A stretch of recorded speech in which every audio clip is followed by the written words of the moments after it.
other issues, typos, which I can attribute to the failure of the Senate to understand the structure of national government, which we can correct at the level of the Committee of the Whole House.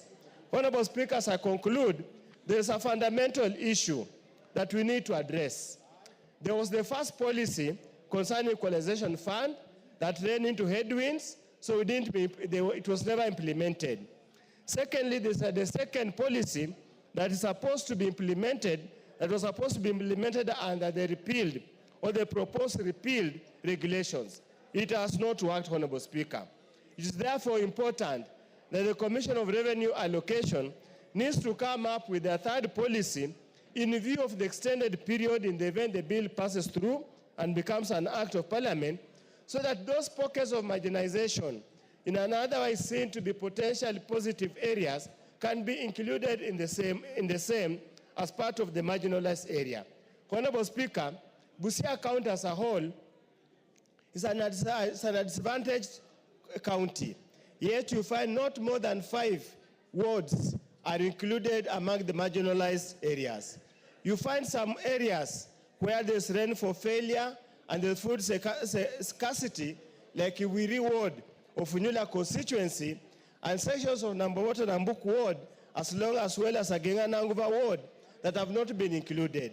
So we would urge the Commission of Revenue Allocation to basically have a fresh look as we roll out a third policy that will enable equity and fair distribution of these funds that were meant to attend and bring equity in the entire country. With those remarks, Honorable Speaker, I seek to second, subject to the reservation I've raised, which will address at the Committee of the Third House.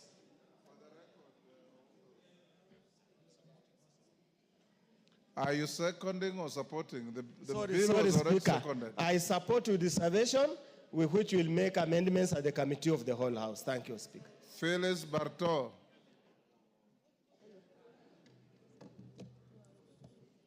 Have you keyed in for this bill? Mr. Speaker, sir, I was not to speak on this particular one. Those members who have not keyed in for this bill, log out so that I only deal with those who want to speak. Waluke? John Waluke? Makali Mulu?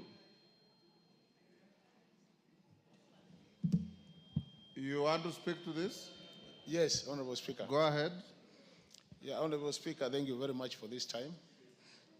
Honorable Speaker, I want also to support this bill on equalization fund. And Honorable Speaker, as I support, I think this fund, Honorable Speaker, had a time limit in terms of when it should be implemented. And over time, Honorable Speaker, we have faced a lot of challenges. And some of the challenges is what Honorable Udo has actually mentioned. But Honorable Speaker, the first challenge this bill, which this fund suffered and which I think has moved to the future, we need to really look at is the issue of underfunding. The Constitution is very clear what percentage should be allocated to this fund. But over time, this House, through the Budget Committee, after getting proposals from the executive, has always passed figures which are below what the Constitution says, Honorable Speaker. And even when the amounts are allocated, Honorable Speaker, we go to an extent of amending the same figures during the supplementary budget. So, Honorable Speaker, you find that over time we've not managed to allocate what should be allocated. I remember last year, Honorable Speaker, there was the issue of do we really factor in the arrears into the budget if you were to calculate on an annual basis what should have gone to the fund. And Honorable Speaker, the answer was that even though we wanted to cater for the arrears, it was about somehow impossible because of the existing budget deficits.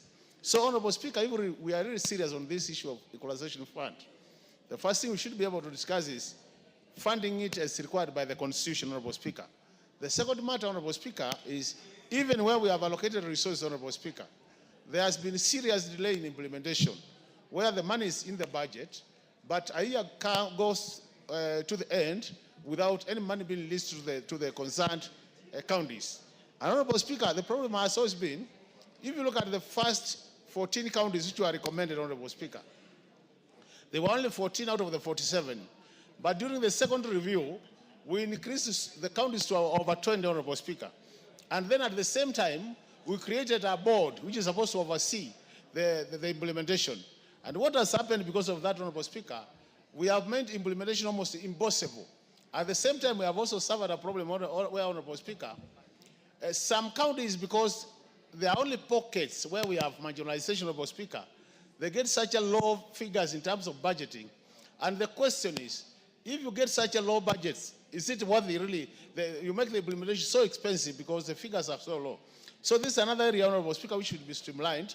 And I really want to appreciate, because by really sorting out some of these issues, we'll be helping the country. Honorable Speaker, really, just to remind the House, the reason why this fund was created was to take care of marginalization, where some areas of this country were assessed to be marginalized. And on the basis of that, the fund was created just to help them catch up with the rest of the country, more so in the area of electrification, rural electrification, area of rural roads, area of health, Honorable Speaker.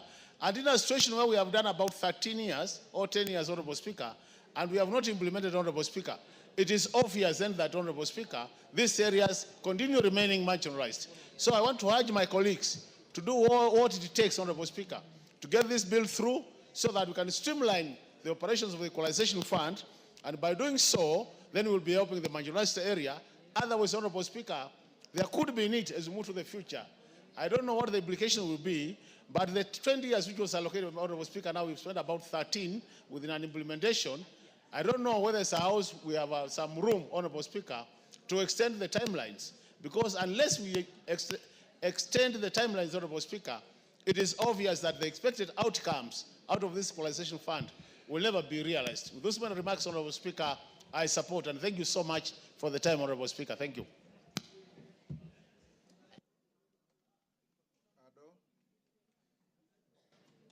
Honorable Addo.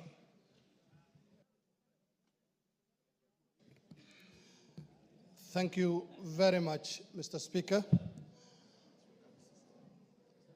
I would like to contribute to this motion on a very important matter, which is the administration of the Equalization Fund. Mr. Speaker, since its inception, the Equalization Fund, which was a very noble idea, has been really watered down to the effect that the definition of marginalized areas has changed from what it was initially designed to be, taking away the funds from those 13 counties that had initially been targeted for because they had been left behind in terms of development, and increasing them to more than 30. So there is indeed a need to refine the definition of marginalized areas.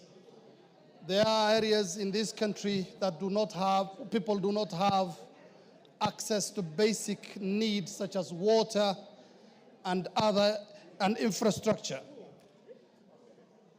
Mr. Speaker, another issue with the marginalization, with the Equalization Fund is the issue of implementation delays, as we have seen in this political term, where not much has taken place in terms of development projects.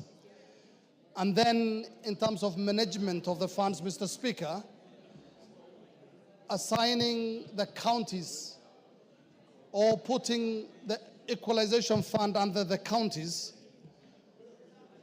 is like sending good money after bad money, because we've seen the counties and how they have been managing development funds and taking the Equalization Fund, which holds a lot of importance for some communities, like the one I come from in northeastern Kenya, which has faced years of marginalization and where there are gaps in development.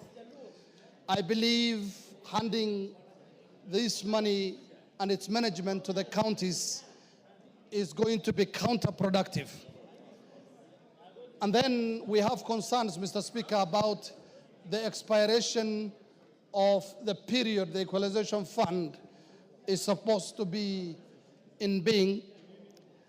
The fund was initially set to run for 20 years from 2010 to 2030, but there are right now concerns, and we would like to see the continuation because the Equalization Fund has not achieved most of what it was designed to be.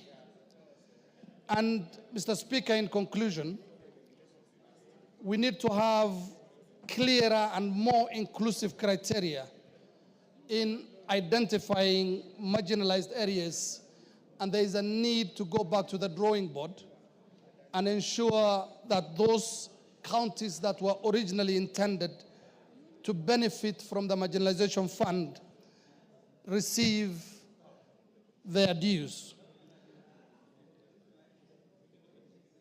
And, Mr. Speaker, what we need to focus on at this moment is for the Equalization Fund to truly fulfill its purpose, reforms must focus on inclusivity, efficiency, transparency, and sustainability. There is a need to involve, Mr. Speaker, the communities, and then also targeting high-impact projects and improving fund management. And there is a need to have an independent administration on and management of this Equalization Fund. Mr. Speaker, thank you very much. Honorable Addo, I know you are a first-timer. It's against standing orders to read a contribution. You are supposed to be debating. You are reading a written text on your phone, and that's against standing orders. You are not, you are reading. I can see. Thank you. Yes. George Gitonga Murugara. Thank you. Thank you very much, Mr. Speaker. Mr. Speaker, I rise to support this Senate bill, which seeks to establish procedures for administration of the Equalization Fund in Kenya. Equalization Fund is a constitutional provision whereby the rationale is to ensure that all parts of the country are developed equally, or to some extent they come to some parity when it comes to matters development. We know very well that in this country there are areas that are more developed than others, and especially those we know as marginalized areas, which have actually been left behind, not just from the time of independence, but even during the colonial period. It is because of this that it became necessary in our constitution to make a provision for the equalization of these areas through a fund. And this is the fund which this Senate bill seeks to have administered in a structured manner. I come from a marginalized area in Tharaka Nithi County. My constituency, Tharaka, is highly marginalized, and I've always looked forward to benefiting from the Equalization Fund. But because of the way it is administered, which is not clear, and especially when it comes to who benefits, we have actually seen some counties getting the lion's share of these funds, while other counties, through sublocations, get minimal provisions, and this cannot be termed as equalization. It is therefore important that we come up with a structure on how the fund is going to be administered, who is going to give advice on how the funds are to be distributed, and how those funds would be used across the country. Therefore, this is an important bill which I believe the Finance Committee has looked at, and if there are necessities to actually make amendments, we will be doing that. The bill starts with the establishment, after preliminaries, the establishment of an advisory board. I believe this is the board which will be advising on which areas are marginalized and which areas should be getting the fund. Then after that, we move to what happens in the counties, because this is where the execution of the funds is supposed to take place.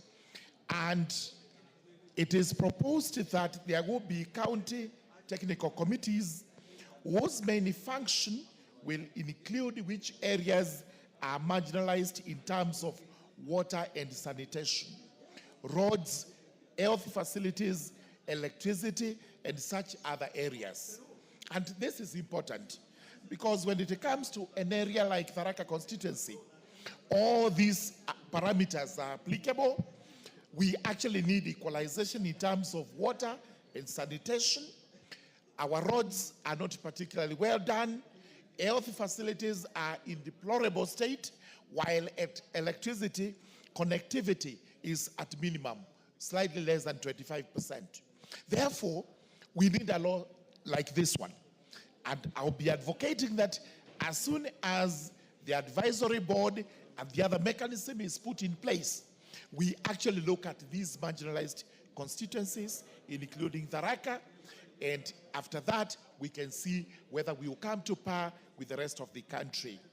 There is a provision on winding up of the fund, which is again constitutional, and this is after it has achieved what it has been established to achieve. I doubt whether this is going to happen in the near future, but we look forward to having the fund doing much more than what we have seen it do today.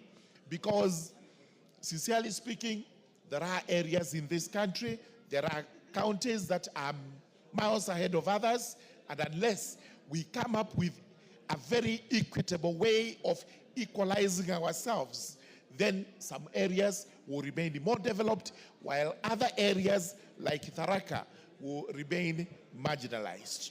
So with those remarks, I beg to support this bill so that we see whether we can have it better than it is when it comes to application of the equalization fund in the country.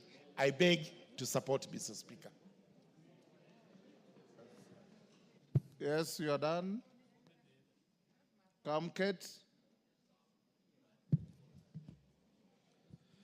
Thank you very much, Mr. Speaker, for this opportunity to support. Honorable Ngeno, can you disband that Kamkunji? To support this bill, Mr. Speaker. Yes. Mr. Speaker. You are disturbing my deputy by continuously giggling behind her. Mr. Speaker, I had a similar bill before this House in the last term. And Mr. Speaker, let me begin by saying, Mr. Speaker, that this is an enabling piece of legislation because this law is meant to operationalize Article 204 of the Constitution on the administration of the Equalization Fund. Mr. Speaker, currently, there are regulations administering this fund that were developed by the National Treasury. And as the saying goes, Mr. Speaker, the proof of the pudding or the sweetness of the pudding is in the eating. Currently, Mr. Speaker, using the current regulations made by the Treasury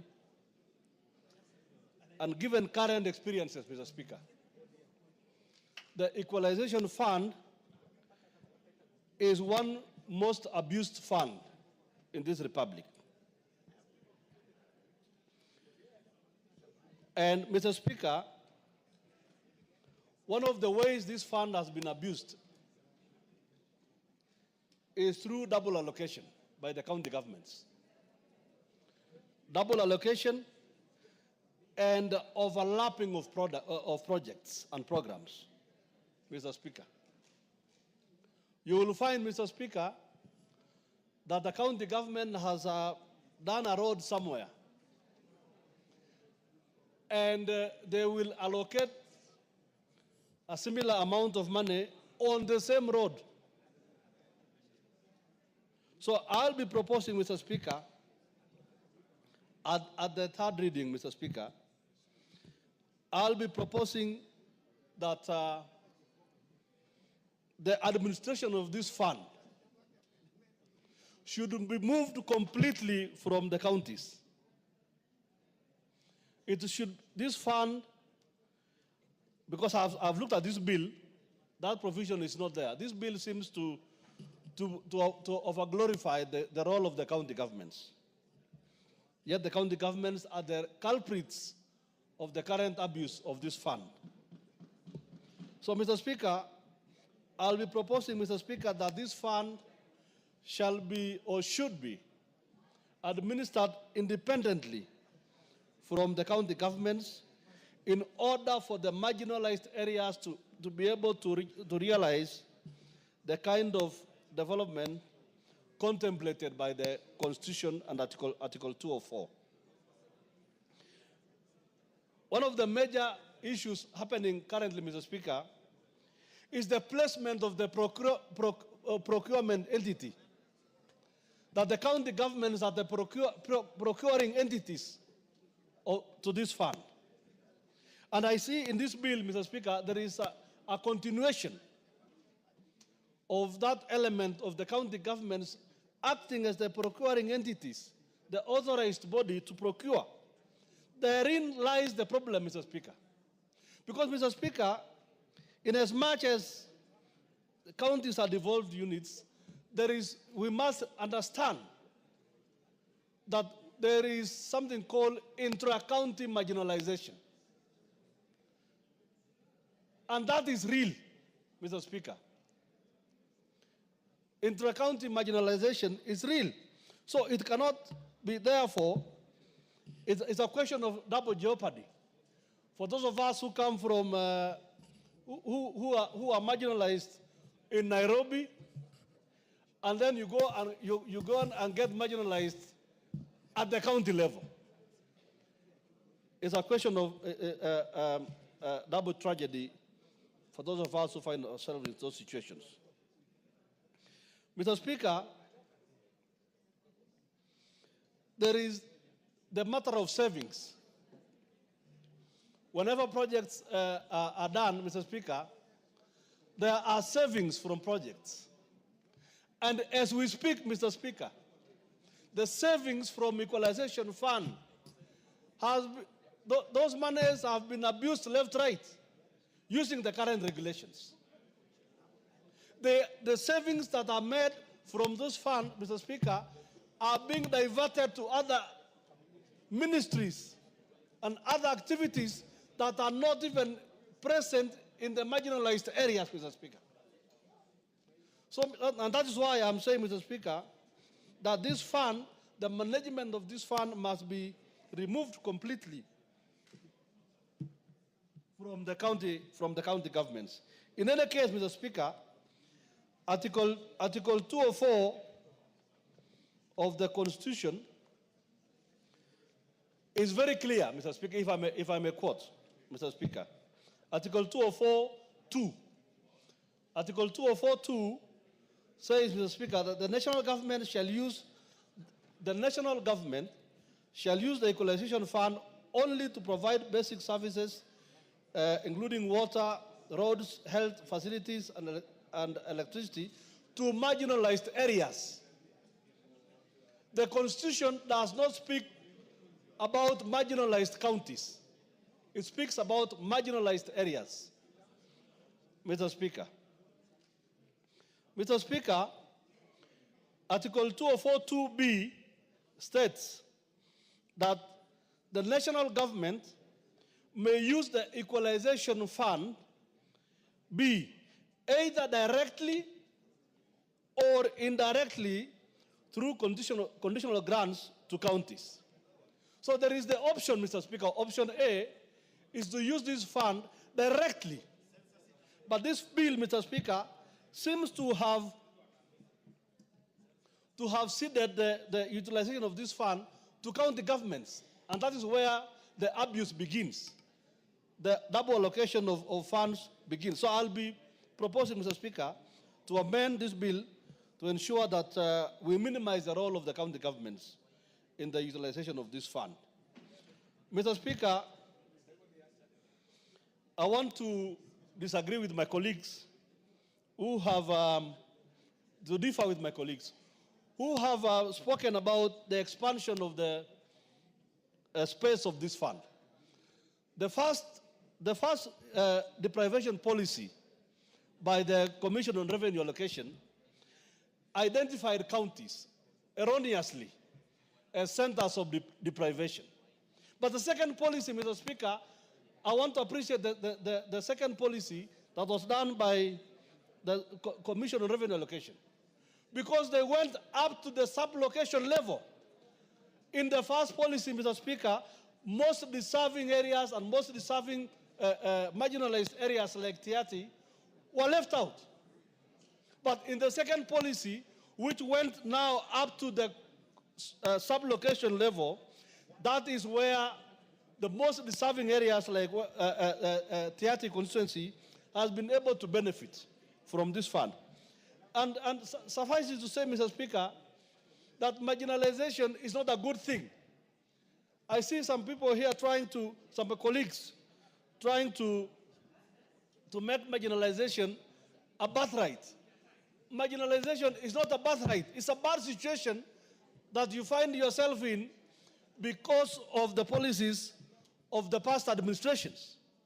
So therefore, Mr. Speaker, as I support this bill, Mr. Speaker, I want to state that let us all embrace the second policy that went up to the sub-location level to ensure that every part of the country is touched in order to correct the low levels of development. Mr. Speaker, I beg to support. Thank you very much.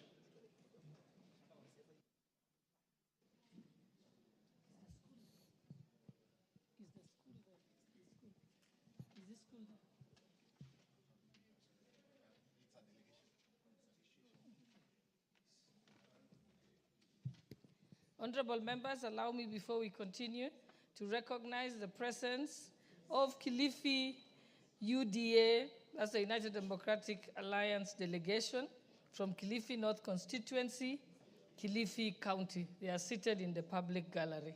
I think I will ask Honorable Owen Baya to welcome them on behalf of the National Assembly.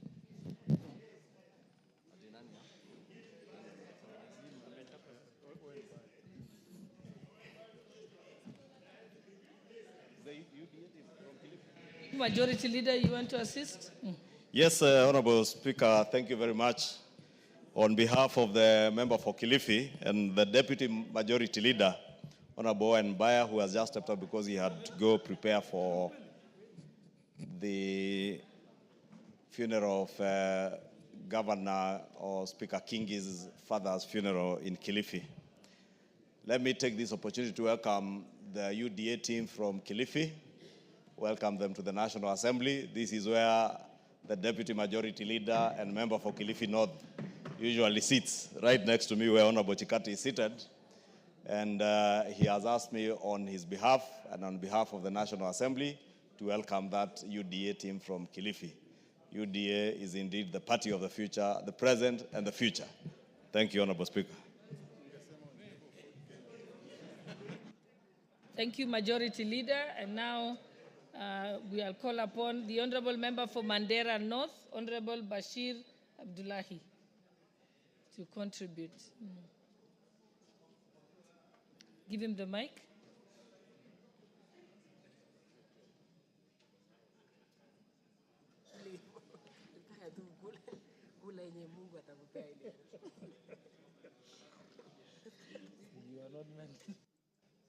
I think didn't give him, you gave him the mic behind him. Okay, move to another mic. Your mic has a problem. Go to the one to your left. The one to your left. Oh, there you are. Okay. Thank you. Thank you, Honorable Speaker. It's not working. Thank you, Honorable Speaker, for giving me this opportunity, and I want to contribute to the bill that is on the floor of the House. Honorable Speaker, from the onset, as you know, Equalization Fund is within the Constitution under Article 2 or 4. And the framers of this Constitution from the beginning had in mind that counties within the country shall all be equal. And that's why they came up with the Equalization Fund. The initial concept was that it was supposed to cover 14 counties. But as we speak right now, it's now covering 34 counties. The unfortunate part is that the amount allocated to the same fund has not increased. The percentage still remains the same, despite the fact that it was initially 14, but now it is 34. Simply because other pockets of marginalization have been added, covering 34 counties. Honorable Speaker, and this bill comes in handy because it is coming to cure some of the challenges that the Equalization Fund has faced over time. One key aspect which I want to support is the issue of the sunset clause. The Equalization Fund has a sunset clause of 20 years. We are now left with 6 years. Now with 6 years, and the fund has not been appropriated as emphasized in the Constitution. 6 years will come to an end, and those monies will still not have been appropriated or utilized. So I think the sunset clause needs to be increased to another 10 or 20 more years so that it can effectively cover all the marginal areas as emphasized. Also, Speaker, same Article 204 also talks about how this fund is supposed to be administered. It talks about directly or indirectly. And this comes in terms of regulations. Now, directly or indirectly, I will also actually propose, and probably this will come when we go to the Committee of the Whole House, is that let 50% be done indirectly and 50% done directly. That way, it can take care of concerns of all sectors. Because we have an advisory board, which in essence does not really administer the fund. What they do is that they will wait reports, areas to be covered, and so forth from the counties. But if we have 50% directly and 50% indirectly, then the board will have a work to do to ensure that the other 50% which is direct are properly administered. Honorable Speaker, the regulations that are currently in force, 100% favors administration in terms of counties. The worst part is that some of these funds are utilized for projects or minute projects to the tune of 4 million, 5 million, 3 million, 2.5 million. It really loses the essence of this kind of fund. The first time when this thing was programmed or appropriated is when funds to the tune of 50 million, 100 million to the constituencies or counties was done. But the recent allocations of programs, shockingly, is 2.5, 3.5. How will that be impactful to the people of the marginalized areas?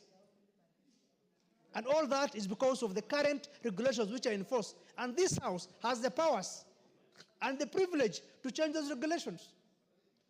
So the equalization bill as it is quite okay, quite in order. All we need to do is to ensure that the regulations are amended to suit the realities on the ground.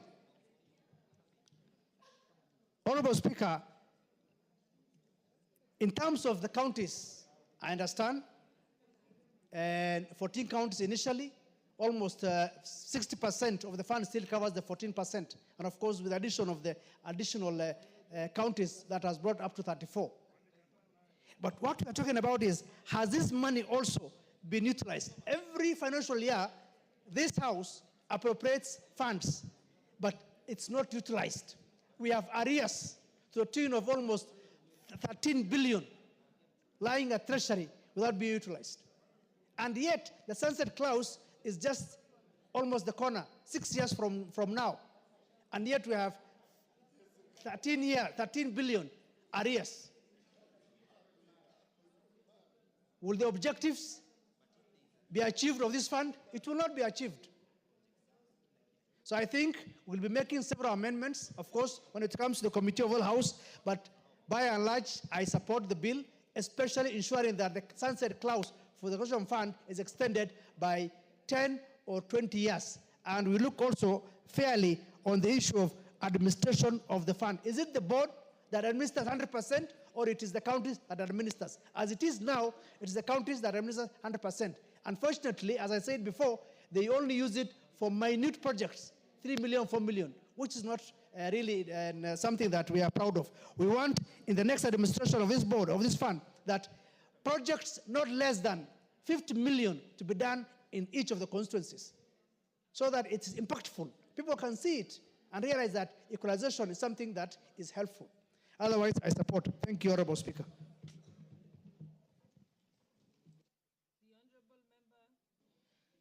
The Honorable Member for Elders, Honorable Adan Kenyan. Thank you, Madam Speaker. Madam Speaker, allow me to delve a bit into the history of this particular article. Madam Speaker, during the countdown to the current constitution, there were 3 contending groups. One group led by Mr. Kibaki and cohort wanted a pure presidential system. Another group led by the Honorable Raila Odinga wanted a pure parliamentary system. And in between, during the discourse, there emerged another group who said, in the midst of all this, what is there for the disadvantaged group? And that brought in the issue of devolution and the inclusion of this particular clause to address all the historical marginalization pursuant to the wrong implementation of the old constitution, and also sessional paper number 10 of 1965, and you know the provisions. Madam Speaker, shockingly, even after the promulgation of the current constitution, again because of red tape, because of the bureaucratic nature of the system, the operationalization and the role of this particular article have not been conceptualized well, are not being implemented well, and the systems, and you understand, created some sort of jurisdictional conflict between the members of parliament and the governors. So the period, the 20 years period is coming to an end, and yet there is nothing to demonstrate. There is nothing to demonstrate on the ground. I represent one of the constituencies that ought to have benefited from this. There is nothing to demonstrate on the ground that this particular article or this particular funding has benefited those people that was tailor-made to benefit. Then what is the meaning of this? The meaning of this is we as members of parliament, we have been sucked into a role that is not ours. And I really want to believe with you. The governors want to usurp the mandate of the National Assembly.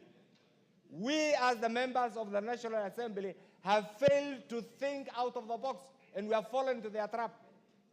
This trap only suits the bureaucrats and the treasury mandarins. We have lost it. It's not 13 billion.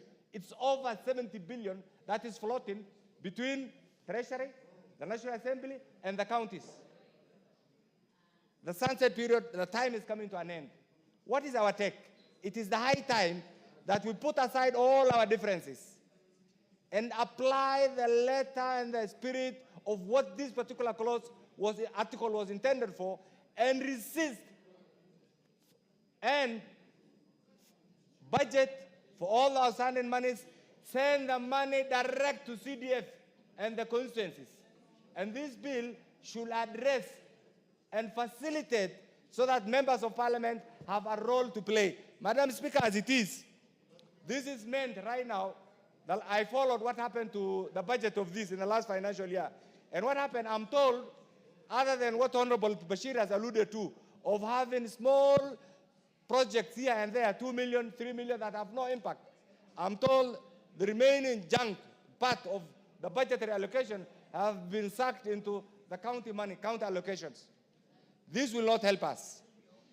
Through the PPG, through the other groups. Right now, I'm not worried. Even the 34 counties can benefit. The original 13 can benefit. But this program is not working.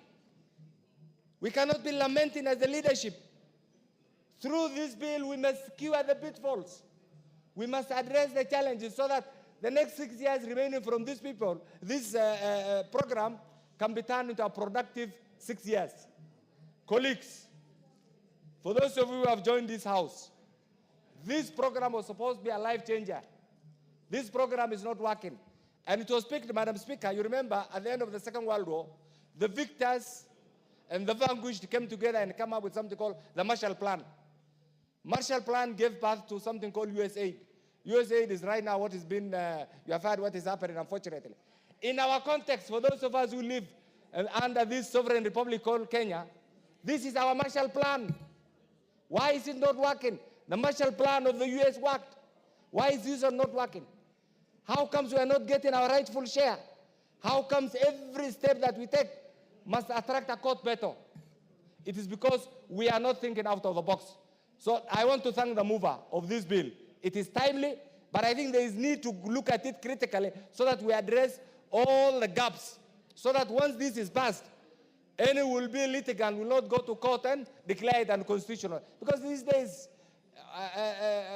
litigants have become, I think, the fourth or fifth arm of government. Anything that we do, someone must go to court. And I think a time will come even the court will reason and say, this does not fall into their jurisdiction. So, Madam Speaker, this is the third time I'm seeing this. It is not working. Dear colleagues, this is not working. Don't worry about the 34 clocks. It is not working. It is not anywhere. The money is not being felt. The money is not going to the ground. The money has become part of the devolved functions. Can't we put our difference aside, reclaim our role, direct this money where it's supposed to be, and have maybe one project per constituency? One project per constituency. If Elders was supposed to get 200 million, 200 million can have one critical infrastructure like hospital, like a dam, like a water facility, like an educational institution. But when you have 2 million for, what is it called, water tracking, 3 million for grading, another 2 million for something, there's no impact. The right way to approach this, and I want to ask the mover, please, during the second reading, let's go back, look at it critically, consult as many legal minds as possible so that we seal all the loopholes. Recently, we were invited to a meeting, Madam Speaker. Interestingly, that meeting was supposed to have been presided over by His Excellency the President. But fortunately, he didn't come because had he come, we'll have raised so many questions.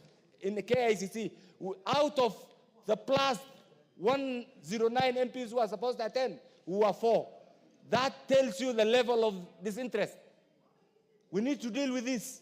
The resources are there, yet we are complaining about lack of resources.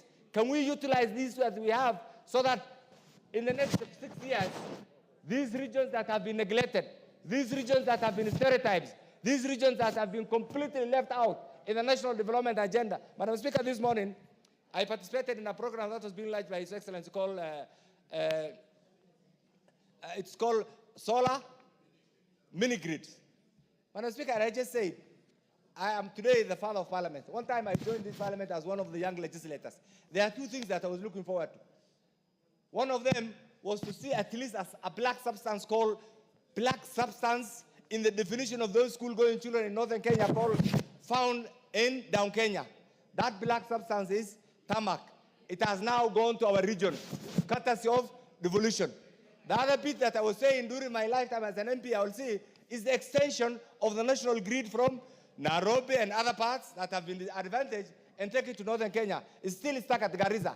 We're still struggling. So one of the things that the government has done through another way, through the Ministry of Energy, is affirmative action. It is working. Why is this one not working?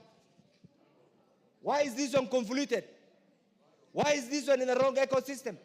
Why is this one nobody appreciate that it was meant to address? In fact, Madam Speaker, and I know you're a seasoned lawyer, if you go back to the notes of the framers of the current constitution, those are some of them were great minds. I don't agree with a number of sections of the current constitution. But some of the critical parts, reformist part, if you go back to their notes, what they had in mind was to have a society where everybody, a Kenyan society, where everybody gets a share of the national cake. Madam Speaker, before recently, I considered myself as a second-class citizen. I consider myself as an MP representing second-class citizens within the confines of our boundary. But today, courtesy of the current constitution, courtesy of the actions of the current government, that tag is gone. Our role must be seamless. Our role must be in tandem with the national government policy. Our role should be out of lamentations. And the chairman and patron of the PPG, and I know majority of our members come under this organization, can we own this bill in addition to the mover and ensure that it addresses all the issues so that once and for all, we don't blame anybody else, but we'll blame ourselves. I want to thank the mover for this timely bill and promise you that all of us will be part and parcel of the next stages of this bill. Thank you, Madam Speaker. Honorable Russo.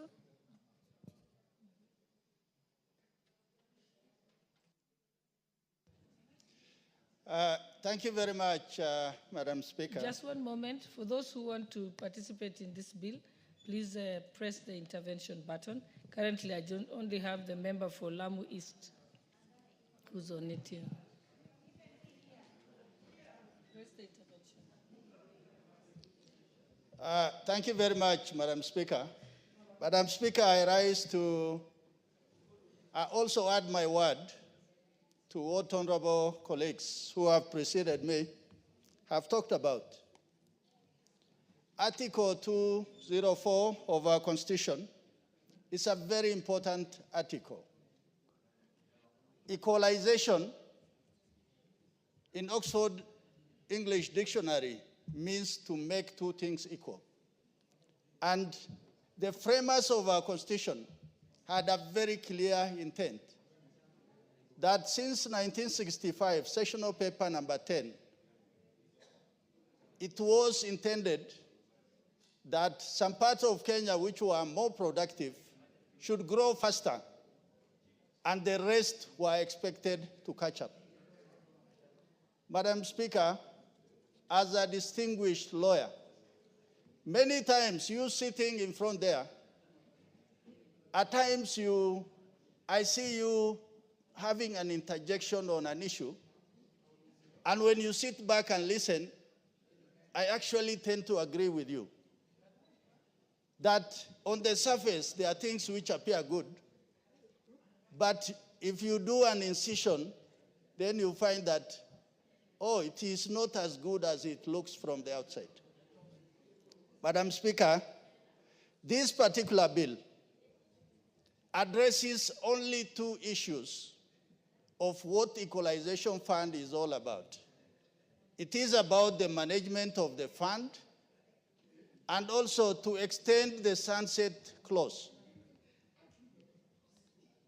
This house is a budget-making house. And every year, we actually pass the bill that allocates resources both to the national government and to the county government. And within that allocation, in the section of the national government, you have a line that reads Equalization Fund. I think when we try to cut this particular bill with a scissor, I think it may not be good enough for us to say, let us cut this into pieces to actually get the answer to the jigsaw. And the answer lies in what the president did this morning, what Honorable Kenyan alluded to. The president commissioned signing of contracts for solar mini grids that is going to cover 72% of Kenya. 131 projects, which will cost the Kenyan taxpayer 13 billion shillings. That is a lot of resources allocated on one go, but had Equalization Fund been addressed and used as opposed to being penny pocketed or in piecemeal, then today we are going to have flagship projects in Turkana, in Marsabit, in Isiolo, in Mandera, in Wajir, in Lamu, and other places. Madam Speaker, my concern is that since independence, 60 years plus, today this government is constructing a road, a tarmac road or a highway, if you may say, between Isiolo and Mandera, a distance of 800 kilometers, where that population, almost close to 2 million people, live in that region, but until now, no one has seen it fit that a road was necessary, because it was put aside in 1965 that it was not the most productive parts of Kenya, because they never produced tea, coffee, pyrethrum, sugar.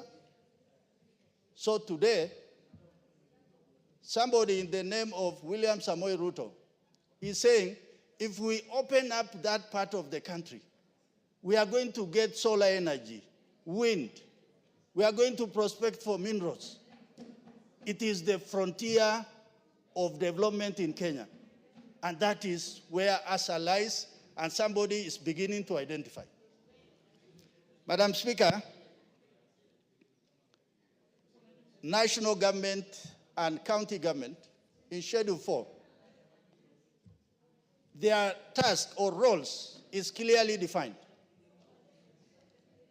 Equalization Fund is a fund drawn from the consolidated fund. It does not belong to what is allocated to the counties. So, what Honorable Kenyan there said, if the national government want to achieve impactful projects through this fund, they can direct it to have a hospital in Moyale, a power station in Mandera, so that this money is not just pilfered away in terms of 3 million, 5 million, which at the end of the day is a pinch of salt. Finally, Honorable Speaker, initially, this fund was intended to address inequality or marginalization in 15 counties of the ASAL. Today, they said that let it address pockets of marginalization. So the pocket will be in Kiambu, it will be in Nairobi, it will be in Muranga, it will be in Uasin-Gishu, where you come from, Honorable Speaker. So it misses the thread of why did we have this fund in the first place. So for that reason, Madam Speaker, I support this bill, but we as the pastoralist parliamentary group, we will make our voices and positions known during the third reading. And finally, it's on the dissolution of regional development authorities. The government, in its own wisdom, saw that the RDS, 6 of them, Kerio Valley Development Authority, Wasonyiro North Development Authority, Wasonyiro South Development Authority, Lake Basin Development Authority, Coast Development Authority, were actually dissolved through discussion within the cabinet. But for those of us from the pastoralist or the ASAL, we see that the RDS were doing things which the counties were not doing or are not doing. So even if we say, let us do away with RDS, that money will revert back to the consolidated fund as opposed to it going to the counties. So for that reason, Honorable Speaker, we will indulge all our colleagues in this House that let us be magnanimous. Let us think outside the box. That for us to have one nation, one people, there must be some form of equity so that we move along as a people and as a country. Thank you, Honorable Speaker. The Honorable Member for Lamu East, Honorable Rueda Obo. Asante Bi Speaker kwa kunipatia nafasi nami nichangie. Bi Speaker, kwa hakika hii sheria hii ya mfuko wa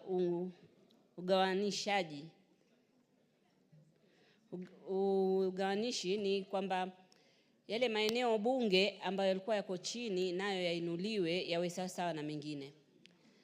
Lakini sheria hii itasaidia sana hivi inavyopangiwa. Wakati wa nyuma imekuwa na pesa lakini haikuwa na sheria, pesa imefujwa. Lakini hii sheria itatusaidia inshallah na mambo yafunguke, area zetu ziwe kama maeneo bunge mengine. Usimamizi wa hii pesa ni muhimu. Maana kuna mifano tunaweza toa. Wakati pesa ilivyotoka mara kwanza, eneo bunge langu ilipata pesa hii kwa barabara inaitwa Mtangawanda Kizingitini. Wakaeka ile barabara ya kokoto ya Maram. Walitumia milioni 120. Na kulikuwa na kampuni inaitwa Zarara imekuja kutafuta gas pale, nao pia walitengeza hiyo barabara. Barabara hiyo ni kama ilitengezwa nusu na Zarara na nusu na Equalization Fund. Lakini hiyo pesa ukweli wa mambo ilifujwa. Lakini kitu ya kusikitisha ni kwa vile ni Maram, barabara ya Maram haikuweza kufuatiliwa kwa sababu atasema kulinyesha mvua, kulifanyika hivi, pesa ikatumika.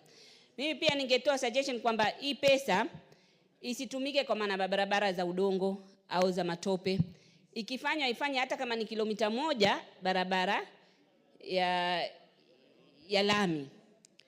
Ndio hii pesa isitumike kwa njia ambayo mtu anaweza jificha nayo akaimaliza. Hii pesa ni pesa ya maskini. Na watu wanasahau hii pesa ya maskini ikiliwa inamrudia mtu. Manake kama hiyo pesa iliyotumika kwetu ingekuwa imetumika vizuri zaidi tungekuwa tuko mbele na sasa tunatumia hii nyingine kusonga mbele zaidi. Kwa mfano watu wa Mangai waliwekewa pesa, wako Boni Forest waliwekewa milioni 45 ya maji, ambao huo mradi ingekuwa umeinua hiyo area. Paka sasa kutoka uhuru upatikane hiyo area hakuna hata mradi mmoja wa serikali. Mradi mkubwa sahihi ni huu mimi nimeanzisha sasa ya kujenga shule na nikisaidiwa na KDF. Lakini ile pesa ilifujwa, ukizitafuta paka sasa hizo milioni 45 hujui ziko wapi, hujui zilifanywa nini. Hazikufanyiwa. Paka sasa hizo pesa hazijulikani ziko wapi. Lakini kwa hii sheria itatusaidia. Na tukizungumzia mambo ya hii pesa, kila mtu anafikiria ule ubinafsi kutaka kwao ifanyiwe hiyo pesa. Lakini ukweli ni kwamba wale wanaishi kule kwingine ni wenzenu, ni ndugu zenu. Kama vile pia pesa inavyowekwa kwa chai au kwa kahawa, ikiwekwa kwa huku kwingine msikasirike. Kwa sababu sisi hatukasiriki, kwa sababu sisi hatuna chai, hatuwezi lilia hiyo pesa ya chai. Ikiletwa hii pesa ya marginalization, kwa sababu hii pesa ni kurekebisha makosa yalotokea kutoka serikali zote zilizopita. Kwa sababu haya ambayo tuko nayo sasa ni makosa ya serikali zilizopita yalifanyika. Kwa hivyo ni kurekebisha, sio ni favor kwamba tufanyiwa, inarekebishwa. Mimi namshukuru rais huyu, hii pesa iliyowekwa, yani ukiangalia kutoka aingie miaka 2 amefanya zaidi ya hii pesa iliyowekwa. Hii pesa ukihesabu impact yake hakuna kama hivi yeye alivyofanya. Mimi kwangu rais naweza kutoa example vile mfano vile amefanya. Hiyo barabara ambayo ilikuliwa pesa nyingi za Equalization Fund, sahihi yeye ananekia lami kilomita 15. Mbona hakusema atafanya yote kilomita 35? Amesema acha nifanye kitu ya kuonekana. Hao watoto walozaliwa Lamu Mashariki ambao wakutoka wazaliwe paka sasa, pengine mtu ana miaka 40 ama miaka 60 hajawahi ona barabara, acha na yeye aone barabara. Ni tofauti, nataka wabunge wenzangu waelewe kwamba ni tofauti maeneo yetu na maeneo yenu. Hata pale Pwani maeneo bunge mengine ni tofauti na maeneo bunge yetu. Kwa mfano ukisema mtu wa Voi kutoka wazaliwe, mtoto akizaliwa tu anaona reli, anaona barabara. Hafanyi kama ni trip paka ende trip aende kuona barabara. Mtoto wetu wa Lamu Mashariki akisoma skuli labda mpaka wafanye trip ndio waende wakaone barabara ya lami ni nini. Kwa hivyo rais huyu ndio ametambua kwamba kuna marginalization na anafanya kazi.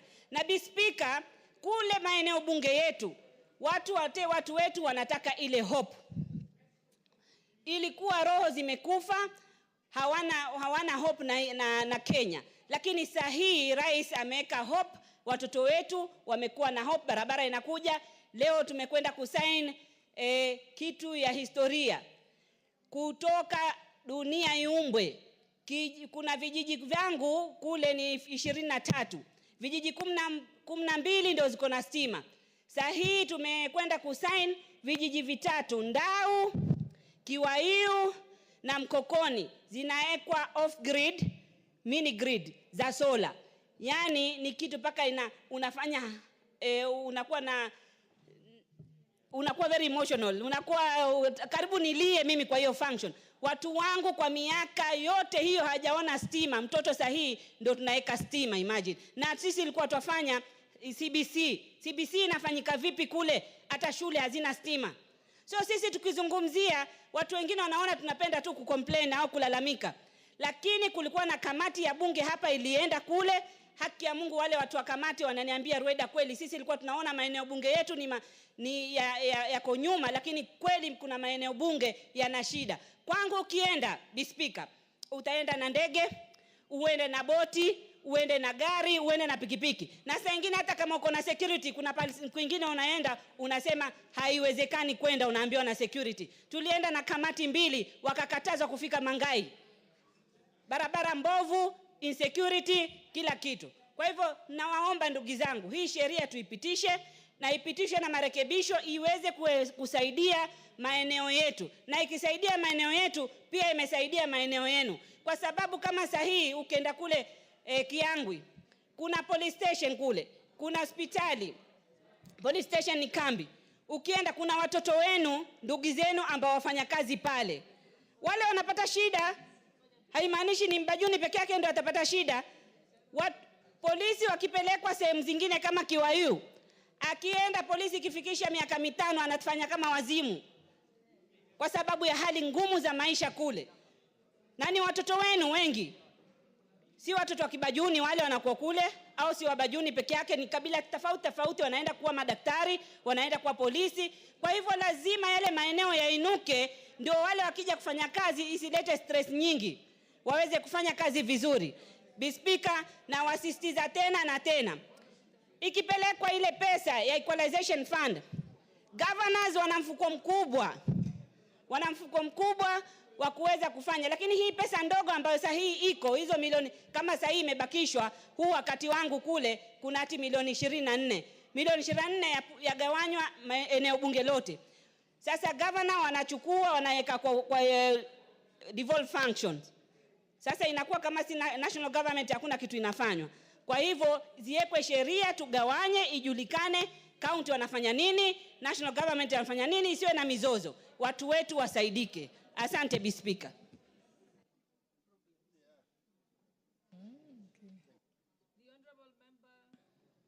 The honorable member for Likoni, Honorable Mishimboko. Asante sana Bi Speaker. Bi Speaker, naunga mkono mswada huu ambao unazungumzia, haswa tukiangalia katiba yetu kifungu 24 ibara ya 2 imezungumzia ya kwamba fedha hizi zitaweza kusaidia katika mambo ya kimsingi, mambo ya maji, mambo ya barabara, mambo ya afya na mambo ya umeme. Na imezungumzia haswa huduma hizi zitaweza kufikishwa katika sehemu ambazo zilikuwa zimesaulika, sehemu ambazo zimekuwa nyuma katika maendeleo, haswa kwa misingi ya mambo ya maji, barabara, afya.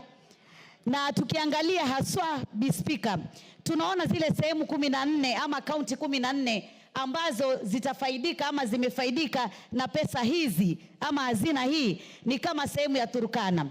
Jamani, tukiangalia leo Turkana, tuangalieni zile shida zilioko Turkana katika mambo ya muundo msingi ya barabara, mambo ya maji na mambo ya miundo msingi ya afya na hata mambo ya ukame. Jamani, ni masikitiko makubwa sana. Ukiangalia sehemu ya Lamu ni masikitiko makubwa, sehemu ya Mandera, sehemu ya Wajia, sehemu hata ya Kwale, sehemu za Kwale nyingine, sehemu za Kilifi nyingine, sehemu za Marsabit.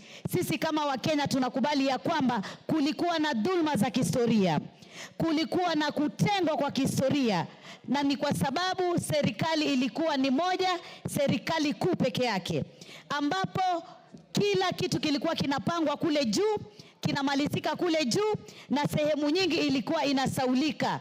Tushukuru sana hivi sasa kuna ugatuzi, tunaweza kuona maendeleo mengine yakipitia mambo ya ugatuzi. Nataka kuunga mkono kwa sababu mswada huu pia umetaka kuongeza, yani maisha ya fedha hizi ilikuwa ifike mpaka mwaka 2030, lakini sasa inaomba iongezwe miaka 10 mengine zaidi. Na hii ni kwa sababu bado tunaona zile sehemu ambazo zilitengwa ama zilidhulumika bado hawajafikia ile shabaha katika mambo ya maji, mambo ya barabara, mambo ya umeme na hata mambo ya kielimu. Hazijafika sehemu kama hizo. Kwa hivyo kuongozwa kwa uno muda, na mimi ningependa kusema hata miaka 10 ni michache, tuweke kama miaka 20. Miaka 20 itakuwa miaka mizuri sana kuhakikisha hivi sasa, kwa sababu Daktari William Samoei Ruto yuko imara kuhakikisha ya kwamba hizi fedha zitatumika kwa njia inayofaa na zitaweza kubadilisha maisha ya Mkenya, haswa yule ambaye ametengwa kwa miaka mingi sana. Mheshimiwa Speaker, pia lazima tuwe na muundo msingi na taratibu za mwafaka za kuonyesha ya kwamba kutakuwa na usawa, kutakuwa na uwazi, kuweza kusambaza fedha hizi katika zile sehemu zilizotajwa. Kusiwe ya kwamba sehemu nyingine wanapata zaidi na nyingine wanapata chache. Na pia wananchi wenyewe waweze kuhusishwa vilivyo ili waweze kusema zile shida ambazo zinawakwaza sana katika ile mipango ya maji, mipango ya barabara, mipango ya afya, mipango ya umeme. Kwa mfano, unaweza fika sehemu museme mnajenga visima na kumbe visima havitatosha. Pengine sehemu ile wanataka kuwa na mabawa ili hata yale mabawa mbali na kutumia maji nyumbani waweze kutumia katika mambo ya kilimo. Kwa hivyo pesa hizi ni pesa ambazo ikiwa tutaziangazia kwa njia inayofaa na tutoe ufisadi. Ndugu yangu dadangu Rueda amezungumzia ya kwamba barabara ya Mtangawanda ilitengezwa kwa pesa nyingi na kulikuwa na wafadhili wengine na inaonekana ni kama pesa nyingine ilipotea. Na mimi niweze kumshukuru sana rais. Hata juzi Mheshimiwa Rueda basi ya kwanza imeweza kubebwa na boti na ikafika kule Amu. Unajua kwa Kiswahili tunaita Amu. Na hiyo yote naona ni mipango ya Daktari William Samoei Ruto. Kwa hivyo tunampatia kongole kwa jambo hilo. Na tunataka kuweka Wakenya wawe sawa, wawe sawia, haswa katika mambo ya kimsingi, yale mambo ambayo yanatukwaza sana. Mambo ya maji ukiangalia hata kule Kwale na Kilifi kuna sehemu mpaka sasa kina mama wanachoka vichwa, wanachoka migongo, wanatembea makilomita mingi sana kutafuta maji. Na hatutaki kuona Kenya kwengine kuna maji kila mahali, hata inapotea tu, inatumika tu bure bure, na sehemu nyingine hakuna maji. Sehemu nyingine kuna barabara zinaanikiwa mahindi, sehemu nyingine watu hawajawahi kuona hata lami, hawajui lami ni nini. Kuna jamii kama ya Wadorobo, jamii ya Waongek, zile sehemu walizo, mambo mengi ya kimuundo misingi katika maisha hawajawahi kuona. Na Speaker, tungependa pia tuweke amendment tuseme ya kwamba hata sehemu za kielimu, mambo ya kielimu yaweze kuangaliwa na fedha hizi, kwa sababu leo kuna sehemu hawana shule ile tunaita kwa Kiingereza national school. Hawana hata ile kwa Kiingereza tunaita provisional school. Yani wako na shule tu zile ambazo ziko katika kiwango cha wilaya peke yake, na hawana zile ambazo ziko katika hali ya shule zile nzuri, kama kusema ya kwamba tukisema kama shule nzuri kama Starehe Boys kwa mfano. Lakini kuna sehemu hawana shule kama hizo, ambazo hata zinaweza kutoa watoto na natija juu sana ya kielimu. Kwa hivyo mambo ya pesa hii lazima tuiangalie na tuangalie zile nyanja nyingine ambazo hazijawekwa katika katiba kuangaliwa na fedha hii. Mambo hata ya chakula. Tumekuwa na ukame sana katika taifa letu. Sehemu za Tana River, sehemu za kule Marsabit na sehemu za kame nyingi sana katika sehemu yetu ya Kenya. Wamekuwa wakikosa chakula, wamekuwa na shida, kina mama na watoto wanahangaika, mifugo pia inakufa kwa sababu ya maji, kwa sababu ya chakula na kwa sababu ya miundo misingi kwa mambo ya kijamii sana. Kwa hivyo mimi nataka niseme, tumejua kuna ile board. Lazima ile board pia iangaliwe na ipigwe msasa na iwe ni board ambayo itakuwa inafanya usawa na haswa iweke vigezo na mikakati ya kuwa fedha hizi zitatumika kivipi. Hii sitofahamu ya serikali kuu na serikali ya kaunti pia lazima imalizike, kwa sababu tunajua kaunti wako na fedha zao ambazo wanazipata. Lakini fedha hizi ingekuwa mwafaka kama serikali kuu ingetumia hata mfumo wa NGCDF iweze kupeleka pesa zile pale, mbunge akiwa pale anaelewa haswa matatizo nyeti katika mambo ya maji, barabara, afya na umeme. Inaelewa zaidi sana kuliko katika kaunti, kwa sababu pengine kaunti ni kubwa sana, lakini ukipitisha chini mashinani ambapo tunazungumzia ugatuzi, tunaweza kuona ya kwamba Wakenya wanaweza kubadilisha hali zao za maisha. Na mimi nataka niseme mwaka huu wa 2025 ni mwaka wa mageuzi katika mambo ya maendeleo. Na katika sehemu hii ya fedha hizi ni sehemu ambayo lazima tukifanya ile tunaita kwa Kiingereza supplementary budget, tuweze pia kuangalia hata tukiweka bajeti, pesa hii lazima iwekwe ya kutosha, kwa sababu ni kweli hatuko sawa katika sehemu zetu tunazotoka katika Jamhuri ya Taifa letu la Kenya. Na hii yote ililetwa ya kwamba kulikuwa na mambo ya ukabila wakati huo wa nyuma. Ndio unaona Mheshimiwa Rais kila saa anasema, anazungumzia Ukenya na anazungumzia kuwa tushikane kama Wakenya, tuwe Kenya moja na tuwe kitu kimoja. Ndio sababu kila Mkenya awe pale alipo anapata maji, ana muundo msingi wa barabara, kama ni mambo ya zahanati tuweze kujua. Sasa hivi kuna maradhi ya saratani yameenea sana, kina mama wengi wanakufa na saratani. Je, sehemu hizi ambazo zilitengwa, sehemu nyingi za kame, sehemu ambazo zilikuwa zimesauliwa, wana zahanati ambayo inaweza kuwa na sehemu ya kuangalia mambo ya saratani? Hilo ni swali lazima tuliulize.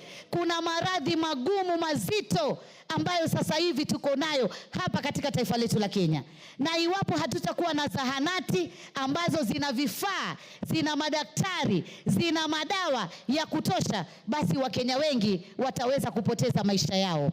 Ndiposa tukasema lazima tuweke jambo kama hili liweze kupiga darubini na kutathmini, je, katika taifa letu la Kenya, kaunti zetu 47, mabunge yetu 290, ni sehemu gani ambazo zimetengwa, ziko nyuma, hazijapata maendeleo? Kwa hivyo naunga mkono Bi Speaker na naambia wabunge wenzangu tuangalie mikakati ya sheria na mbinu na miundo misingi ya kuonyesha fedha hizi zitamsaidia Mkenya na Kenya itakuwa moja na Wakenya sote tutafurahia. Asante sana Bi Speaker. Asante sana. The member for Lakdera, if you indulge me, and with your permission, allow me to allow a member for Mogotio to go first. I know you are ahead of him, but I know he's been sent to some other duties by the Right Honorable Speaker relating to our late colleague. So if you allow him, and then you'll be next. Is that okay? Okay. Proceed, Honorable Kiborek. Thank you, Madam Speaker. Madam Speaker, equalization funds is the second most important thing to happen to this country after devolution. Some part of this country had been neglected and marginalized for far too long since independence. And with the coming of devolution, it gave some ray of hope to those places which were marginalized for a long time. After devolution, equalization fund came in handy. That it enabled some areas which are very much marginalized to get resources to be able to catch up with the rest of the country. due to urbanization and the policy of 1965, where they developed the high potential areas, those far-flung areas, which are part of this country, and actually constitute over 70% of the Kenya landmass, had been marginalized for far too long, with no water, with no electricity, with no good roads, no hospitals, and they were surviving, while the rest of the country were living large and living well, Madam Speaker.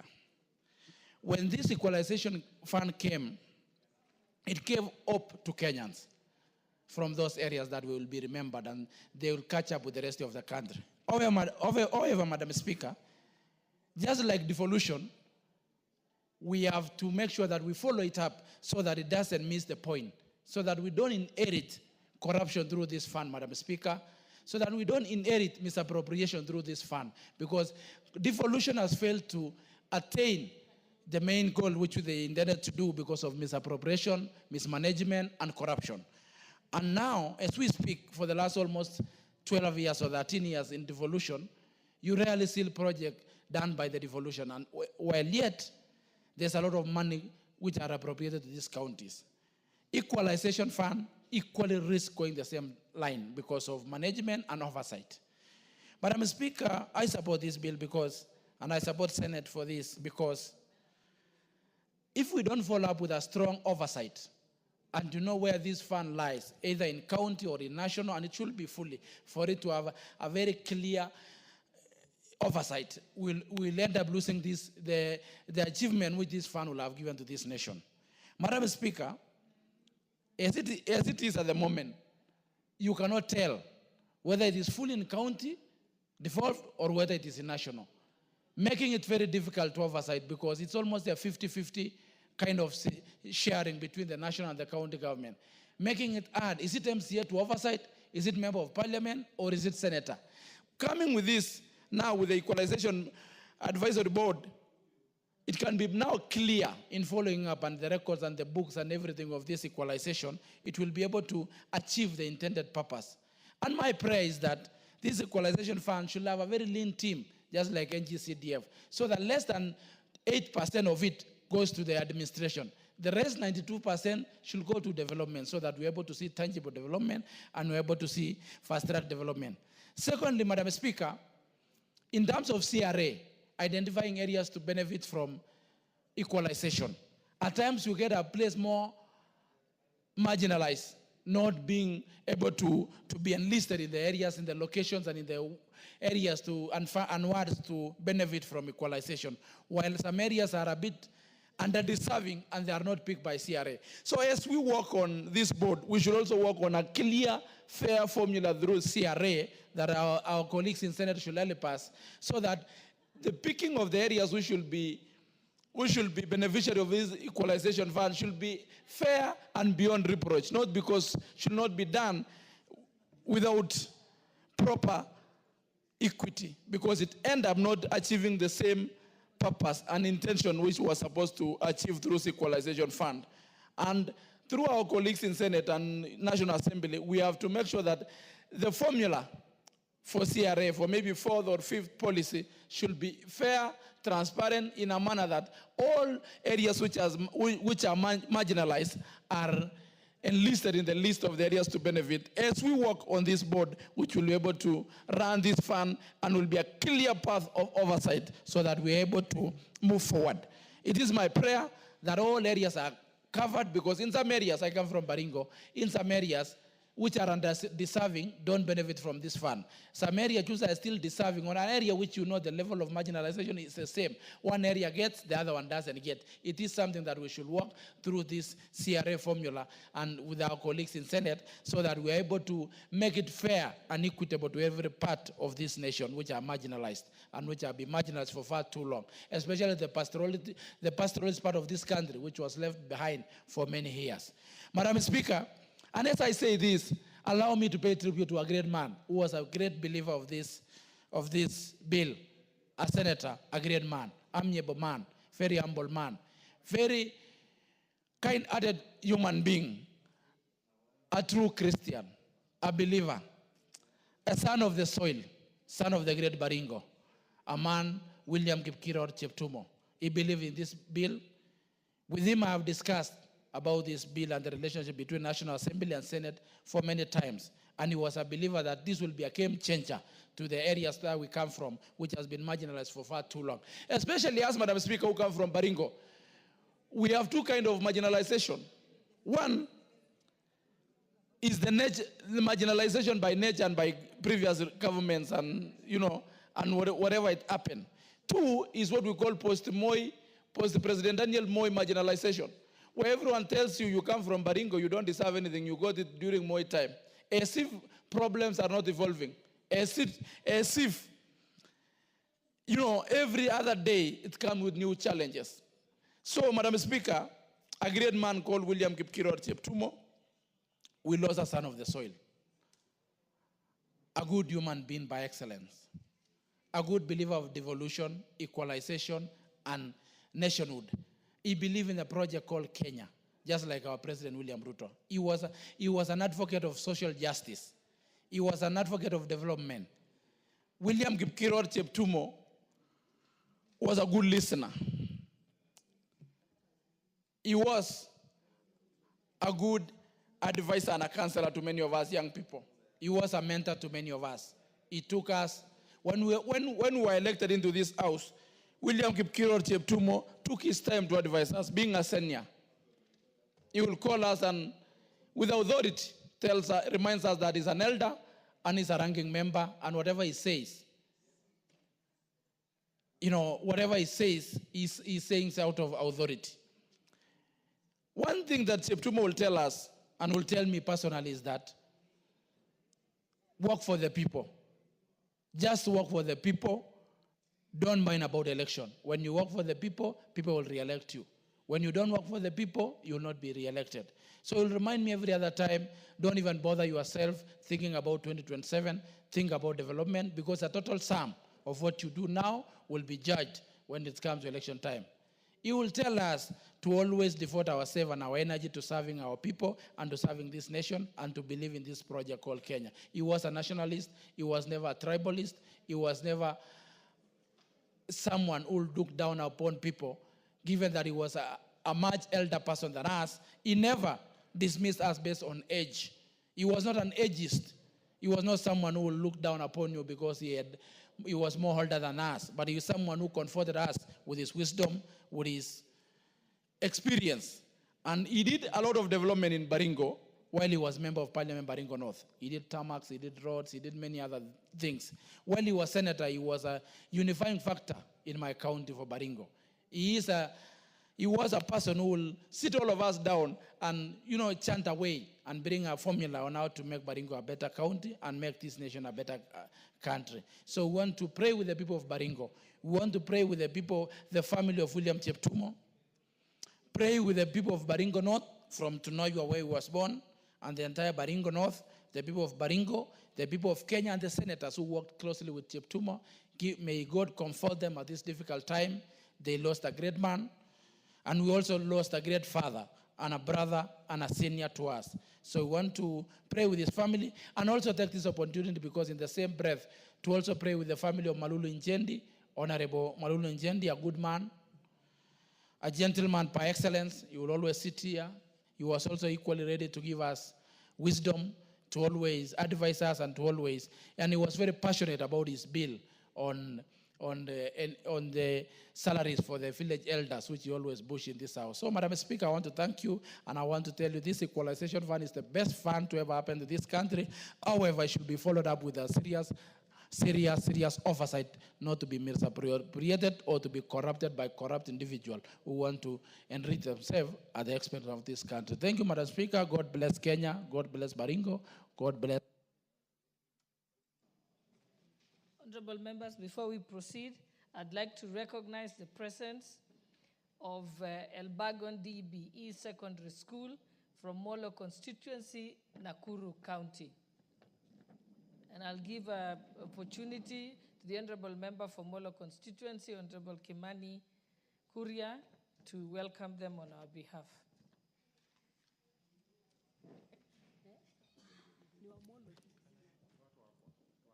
And make it brief. Honorable Speaker, I want to thank you very much for giving this opportunity.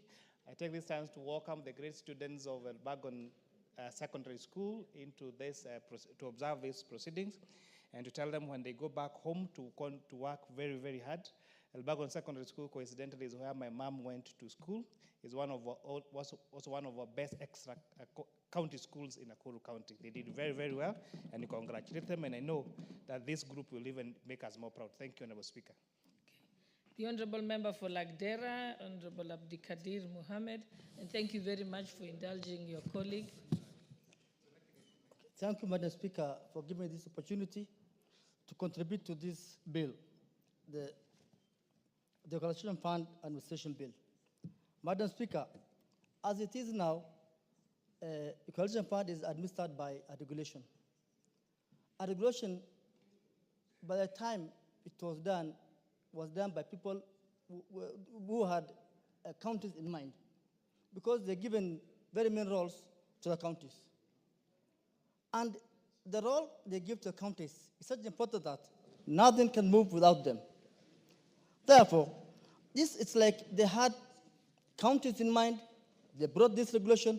They wanted to hand over this, the fund to the counties.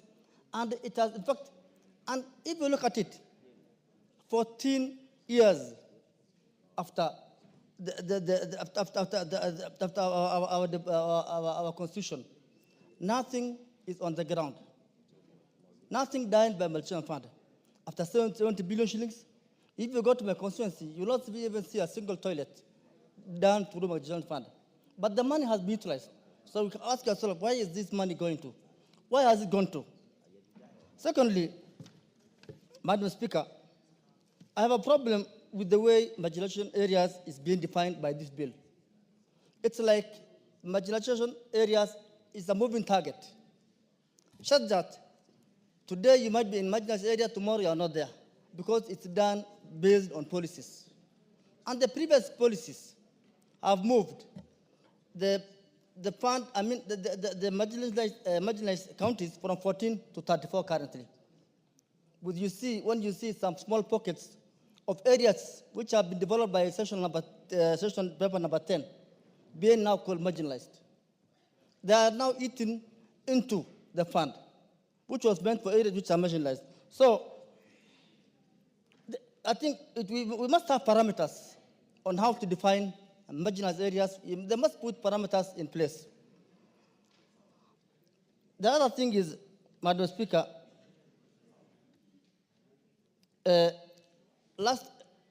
this money was supposed to be utilized in such a way that it can have an impact on the development. Our county, currently, we are unable to utilize the one for the financial year for 22-23. It's unable to be utilized. Why? Because of the push and pull of the counties, members of parliament. I think there are so many people who have interest in this, so we are unable to do anything. And when we try to put these projects to one single project that will have an impact. An example, I wanted the money for Lagdera, or our people wanted to put into electricity. That is, taking the national grid from Garissa to Modogashi. Modogashi currently doesn't have electricity. It is done by diesel generator. And it was, they denied. We have a secretariat here at headquarters administering this fund, which they believe that this money should be cut in small pieces and put in small projects, 3 million, 4 million, those things which completely have no impact. They denied our proposal that we put this money into one single project that can have a very big impact in the constituency. They told us to go back and divide the money into locations, sub-locations. Those are things which will have no impact. After 1 year, it will disappear. An example, if you put a toilet today, or if you have a small water pump today, after 3 years, it will disappear. But if I use that money on electricity, it will help. It will be something which will be there forever. So I think one thing I will say is that a reform, in fact, we don't need to wait for this bill. We need the Secretariat at this headquarters to be reformed immediately, because their mindset is the that mindset of the county government. They think they work for the county government. They hear from the county government.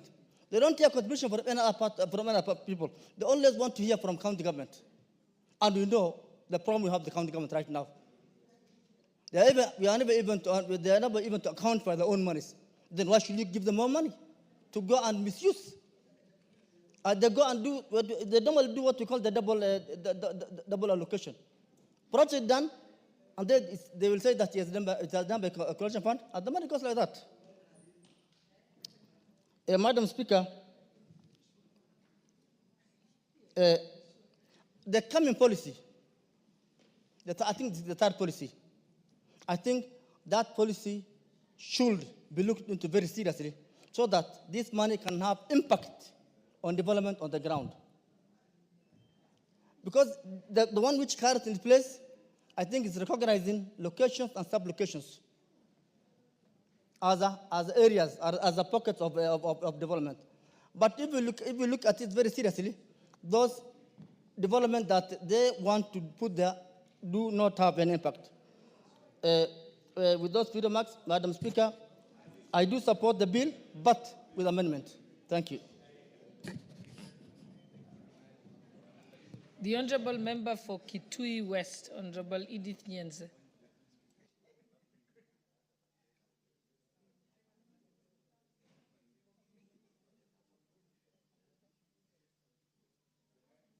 I think your mic is not working. Maybe try another one. Please give another mic. Move to the next one on your left. Thank you. Thank you, Madam Speaker, for giving me this opportunity to also contribute. Is that better? I think. Is it okay now? No, move to the next one after that. Move to again to your left. On my right. No, your right, sorry. It's my left. Is it okay now? Yes. Oh, thank you.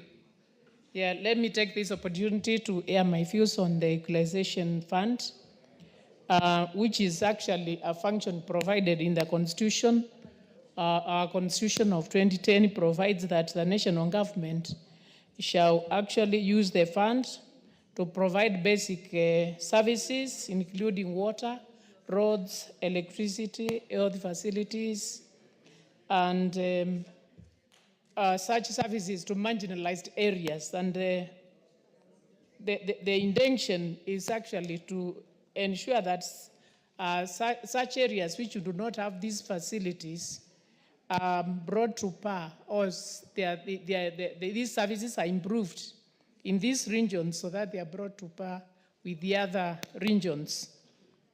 And I also note that Commission on Revenue Allocation is responsible for reviewing and determining which areas are marginalized. They're actually the ones who come up with a formula to show how such areas are identified. And these areas also include the areas which are the services which I've mentioned, like where the supply of water is low, also where there is water access is not adequate, attendance in schools is not well as compared to the other regions, sanitation also, and availability of electricity. So these areas are ranked by CRA, and then those ones which fall at the bottom are the ones which are supposed to be marginalized. And after that, now they are the ones who should benefit from the Equalization Fund. Although this one has been meant, I can say that this is one of the areas in our Constitution which has not been implemented. Even when they go for the bill, the CRA came up with a bill and took to the Senate. And these areas have also been identified several times. But this is one of the areas in our Constitution which has not been implemented. And therefore, these regions still keep on lagging behind, even though there is a devolution. They are not at par with the other regions. And in my constituency, I have identified two locations. the Alatani location and Maseki location. And after identifying these areas, actually when I visit these locations, they're always asking me, what happened? We were ranked as being needy, and there's nothing which has happened. So that's why I'm saying this is one of the areas where the 2010 Constitution has not been implemented. So, Madam Speaker, we should actually push this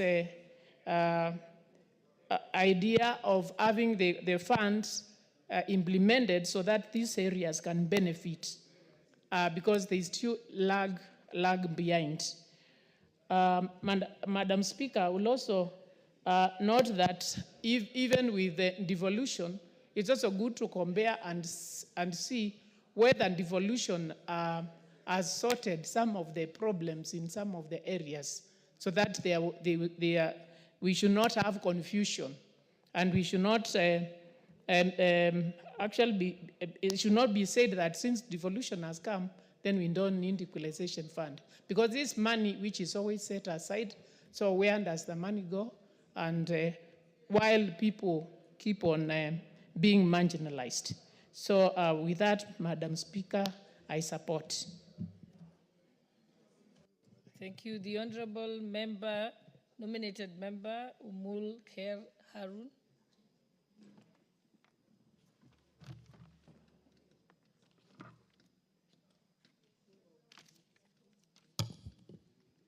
Thank you, Madam Speaker, for the chance to contribute on the matter on the floor. I support the Equalization Fund because of the myriad of challenges that are ongoing in the regions that were earmarked for this particular program. I think we're having a problem with her mic also. I know today we are challenged. Oh, it's okay now? Okay. Thank you.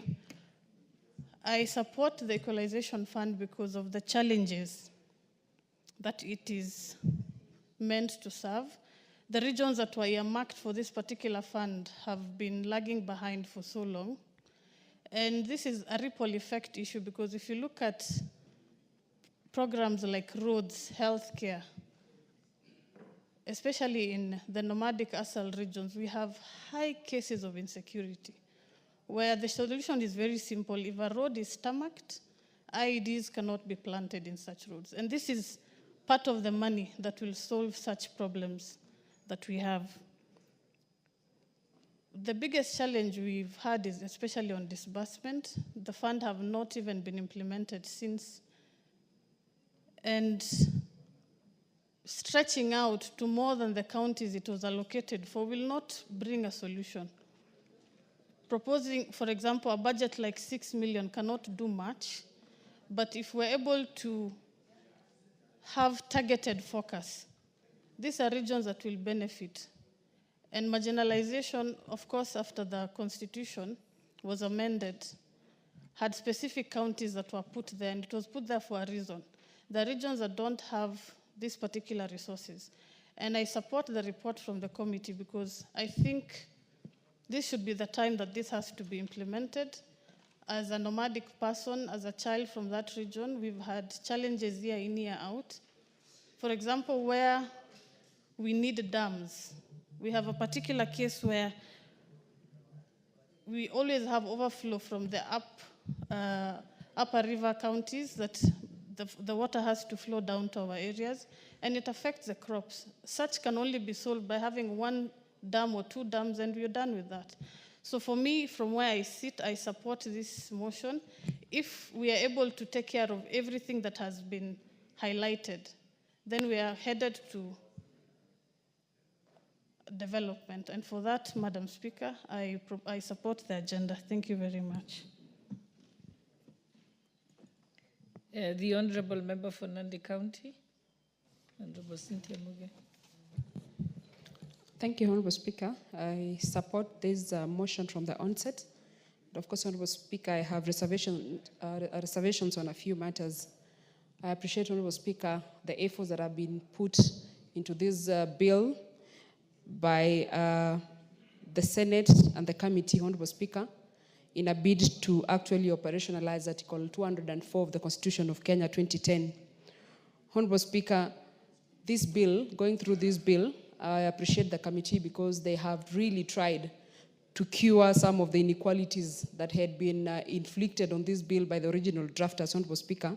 And I do not want to go back to the original draft. I appreciate the amendments that have been made. And Honorable Speaker, we all appreciate that this particular bill is supposed to give us the framework for identification, selection, and even implementation of the programs under, in the marginalized areas, Honorable Speaker, so that they can be brought back or up in terms of development. Honorable Speaker, I have a problem with CRA in regards to how much time they take to do monitoring and evaluation. The Equalization Fund, Honorable Speaker, is not a birthright to anyone. And in any case, Honorable Speaker, no one likes to be a beneficiary of the Equalization Fund because it is an indicator of the poverty levels in that area. Honorable Speaker, I appreciate also the Constitution for putting in the kind of activities that this fund can actually be able to do. That it has factored in the health facilities, it has also factored in the roads, it has factored in the water and sanitation, and it also has a very important clause, Honorable Speaker, that says, and any other matter that CRA seems or deems fit, that it can be put under the same Equalization Fund program. Honorable Speaker, what surprises me here is that in the implementation, especially in the advisory board, Honorable Speaker, and even in the committees, you find, Honorable Speaker, that we have people representing the county governments, we have a person representing the NGCDF, we have people representing persons living with disabilities, and Honorable Speaker, even this House has members who are actually representing marginalized groups, Honorable Speaker. Those are the persons, the women and other groups, Honorable Speaker.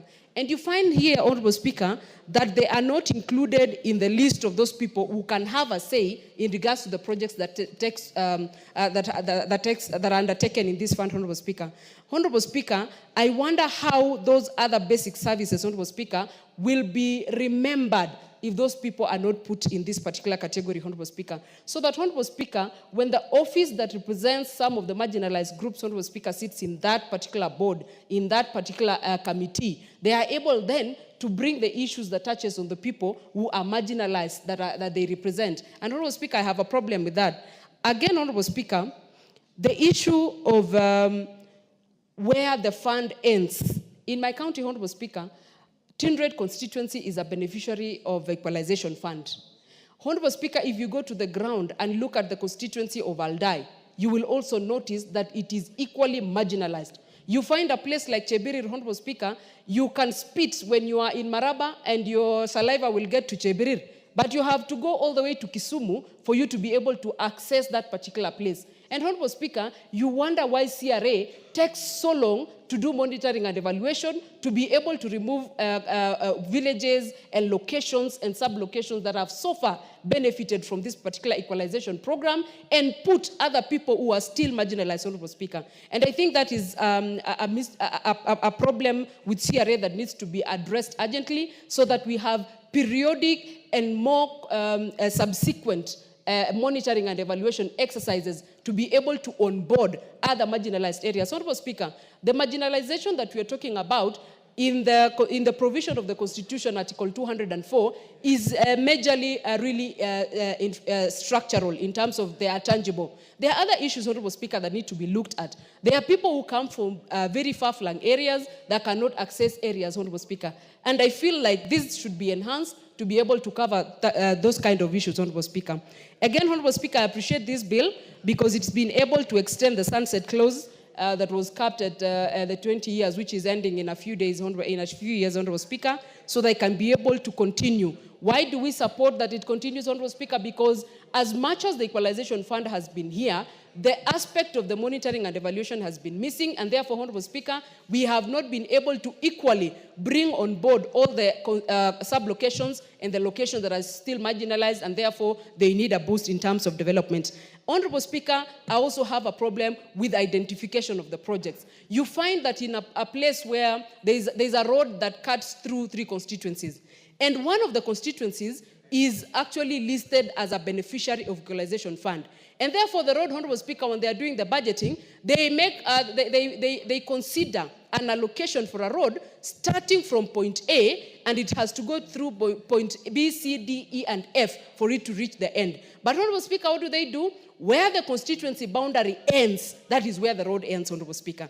And in that manner, Honorable Speaker, we are not able to then really lift the marginalization aspect of that community because you have not gotten them to the desired point, which is point F. And I feel, Honorable Speaker, we should be able to have better understanding of what this equalization fund should be able to achieve in the long run. Lastly, Honorable Speaker, I have always had a problem with the use of the statement in every paper, Honorable Speaker, regarding money that says you have to use the recent audited accounts.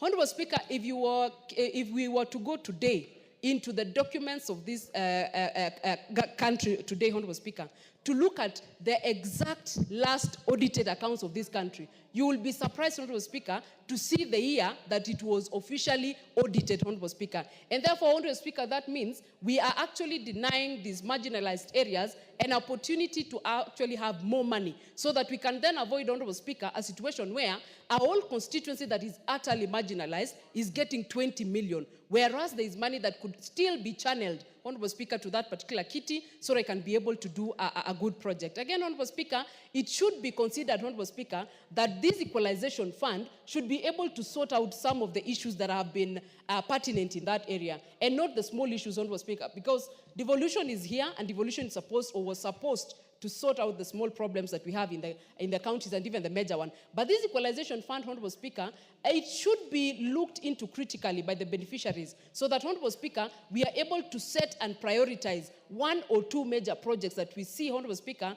that if we were to allocate money for this project this time around, then we would not have to talk about this problem again in the next coming few days. So, Honorable Speaker, I am really looking forward to the Committee of the Whole House in regards to this particular bill, because I have reservations, Honorable Speaker, and I feel there are better inclusions in some of the clauses in this bill that can be factored in so that this bill then, Honorable Speaker, can effectively and efficiently actually serve the purpose that it was meant to serve from the word go. I appreciate the committee, Honorable Speaker, and I support this particular motion. The Honorable Member for Marsabit County, Honorable Naomi Wako.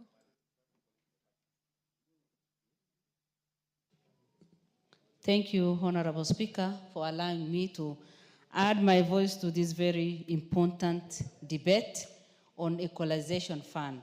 Honorable Speaker, as we know very well, that this funds is as a result of Article 204(1) of the Constitution, which consists of 1/2 of revenue collected by national government each year. And it is to promote and it is to enhance what is happening in marginalized areas. As you know, for many years, there are areas that have been marginalized in terms of development, progress, and growth. And especially northern and northeastern part of Kenya have been left behind. And that area has been marginalized in terms of water, road connectivity, health facilities, and electricity. These areas have remained marginalized. And it is through these funds that the county government can be able to improve the area so that at least we can catch up with the other part of the country. But, Honorable Speaker, however much I support this bill, there is need for us still to review and see how best it can incorporate other areas and how best all the leaders can also be brought together so that proper development can be brought to those areas.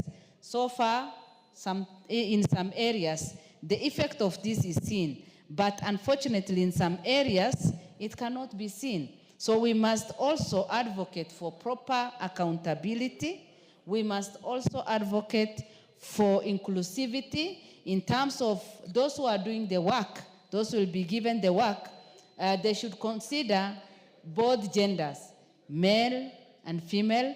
They should also consider people living with disability so that all Kenyans who have the capacity can be able to participate in this, because however much we are concentrating on the areas that have been marginalized, we also want the individuals in those areas to grow themselves economically.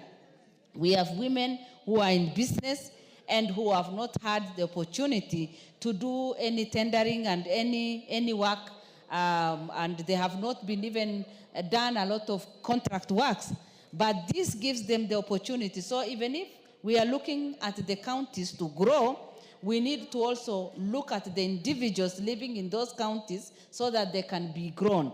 And the same method that has been used for the counties to be given this money, we need to look at the marginalized among the marginalized communities so that we give the opportunity to the people who have a bit of capacity so that we can grow them, so that they can do businesses, so that they can also get the experience.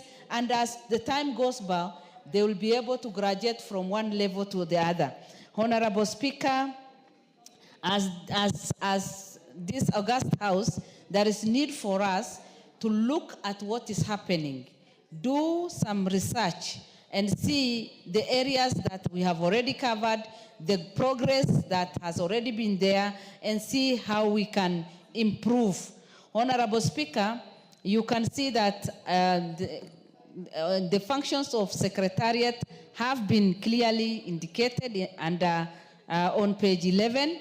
We can also see that the County Technical Committee, that is where I give a lot of attention, because under Part 4, County Technical Committees, 16, the fund shall finance programs or projects for the provision of the following basic services in areas identified as marginalized areas by Commission on Revenue Allocation.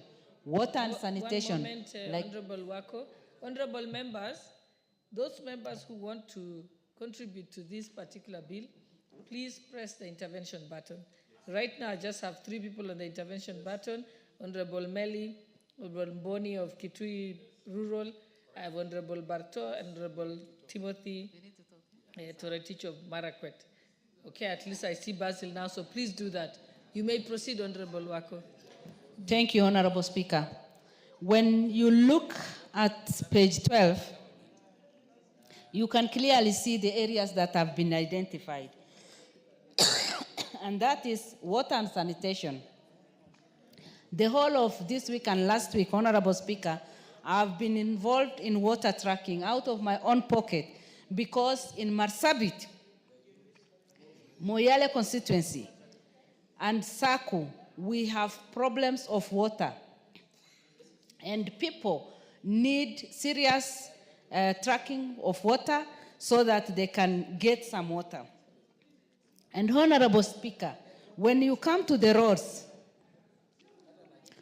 some of our areas, we got the main road through during the time of Kibaki.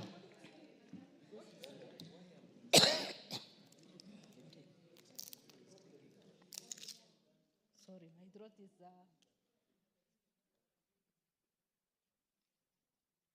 Thank you. When it comes to roads connectivity, yes, we have the road leading from Isiolo to Marsabit and going beyond. But the other roads that can serve within the town and other places are not there. And that is why I want to urge the county government to be more careful so that we can have the feeder roads done and taken care of. When it comes to health facilities, some people in our place travel for over 300 kilometers to get to health facilities. And sometimes expectant mothers suffer on the road, they deliver on the road, and sometimes they are not even taken care of hygienically. And most of the time, some of them even lose their lives. And that is why we need this. Up to today, in some parts of our country, electricity is not there. And that is why today we advocate for electricity connectivity. And Honorable Speaker, given the opportunity, these funds can transform many areas that have been marginalized. And as I have already said, as we think of the marginalized areas, let us also think of the marginalized groups in those areas. Give opportunity to the youths in those areas to do business.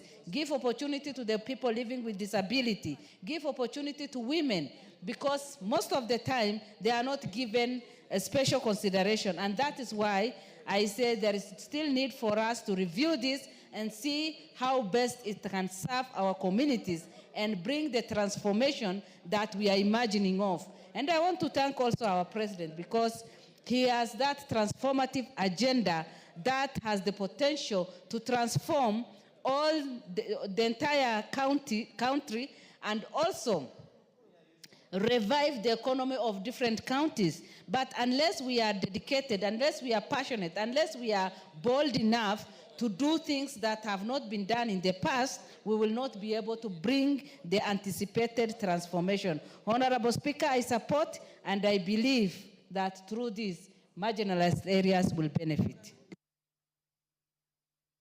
Honorable members, several members have come to me saying that they don't have their cards, so you just give your names to the clerk. All right, next is Honorable Julius Melly, member for Tinderet. Thank you. Thank you. What is your point of order? What's your point of order?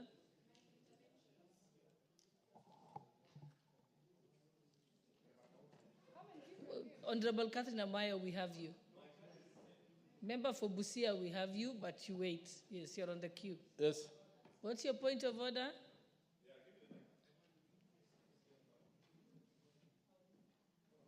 Thank you. Madam Speaker, it's more or less, I'm seeking for your guidance. Madam Speaker, when you look at this bill, some time back, and I'm sure you are in this house, we looked at this bill and all members were in agreement that the zoning should be done so that it carries along this bill. Madam Speaker. That's not a point of order. That's why I was asking for your guidance so that we know as members, as we continue debating it, is it of beneficial to the people we represent, or this House amends this bill so that we discuss it as in an amended form, Madam Speaker? I think it's very important, even for record and for the Hansard and for posterity, for what the sentiments of the members, that they are able to ventilate in the House and they are able to have it recorded in the Hansard, so that at the time when it comes to the committee of the whole, then there is a basis for having reached those amendments. So I think that's important. We can't skip that and assume that members wanted to catapult to the amendments. Yes, I think that will be cutting a shortcut. And not everyone has the benefit, like you do, of what was discussed, maybe at committee stage or at public participation. So I think, and this is a very important bill that has been long overdue, that there's been discussions in the country as far back as 1965. It's not something light to be taken lightly, and hence the reason why we are giving members sufficient time to ventilate, and then at the time it comes to committee of the whole, we know how we arrived there. Thank you. Okay. Honorable Melly, you may proceed. Thank you, Madam Speaker. Madam Speaker, I arise to support this bill. And Madam Speaker, Equalization Fund is a fund that has actually been used by many developed nations to actually uplift areas within their countries to come to par with the rest of the country. Madam Speaker, this is a bill that I want to support a lot, more importantly, knowing that this country is differently developed. It is differently developed because we have regions in this country that have not even seen tap water, no electricity, no roads, motorable roads, and they have no health services or health facilities. Madam Speaker, the bill, we have a number of devolved funds in this country that actually needs a bill of this nature for proper administration. Equalization Fund is supposed to cover areas that have actually been marginalized. not necessarily in terms of aridity or lack of rain or such a kind of thing, but it is because they are actually they are backward in terms of levels of development. I can give several examples, especially in the northeastern region, parts of the Rift Valley, the northern parts, most areas that are actually no development. But I want to chip in and look at it more critically, especially in form of administration. The bill tries to really go into and enumerate and establish several frameworks on how this fund is going to be administered. It sets out an advisory board that particular board seeks to make sure that this fund is utilized well, there is value for money, and in fact, it also makes sure that the projects are identified well. Madam Speaker, if you look at the NGCDF, the county government, among even the NGAF, those are devolved funds. But one of the issues that is facing a number of these default funds is actually the implementation or the administration aspect of it. I want to thank the proponents of this bill because they have gone down to identify problems that are bedeviling the equalization fund. A project that is going to uplift areas in this country, and as the Constitution identified, it says that it shall actually be in use or actually run in force for about 20 years, as envisaged by the Constitution 2010. We are now about 12 years into the Constitution, but the administration of this fund has delayed.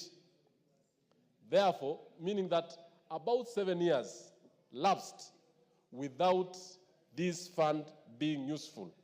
In fact, the remittances from the National Treasury actually delayed a lot because of lack of legislative processes. So this bill is very important because it will actually make sure that the money is used well, the community are involved in identifying the projects, they participate also in ensuring that these projects are identified and they are followed to completion.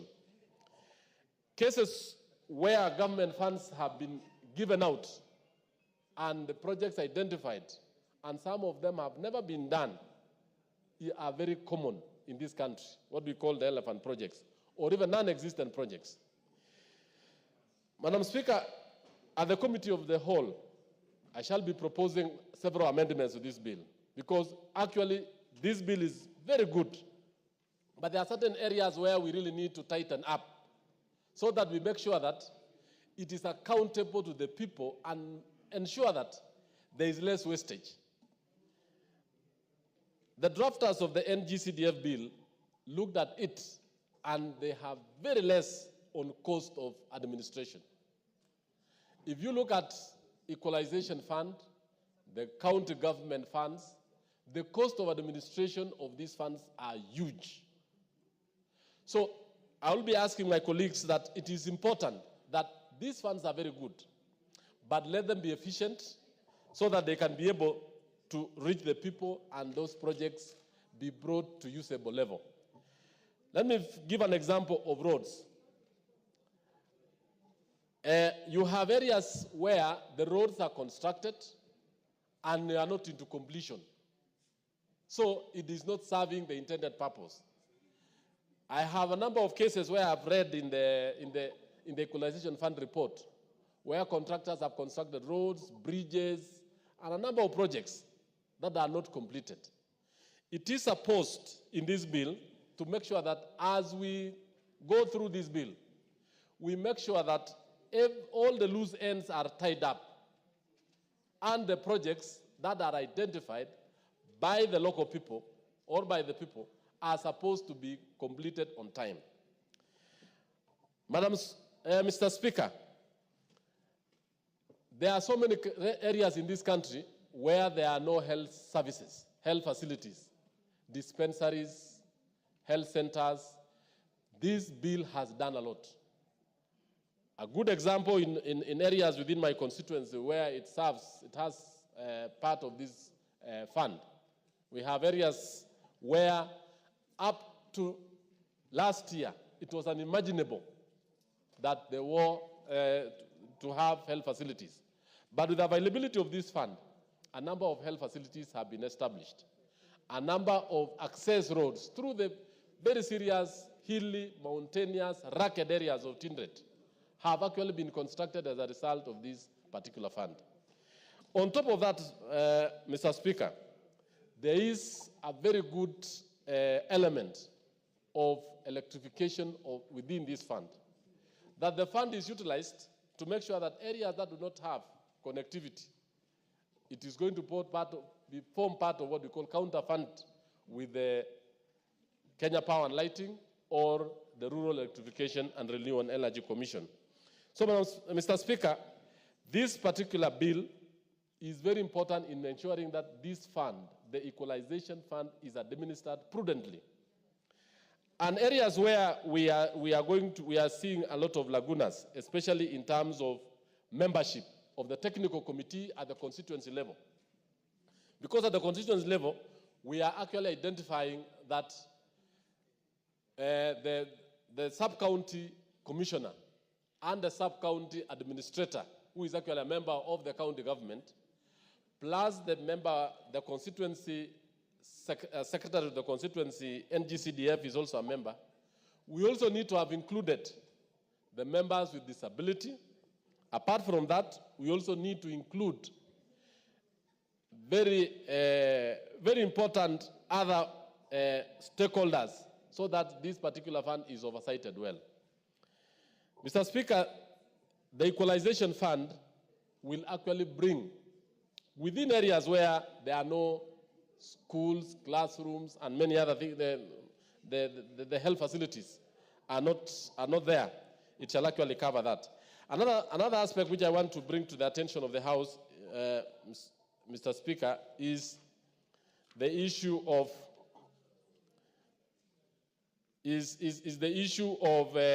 bank accounts. It has actually gone down to elucidate how the accounts of this fund are going to be managed, who are the signatories, when are the funds going to be released, and more importantly, how are the projects going to be oversighted by the various committees.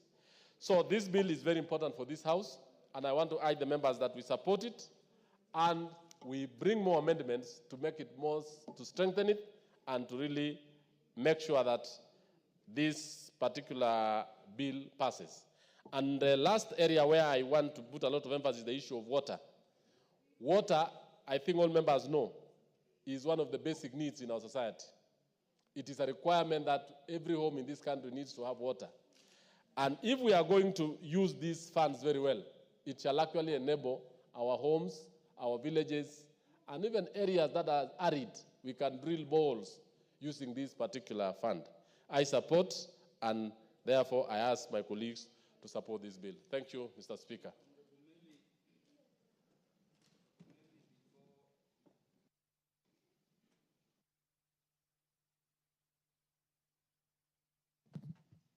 Yes, Honorable Meli, before you said, what did you say about clause 4 of the bill? Yes, on clause 4 of the bill, Chair, I did identify an issue there. And I think the bill states that the fund shall, pursuant to Article 2041 of the Constitution, consist of 1/2 of all revenue collected. And I think I did mention that we shall be proposing some amendment, because this means that this fund is going to have 1/2 of the total revenue of the national government, which is exceedingly high. So those are some of the amendments I'm going to bring, Mr. Speaker, so that this fund remains within the 2% of the revenue that we collected. Thank you. Yeah, thank you for highlighting that, because I doubt we intended equalization would be even more than the devolved funds allocation. Yeah, the MP for Kitui Rural. Thank you very much, Honorable Speaker. Let me say on onset, I support this bill because it's a very important bill. Mr. Speaker, the bill seeks to provide for the administration administration structures for the management of Equalization Fund. And through this bill, Equalization Fund and Advisory Board and other committees will be formed. Mr. Speaker, this fund is supposed to provide basic services like water, roads, health facilities, and electricity. Mr. Speaker, it's a pity. It's a pity, up to now, some areas don't have these facilities. It's a pity. And going back to session paper number 10 of 1996, one of the objectives of this session paper was to promote equal opportunities to all Kenyans. It's a pity, as we speak, 41% of Kenyans don't have access to safe drinking water. Many people are walking long distances to fetch water. For example, in my area, there are some places where people have to walk for 70 kilometers to go to the river.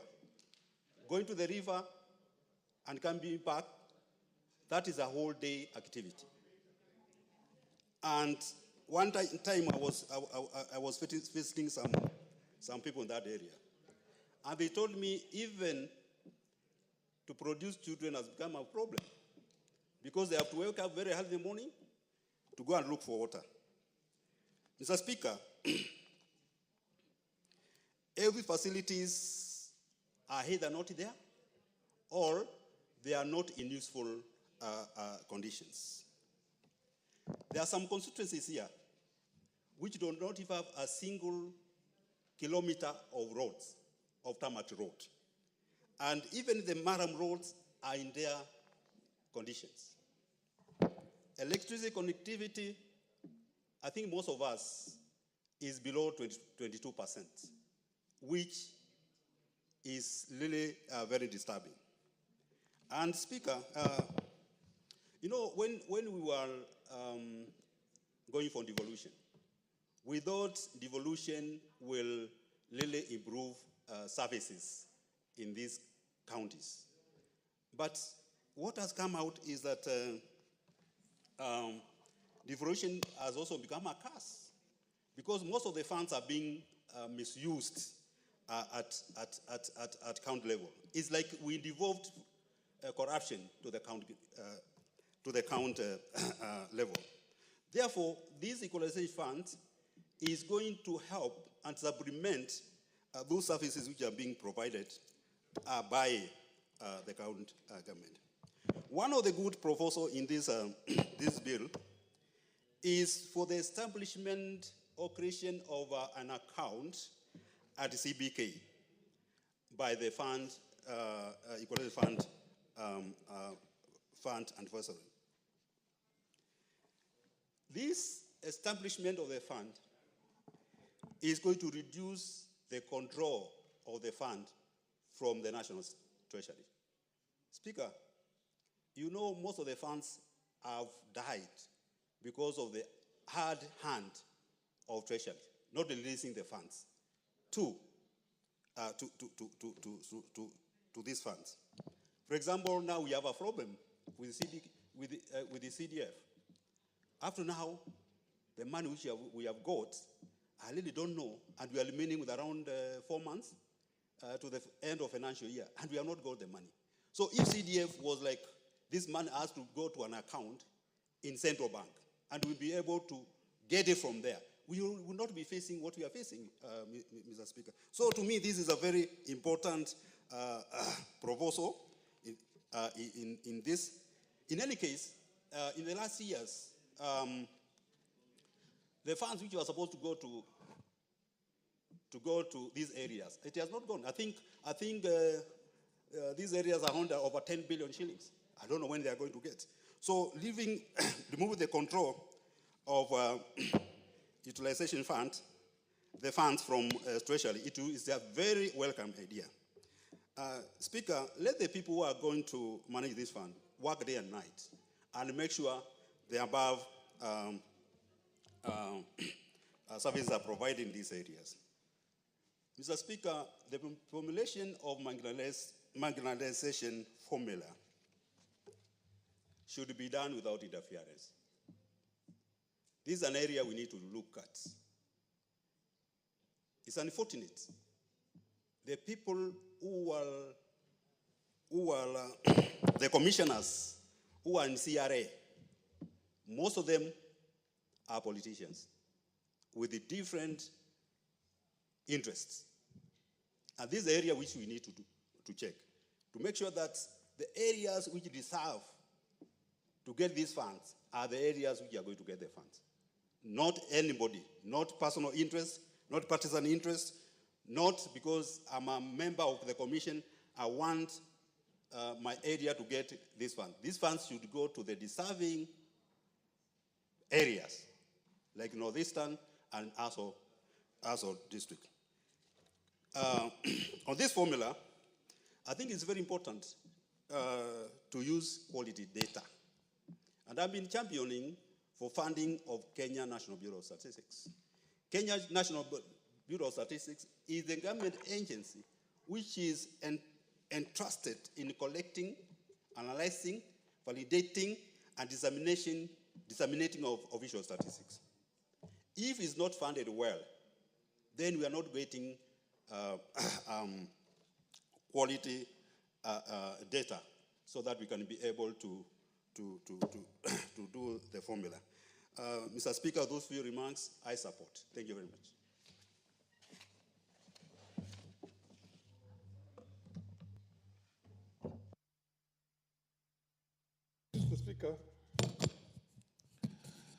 Mr. Speaker, I am going to contribute on this this bill with a very heavy heart. Mr. Speaker, the very foundational object and spirit of having an equalization fund was to correct the historical marginalization of sections of this country. The idea is to see the resource allocations that were done from 1963 until 2010 and now begin bringing those areas where there was no government investment up to speed with the rest of the country. Up to speed with the rest of the country. This is not dealing with contemporary poverty in pockets in everywhere in the country. Historical marginalization. And at the time of the inception of this particular provision in the Constitution, and I can tell you that many Kenyans who voted for this precisely because of that, we only had 14 counties in mind. Only 14 counties in mind. That were basically starved of resource allocation because of, among other things, the sessional paper of 1965. And those counties were Tana River, Marsabit, Mandera, Taita Taveta, Kilifi, Kwale, Samburu, Isiolo, Turkana, West Pokot, Garissa, Wajir, Lamu, Kitui, and Baringo. Kitui and Baringo. We have now convoluted the whole thing and used the power structure at the time with the people who came to power to make it translatable to every pocket in the country. Mr. Speaker, this thing has lost its meaning. I was part of the framers of the Constitution, and the idea was to take public goods to those places, roads, hospitals, education institutions, electricity, water, to the areas that never got that for all those years since independence. Today, areas like in Mwingi, where I go through myself when I live here, Sekuru, Ngune, all those places, Ukasi, which has never seen development for all those years. And then when you go, the farther you go into the north, who's got a point of information? Yes, proceed and give me the information that you have. Yes. Oh, yes, I need the information that, okay. I said you should ordinarily ask me whether I want to be informed because I'm, keep on saying point of information, you'll be recognized. Don't worry, you better talk very loud and then the speaker will hear you. Anyway. No. Keep on saying point of order, point of information until you get the opportunity. What's wrong with you? Now, Mr. Speaker, this reminds me of something in the 60s when we had the civil rights movement in the States. Mulyungi. No, you said point of information, not out of order. Yeah, thank you, Mr. Speaker. Mr. Speaker, I want to thank my neighbor, Mheshimiwa Farah, for appreciating the problems we have in Mwingi. Information. And the information is to thank him because he seems to be very vast and conversant and very knowledgeable about Mwingi because he passes there, he's my neighbor. And I want you to continue giving the information so that Mwingi can benefit from this fund. Thank you, Mr. Speaker. Thank you. I hasn't given.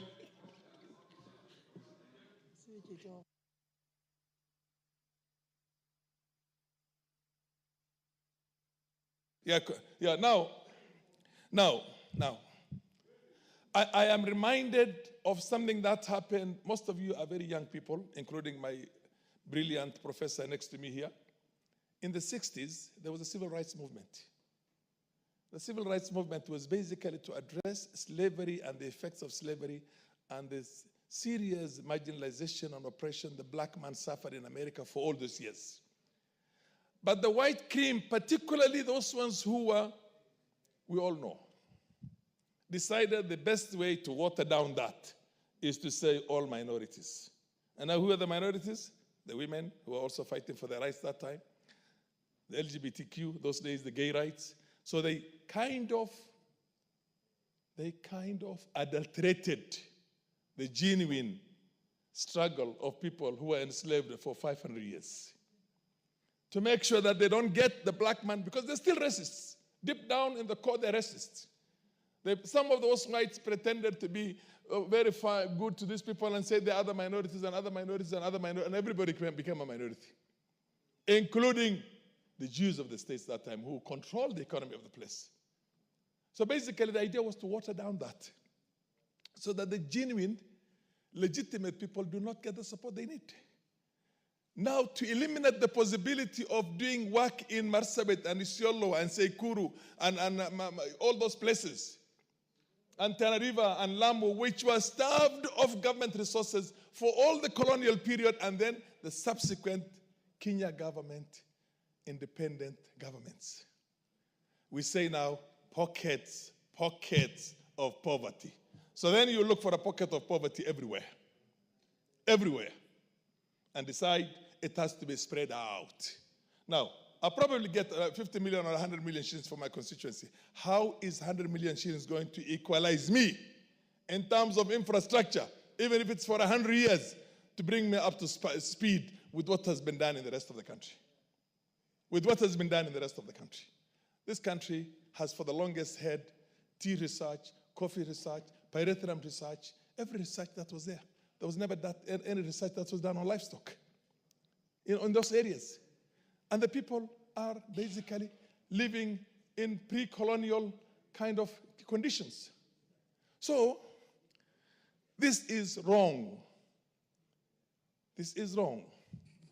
And I want Naomi and other people to listen to me very well, because this has got to be amended to capture the spirit and the object of the framers of the 2010 Constitution, which was to bring those marginal NFD and everybody else who were lesser Kenyans up to speed with the rest of the country. How many years will it take me with 50 million per annum in my constituency and every constituency, in Taita Taveta, in Kitui, in Isiolo, in Marsabit, in North Hor, in areas that has never seen government for the longest, to have the kind of roads we have in Kiambu, for example, or to have it in all these other places that have been taken very well care of, well-endowed, Eldoret, Kitale, Kericho, you know what I mean? It is not going to take us, it's going to take us forever. It defeats the purpose of this constitutional, provision. Completely defeats. Mr. Speaker, I went to school when my primary school in 1964 did not have a standard 7. We got independence without a standard 7 in Northeastern Province, except one school in Wajir, and I think one in Marsabit, period. And when I talk like that, I mean an area whose expanse, only North Horr constituency, is bigger than Nyanza, Western, and Central Province put together. Only one constituency. And only in Northeastern Province, we have 20 of those, 22 of those. Only in Northeastern Province. Tell me any development that people in Ganze and all those places that I go through when I come from Garissa, Tana River, is as backward as everywhere else in North Horr, in Marsabit, in Moyale, in Mandera, and the rest of it. There's never been government investments because the white man came in here to do what was called extraction economy. He came to pick our wealth. There was nothing for him to pick there. He went to the highlands. But that's why it's called the White Highlands. The White Highlands. And that's the only areas that were developed over that period and in the subsequent government because of the session paper number 10 of 1965. So this was designed to correct those two periods, colonial period and post-colonial period, which came with a sessional paper that says we are not going to invest any money in those places. In 1993, as a young member of parliament and a first-timer, I filed a question and I asked how much money was invested in development projects in Northeastern Province for the last 30 years. In those days, we had 3 districts. We had Garissa District, Wajir District, and Mandera District. Mr. Speaker, the records are available. The answer was 178 million shillings. Was invested in almost a third of the country for 30 good years. That was coming to a paltry less than 6 million shillings per year per county. That gave us nothing. And then I got to ask, where was that money spent? Largely, a lot of it was reallocated for security measures because of the insecurity that was there in some parts. And that was one way of taking money from development for technocrats in the government to put into their own pockets. It's easier because nobody's going to make you account for security. So when we have had this kind of a marginalization, this kind of level of what do you call discrimination, this level of the kind of what we did to our own people in terms of starving them of getting the basic rights in their own country. And then today, 39 constituencies are supposed to benefit from it. 39 counties. 39 counties are supposed to benefit from what was essentially designed initially for only 14 counties. And at a paltry sum of 0.5% of the national budget. This is not going to equalize anything. You might as well do away with it and begin looking for a proper constitutional amendment so that Kenyans can feel that they belong to a country where they are all equals. Mr. Speaker, I don't have a single foot of tarmac road in my constituency. Not a foot. Not this length, not from this table one end to the other end. The headquarters of my constituency is Dadaab. There's not a single foot of tarmac road. And that goes for most of the constituencies in those marginal areas. For that all. And that also happens. The only one we have, which was done many years back, is the one that moves from here to Garissa, the tarmac road, which is largely in other, what do you call, counties. And then you go to Mwingi itself, and then the feeder roads, Mwingi West, Nguni, Oda, Mr. Speaker, we have 2 Kenya. We have a Kenya in which when people are leaving that place, coming this side, they say we are going to Kenya. And we have a Kenya when you go to, the roads are, you feel like you're in other parts of Europe and in the Middle East. And I've seen that. Just go outside Nairobi. Just go outside Nairobi, and you'll see that. Do you think those people are going to feel the same in terms of patriotism for those countries, for their country? Mr. Speaker, I came to Parliament here. When we're sending to universities in Kenya 1 or 2 students as a whole province in a year. And out of 100,000 students those days who are going to our universities, only 65 of them were of northeastern origin. Majority of them were children of civil servants who are working around here, but from northeastern schools, there were less than 15. You could go to the medical school and not see anybody. Mr. Speaker, we need to unite our country. Can I have 2 more minutes, if you don't mind, in view of my old... Thank you. Mr. Speaker, let us look at the resource allocations that were done in all the constituencies in this country from 1965 to 2010. For serious infrastructural development, for development purposes, and look at the areas that were left out and say, let us allocate this as a what you call a positive discrimination so that they can also come up with the rest of the country. An affirmative action of some kind. Mr. Speaker, I was in this country. I was in this country as a young man. I've given 3 minutes. Most of you do not know.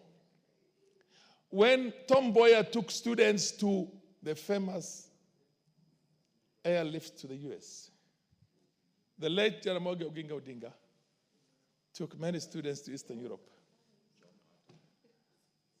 And I would say majority of them were from Luo Nyanza. The Western, those days were called the Kavirondo. I don't know what Kavirondo meant, but it was the Western side. When they come back from those places because they were not in favor with the government, if somebody comes back with a PhD, he was relegated to a master's. If somebody came back with a master's, he was relegated to a bachelor's. If somebody came back from Hungary, Romania, and all those countries, Russia, Ukraine, those days, which was part of Russia, Ukraine, they were relegated to a diploma. This country has seen apartheid. This country has seen serious apartheid in its own history. And the Equalization Fund was one way of addressing that apartheid. That apartheid. The awful things we did to ourselves in that short period since we got independence. The awful things that the white men did to us in the differentials. But I can understand the white man. They came to extract the economy from here. They came to rob us. They came to enslave us. They came to use our forced labor to develop their own economies back at home. But in an independent African country, when we suffered the way we suffered, and then you come to me here right now with an equalization fund, which is equalization only to the extent of the title, by the way. It equalizes nothing.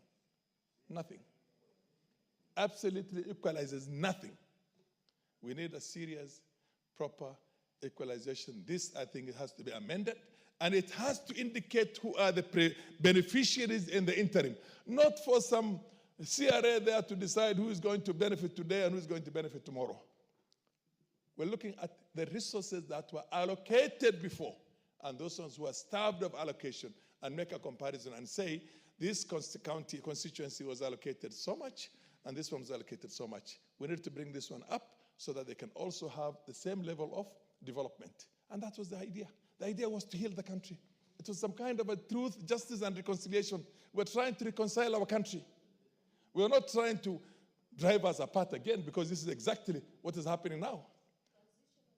Transitional justice was what we expected to do. We wanted all of us to forget and say, look, my country might have done some awful things to me, but today, here I am benefiting. I'm coming up to speed, and you see tarmac roads all over Northeastern, all over what you call the feeder roads in Turkana and Marsabit and Moyale and Kilifi and God knows everywhere else which has been starved. Pokot, West Pokot. The Pokots were called Souk. Has anybody heard the word Souk?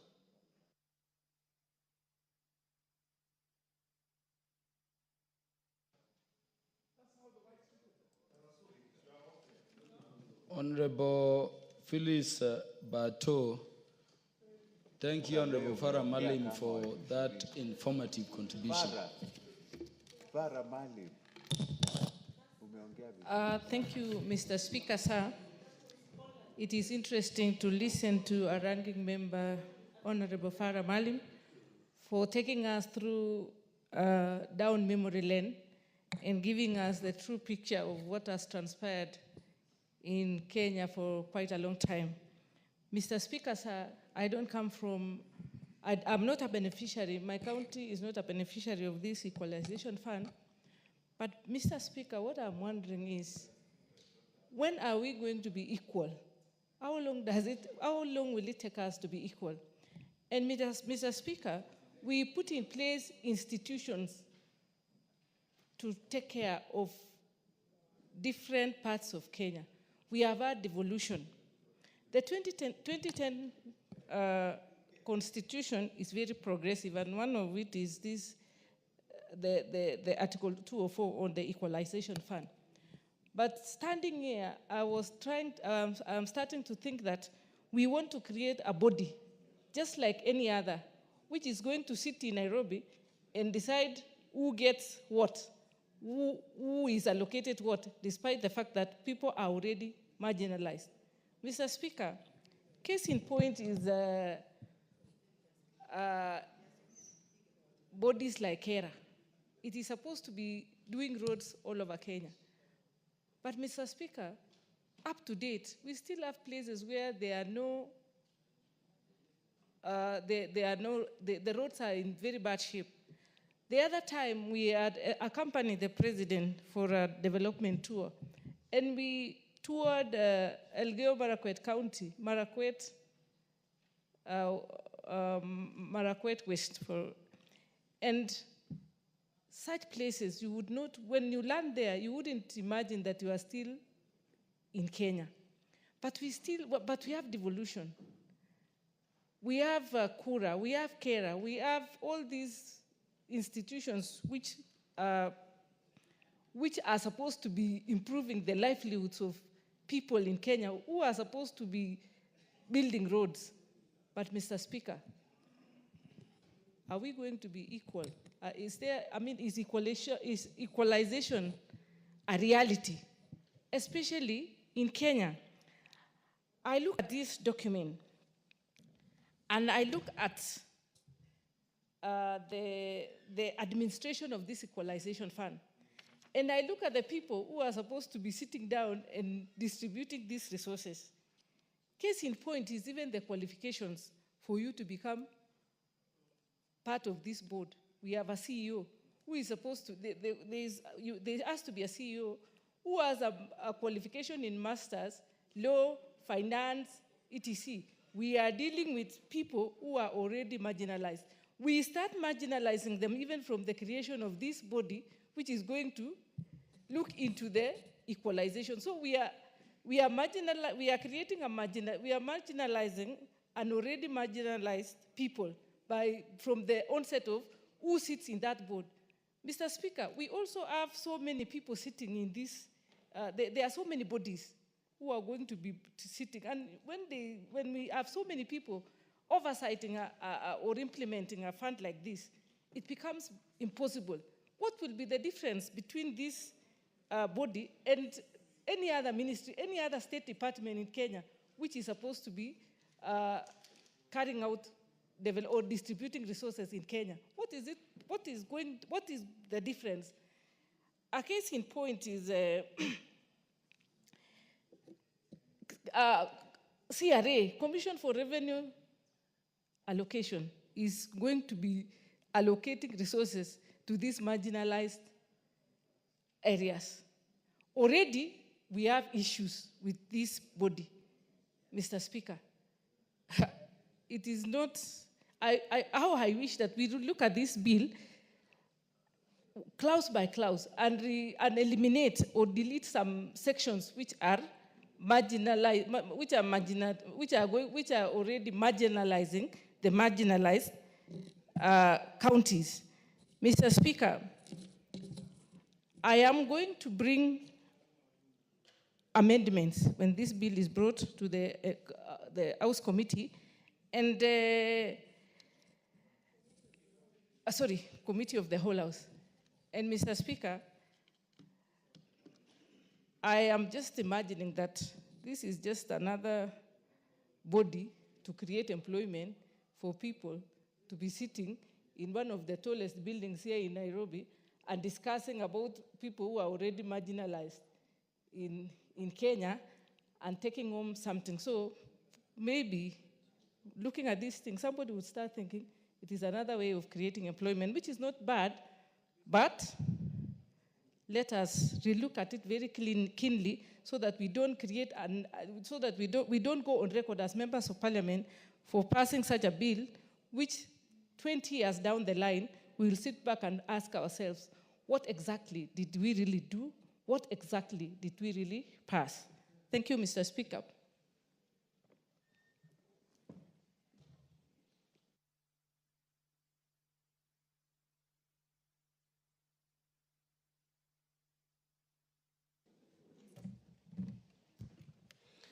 Honorable Speaker, thank you for giving me an opportunity to contribute on this very important and progressive piece of legislation, that is the Equalization Fund Administration Bill 2023. Honorable Speaker, looking at the letter, the spirit, and the intent of this legislation, Honorable Speaker, it raises serious fundamental legal issues. Honorable Speaker, I have read Article 204 of the Constitution, and I've asked myself 3 questions. Question number 1, why was this fund created? Question number 2, Honorable Speaker, why did the Constitution limit the services to be provided for under this particular fund? Number 3, Honorable Speaker, I've asked myself, what was the mischief behind the 20-year sunset period? Honorable Speaker, I believe that those 3 questions that I've posed mirrors the very intention of this particular legislation. Honorable Speaker, I've said 3 issues. What was the purpose of the fund? Number 2, why did the Constitution limit the services? Number 3, what was the mischief of the 20 years sunset period? Honorable Speaker, if you look at that particular Article 204 critically, and in particular 204(2), and I wish to read, Honorable Speaker, it says, the national government shall use the Equalization Fund only. Honorable Speaker, the word only has been used under Article 204, but that only is not present under this particular legislation. Honorable Speaker, it says only to provide basic services, including water. Honorable Speaker, even though the word including has been used, but prior to that, the word only has been used, including water, roads, health services, and electricity to marginalized areas to the extent necessary to bring the quality of those services in those areas to the level generally enjoyed by the rest of the nation so far as possible. Honorable Speaker, the fact that, that under this Constitution, specific services were chosen, and therefore, meaning, Honorable Speaker, it was meant, in my opinion, and in my understanding of the Constitution, to address areas that had historically been marginalized in this country. Honorable Speaker, we must be very wary as a country so that we do not leave other areas of this country who have suffered historically without those basic services. Honorable Speaker, you go to a county like part of Elgeyo Marakwet that borders Tiaty constituency. Honorable Speaker, you will be shocked that up to this time in history, there are people who have never seen a health facility. There are people who have never seen a tarmac road. There are people who don't even know who the President of the Republic of Kenya is, because they have historically been marginalized by successive regimes and by certain alignments in terms of developments in this country. Honorable Speaker, so I therefore heavily associate myself with the sentiments of Honorable Father Malim that this particular bill was meant to address the issues of historical injustices in this country. And therefore, Honorable Speaker, we should implement the intent and the spirit of this particular legislation so that we bring our country at par. Honorable Speaker, the other day I went to Wajir. And when I landed in Wajir, Honorable Speaker, I would not believe that I was in Kenya.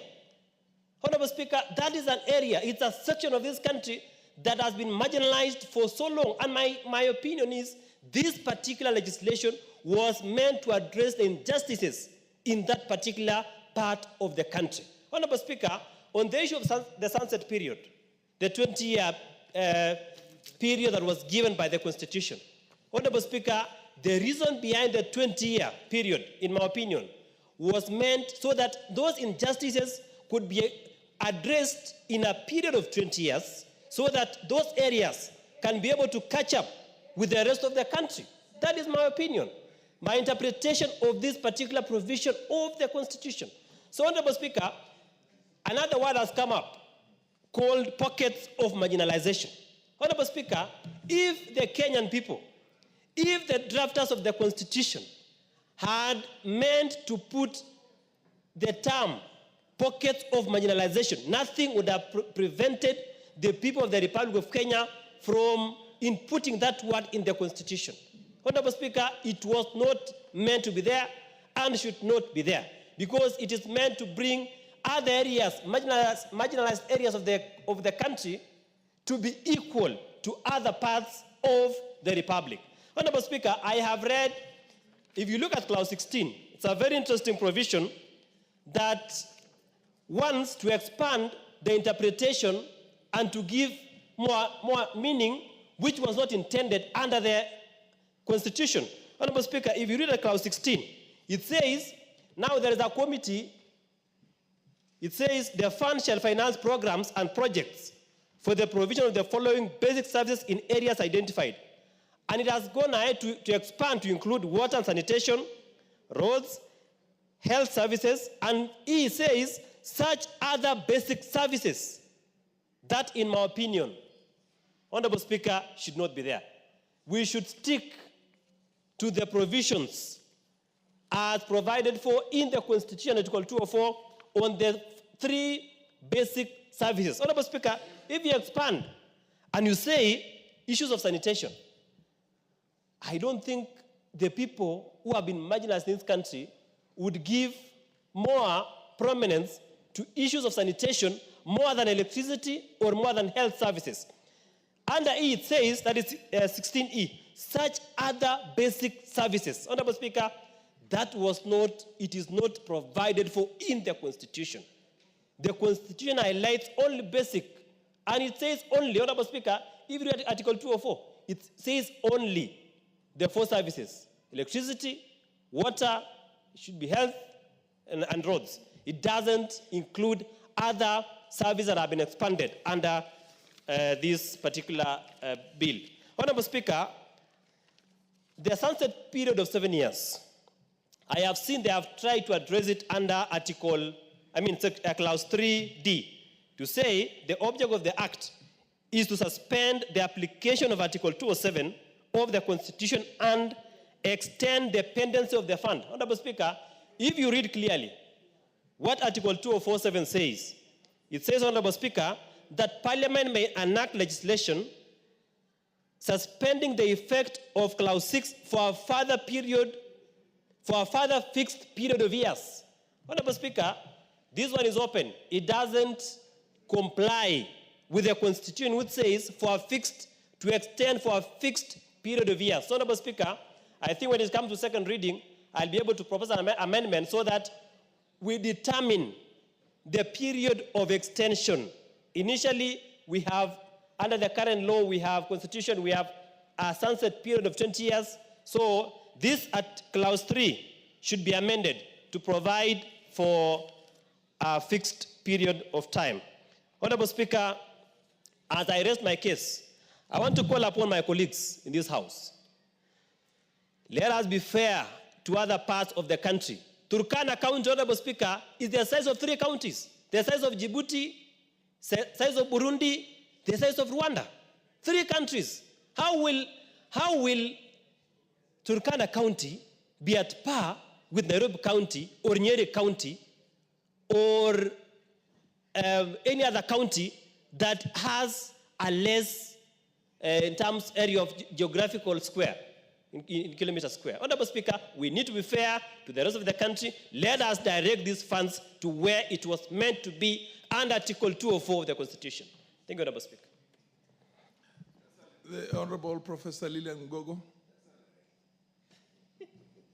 followed by Honorable Abdul Haro. Thank you very much, Honorable Speaker. And I must give you some accolade, Honorable Speaker, for laying it bare, laying it academically bare, and you gave us some very, very useful information for especially the younger generation that may not necessarily understand the historical issues that may have been there, given that you have lived them, Honorable Speaker, you have walked them, you have seen them. And I quietly sat down, looking at you with admiration and drawing from the wisdom of the knowledge and experience that you have on this matter. And I want to appreciate you, and I want to appreciate the committee for bringing this particular matter to the floor of the House through the Chair, Finance, and National Planning, who is my friend and colleague. And members have brought their ideas on this equalization fund. And this particular bill is to operationalize, bring to effect Article 204 of the Constitution by bringing up a system that would make this fund work and work well for Kenyans. Having said that, Honorable Speaker, I don't want to go back to what you have said, what other members have said, the component of time that this particular fund should be subjected to so that it is effective. But, Honorable Speaker, I want us to carefully listen to ourselves as leaders of this country. I want each leader of this country, Honorable Speaker, to have a conference with themselves, call themselves to order, and look at the role that they have played in neo-inequality in this country. Right now, people are busy jostling for particular committees in this House and in the Senate. And even when people go for elections, Honorable Speaker, the issue is we want to win an election to the extent that our people, my people, and I quote, mtu wetu, watu wetu. Where are the rest of the Kenyans, Honorable Speaker? Where do we put the rest of the country? Where did we ever take our patriotism as a nation to the extent that when somebody is put in a seat of responsibility, they should be able to consider Kenya from Turkana to Coast to Western to Maasai Land to Migori. We have historical injustices that this particular fund was supposed to have addressed, Honorable Speaker. And indeed, as I had actually added, as I was applauding you, we need transitional justice in this country. By way of development, by way of addressing political issues and socio-economic issues. Honorable Speaker, we have the Constituency Development Fund that is given equally distributed equally across the country to the 290 constituencies, Honorable Speaker. What does CDF do in this country? Can't it even address the very basic issues? It is in this very House, Honorable Speaker, that we have members who don't even use that constituency development fund well. I stand to be guided and I stand to be corrected. But these are some of the causes of injustices, economic injustices in this country. Honorable Speaker, we have 47 constituencies where money goes in equal measure. We also have devolved systems, Honorable Speaker. What's your point of order, the Honorable Mogaka? Mr. Speaker, is the member on the floor in order when she is intimating that it is members of parliament who are not utilizing NGCDF funds when we know that under the law and practice, the NGCDF board is managed by a board, funds are managed by a board, and the member of parliament has no role in that. Is she in order by saying that members of this house are not utilizing NGCDF money? Proceed, Honorable Professor. Thank you so much, Honorable Speaker. Thank you, my brother, and for your information. It is in the basic role of a member of parliament to legislate, oversight, and represent. So, if a member does not oversight well, they are directly responsible for the use of NGCDF. I want to say this, Honorable Speaker. It is important for us as Kenyans that we take the very, very, very basic care of all Kenyans. That Kenya grows as a whole. That when we look at development index for the whole country, that it is equal, Honorable Speaker. As much as we are talking about in historical injustices, Honorable Speaker, it is known in this house that there is budgeted injustices in this country, and this is a house of budget. I stand to be corrected. This house does budgeting and appropriation. And you find one single constituency getting most of the funds that is meant for the development of the roads in this country, Honorable Speaker. And I will not shy away from mentioning it as I contribute to this matter. We have ourselves as leadership, both in the executive, both in the judiciary, and in our parliamentary system, Honorable Speaker, to blame. It is high time, as Kenyans, we became patriotic. It is high time we took our responsibility seriously, Honorable Speaker. It is high time as leadership of this country that we took seriously the issue of education of this country. We are talking of water, we are talking of roads, we are talking of electricity. What about education of marginalized communities? What about education of the disadvantaged communities?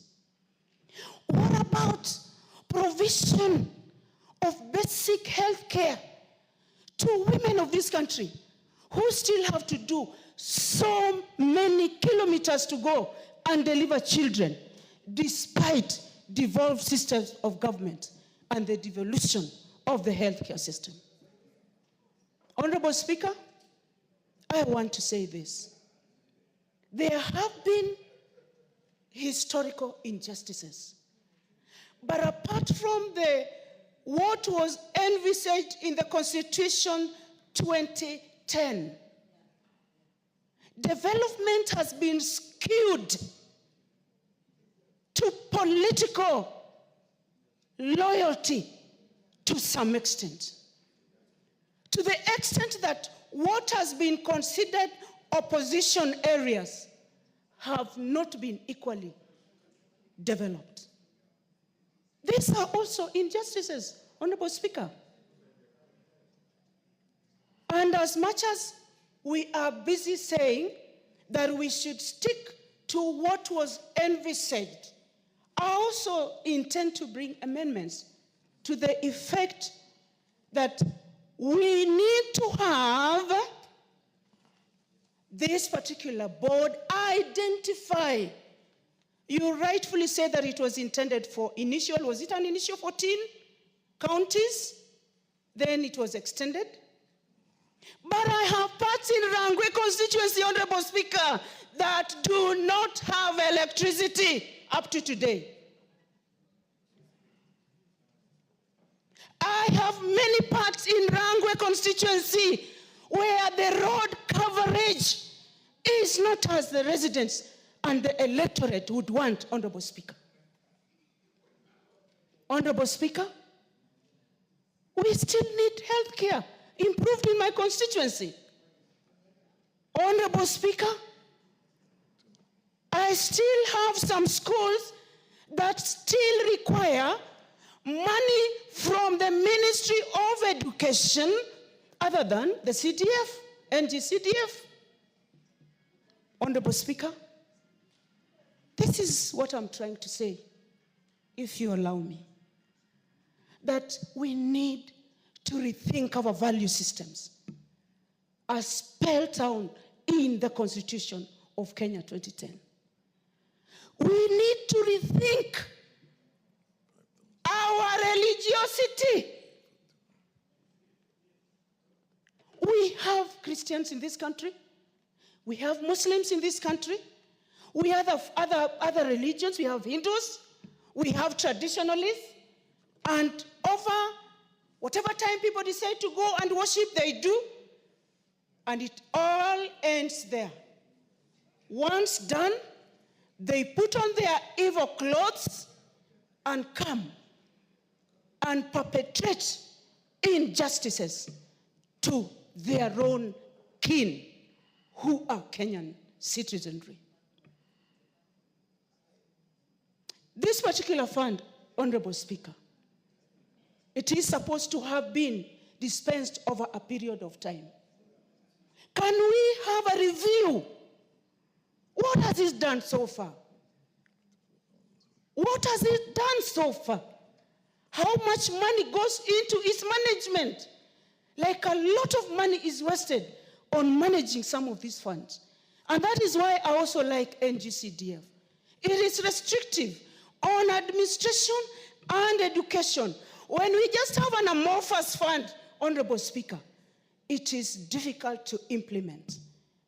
I want to conclude by saying, it is a good fund, I support it. I support the proposals by the committee. And at the committee of the whole house, I'm also going to propose my own amendments, and I thank you for giving me this opportunity. Thank you, Honorable Speaker. Abdul Haro, followed by the Honorable Basil Robert.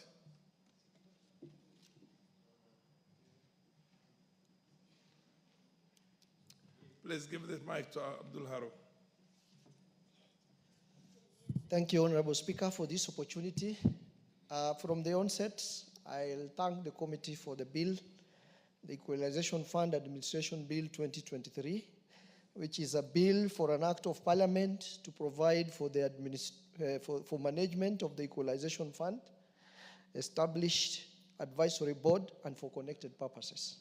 Honorable Speaker, I think the idea of this bill is actually trying to cure some of the challenges that have been found in the Equalization Fund for the last 14 years. Actually, it is 14 years now.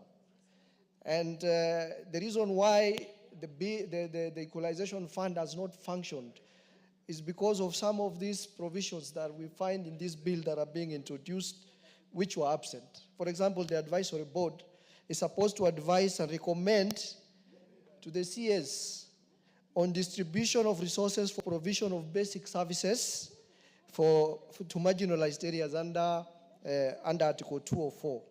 The advisory board is also supposed to appraise and evaluate projects, which was lacking in the previous years. The advisory board is also supposed to make recommendations on priority areas requiring financing. which was also lacking in the previous years. And also the advisory board is also supposed to establish a framework for collaboration between the two levels of government, while at the same time try to oversee the implementation of the project in as far as it relates to the constitutional provisions. One of the problems of the Equalization Fund so far is the fact that the Article 204 of the Constitution has not been implemented fully as required. And I don't want to belabor on the background why the drafters of the Constitution thought about Equalization Fund, because, Honorable Speaker, in your wisdom and experience, you have elucidated very clearly about the background from the colonial period to the successive Kenyan governments up to 2010 when we enacted the new constitution that gave us the provision 204 on equalization fund. The Honorable Speaker, the fund, as it has been said by most members, has been established under Article 204(1), and the fund, the fund actually takes up 0.5% of all revenue collected by the national government, and it's supposed to cover 4 main areas: water, roads, health, and electricity. Honorable Speaker, the politics of high potential areas and low potential areas, and sessional paper number 10, has been referred to by many members. And the fact that the sessional paper number 10 had envisaged a situation where if you develop high potential areas, development will trickle down to low potential areas. This has never happened, 61 years since independence. And that is why Equalization Fund came into being. And Honorable Speaker, we are informed that 7.4 billion of first policy has not been disbursed. The second policy has not been implemented. I'm told CRA is thinking about a third policy. I'm wondering, does it make sense to think of a third policy when you have not even reviewed the first policies and the second policies?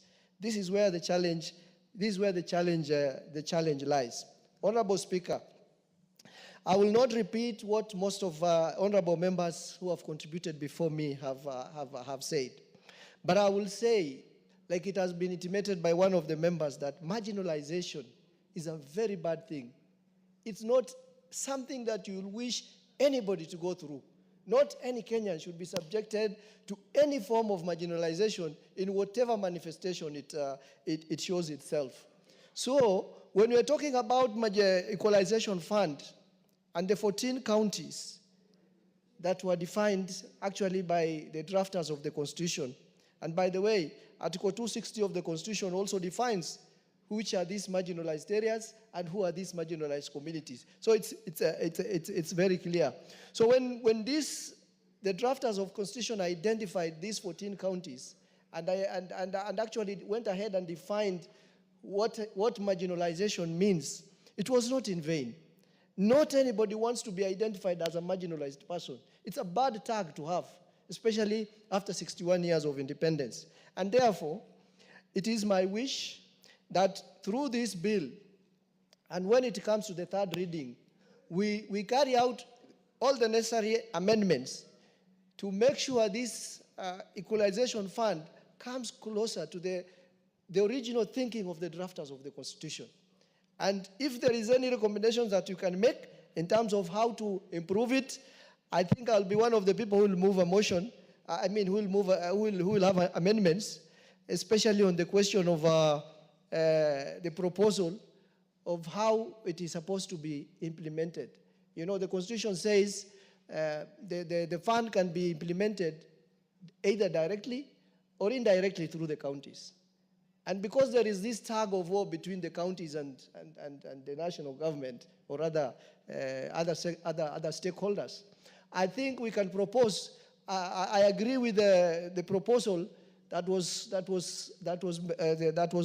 proposed earlier, that 50% of this fund can be implemented directly by the board at the national level, and the other 50% can be implemented indirectly through the county, so that we can have a win-win situation. Because the poor people in the marginalized counties are not compartmentalized in these boxes we try to put them in. They need water, they need electricity, they need health services, and they need roads. They are not interested in this compartmentalization and push and pull between different levels of government and stakeholders. So I support that proposal. And on the question of the sunset... yes, the Honorable MP for Molo Kimani is on a point of order. Honorable Speaker, I raise on a point of order on clarity. I don't want to distract my good colleague, but when he misinforms the House that Article 260 of the Constitution actually lists the marginalized counties, that is not factual. The marginalized areas are determined by the Commission on Revenue Allocation. It is not provided for in the Constitution which those marginalized counties are. I thought it's much that I also informed the House, and I'm a member of that fact. Thank you, Honorable Speaker. Yeah, actually, Article 260 of the Constitution is interpretations. It's not, but I don't think he said that. But I while contributing on this, said that the framers, the intention and the spirit and the object of the framers at the time was to bring up to speed those counties that were historically marginalized. And we only had 14 counties at the time in mind. I must admit, people took advantage of that to expand that into, but anyway, continue. But clearly the Constitution does not indicate the counties themselves, as he has put it.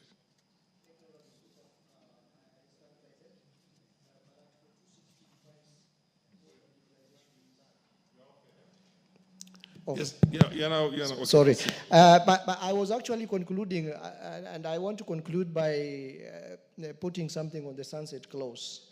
This question of the sunset clause, it is also my recommendation that when it comes to the third reading, I'll also push an amendment that perhaps we can do away with this issue of a sunset clause. I think as a way of trying to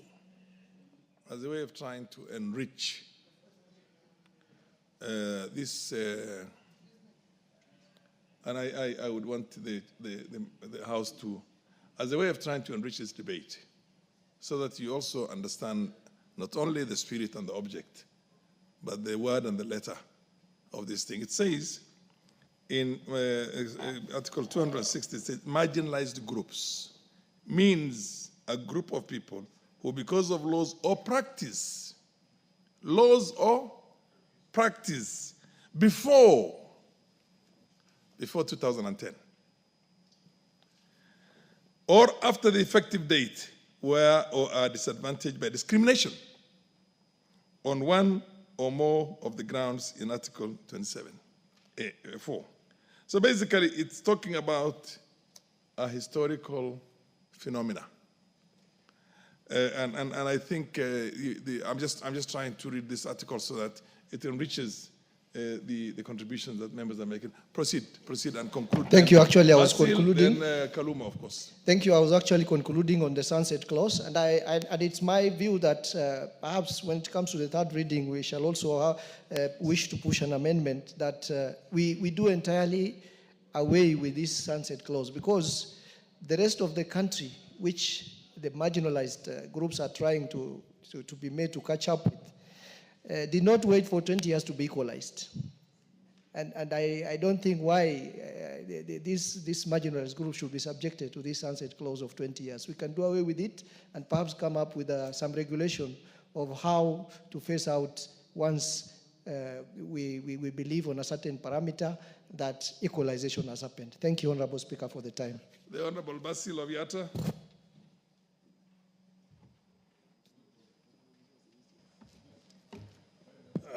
Thank you, Mr. Speaker, for giving me the floor.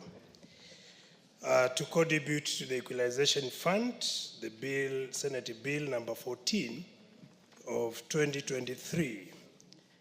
Mr. Speaker, as you just said very well, that historical injustices has actually caused serious disparities in this country. From 1963, there are some areas which feel that they don't belong to Kenya. And the simple reason why they feel so is because they've been excluded on matters to do with development. This is contributed by negative ethnicity and or tribalism, which has seriously interfered with the resource distribution in this country, Mr. Speaker. Very well, Mr. Speaker, you acknowledge that our budget is never itemized.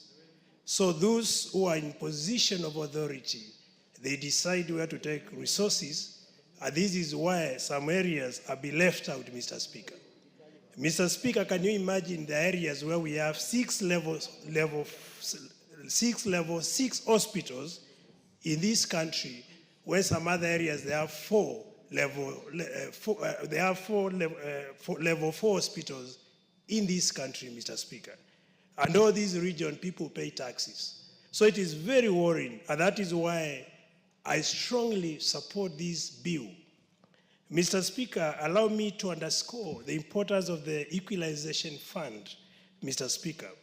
One of the simple reasons why the bill is critical, it reduces regional inequalities, Mr. Speaker.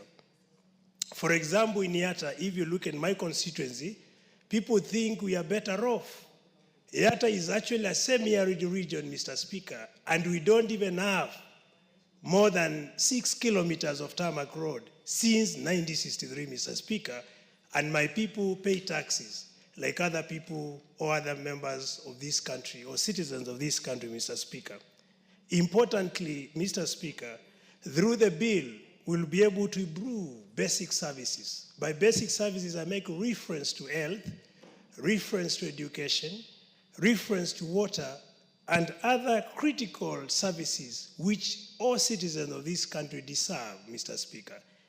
The other important reason why I support the bill, Mr. Speaker, is actually going to serve, through the fund, we are going to have some level of economic revitalization and development in this country, where areas which have been marginalized and people have been disadvantaged will have some economic boost by having services delivered to them, Mr. Speaker.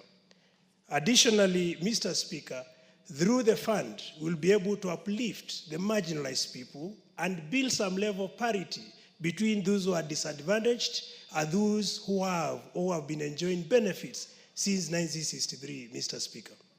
Additionally, Mr. Speaker, as I've stated earlier, there are people who feel excluded. You remember the time when people used to say Pwani is not Kenya, even Northeastern, where people thought they should just be left out and perhaps they don't feel they are part of this country. And that level of patriotism is completely fending off, simply because they have been ignored. And through this fund, we'll be able to promote national unity, stability, and enhance some form of social cohesion where these people feel they are part and parcel of this great nation we call Kenya, Mr. Speaker. Allow me, Mr. Speaker, to give some points or some opinion on how I feel through the fund that we can be able to achieve parity by proper utilization of these resources, Mr. Speaker. We must ensure there is public participation. All people of this country their voices must be heard and considered when this fund is being implemented, Mr. Speaker.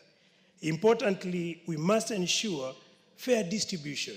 And the only way you can have fair distribution is to make use of empirical data. Because through data, you'll have targeted intervention and have resources channeled where the money is needed. And that has not been happening, and that will be part of my amendment when it comes to the committee of the All House, Mr. Speaker. Additionally, Mr. Speaker, allow me to say that we also have to ensure prompt disbursement of this money. You had an earlier speaker who said, as of today, even NGCDF, we have 4 months to the end of the financial year, and we have not gotten the money.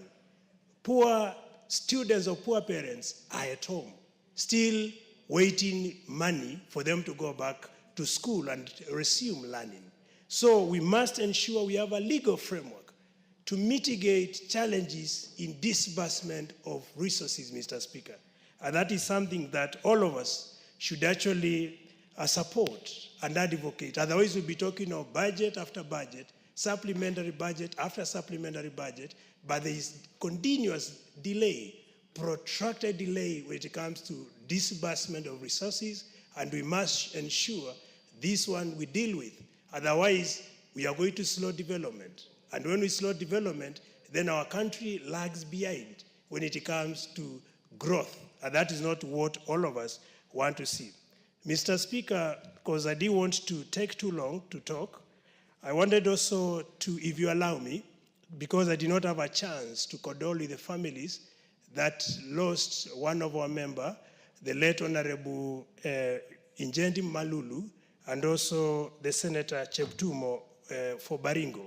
Mr. Speaker, allow me to convey my deepest condolences and also those of people of Yatta for the loss of these great men who are contributing to the nation, the building of this country.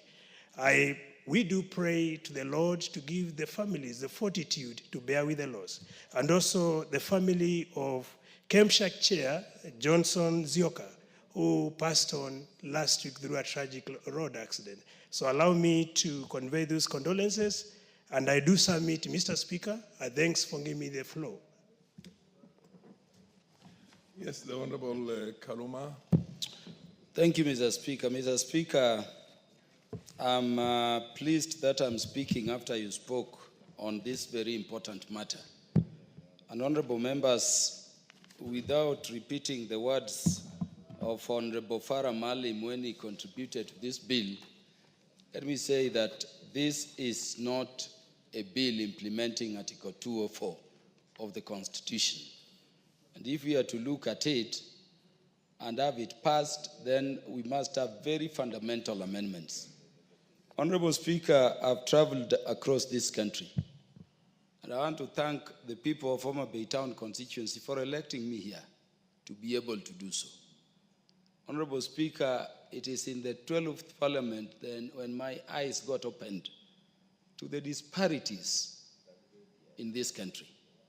When as a member of the Security Committee, forced to travel multiple times to all regions of the North and Northeastern, I came face to face with the open marginalization of the people of Kenya from before independence, post-independence. Honorable Speaker, it is sad it is continuing. Honorable Speaker, my first trip out of this country took me to Turkana. And let me tell you, flying over the land of Turkana before we landed, I was asking, where are we? I found a country where you cannot see a single green thing. And you cannot see water in very many places other than along some river, which was also dry. Honorable Speaker, at that time I was traveling to Turkana for a public participation, and they were asking, why are they not being given services like refugees? Members, I'm saying I was very sad when I looked at Kenyans asking to be treated or to be refugees in their own country because they would be served better. And so the Turkana people were asking why refugees have health facilities, but they don't have. They were asking whether refugees have water pipes, but they don't have. And so we may take it lightly, but even in terms of populations working in that committee, we've had populations registering as refugees, Kenyan, Speaker, so that they can get services. We went to Dadaab, and I bear truth to what you have said here today. There are places in this country, honorable members, that this bottle of water you have taken and you've left halfway or at 75% gone, you are requested to drop it for another human being. And not just a human being, but a Kenyan, to quench their thirst were there to pass at those places. Honorable Speaker, and that is the situation in the northern frontier and very many places. I went to the constituency of Honorable Murugara, just at the border across Mwingi North. You remember, Honorable Speaker, after the 2007 elections, when the results of Tharaka were said to have overturned Raila's win, I went to see how many are these Tharakas. Honorable Speaker, I saw a dry place, a desert, where the only thing at that time you would pick were honey. Everything was dry. And Honorable Mburugara, let me tell you a very sad thing I saw about Tharaka. That time we went crossing some rivers, a woman had died crossing a river using rope with a child, and both the lady and the child had died. I'm therefore saying that when we are talking about equalization fund. Point of order? Point of order or information? Order or information? Yes. Yes, proceed and give the information. Thank you very much, Mr. Now, Speaker. do you want the information to be informed? Okay. Yes.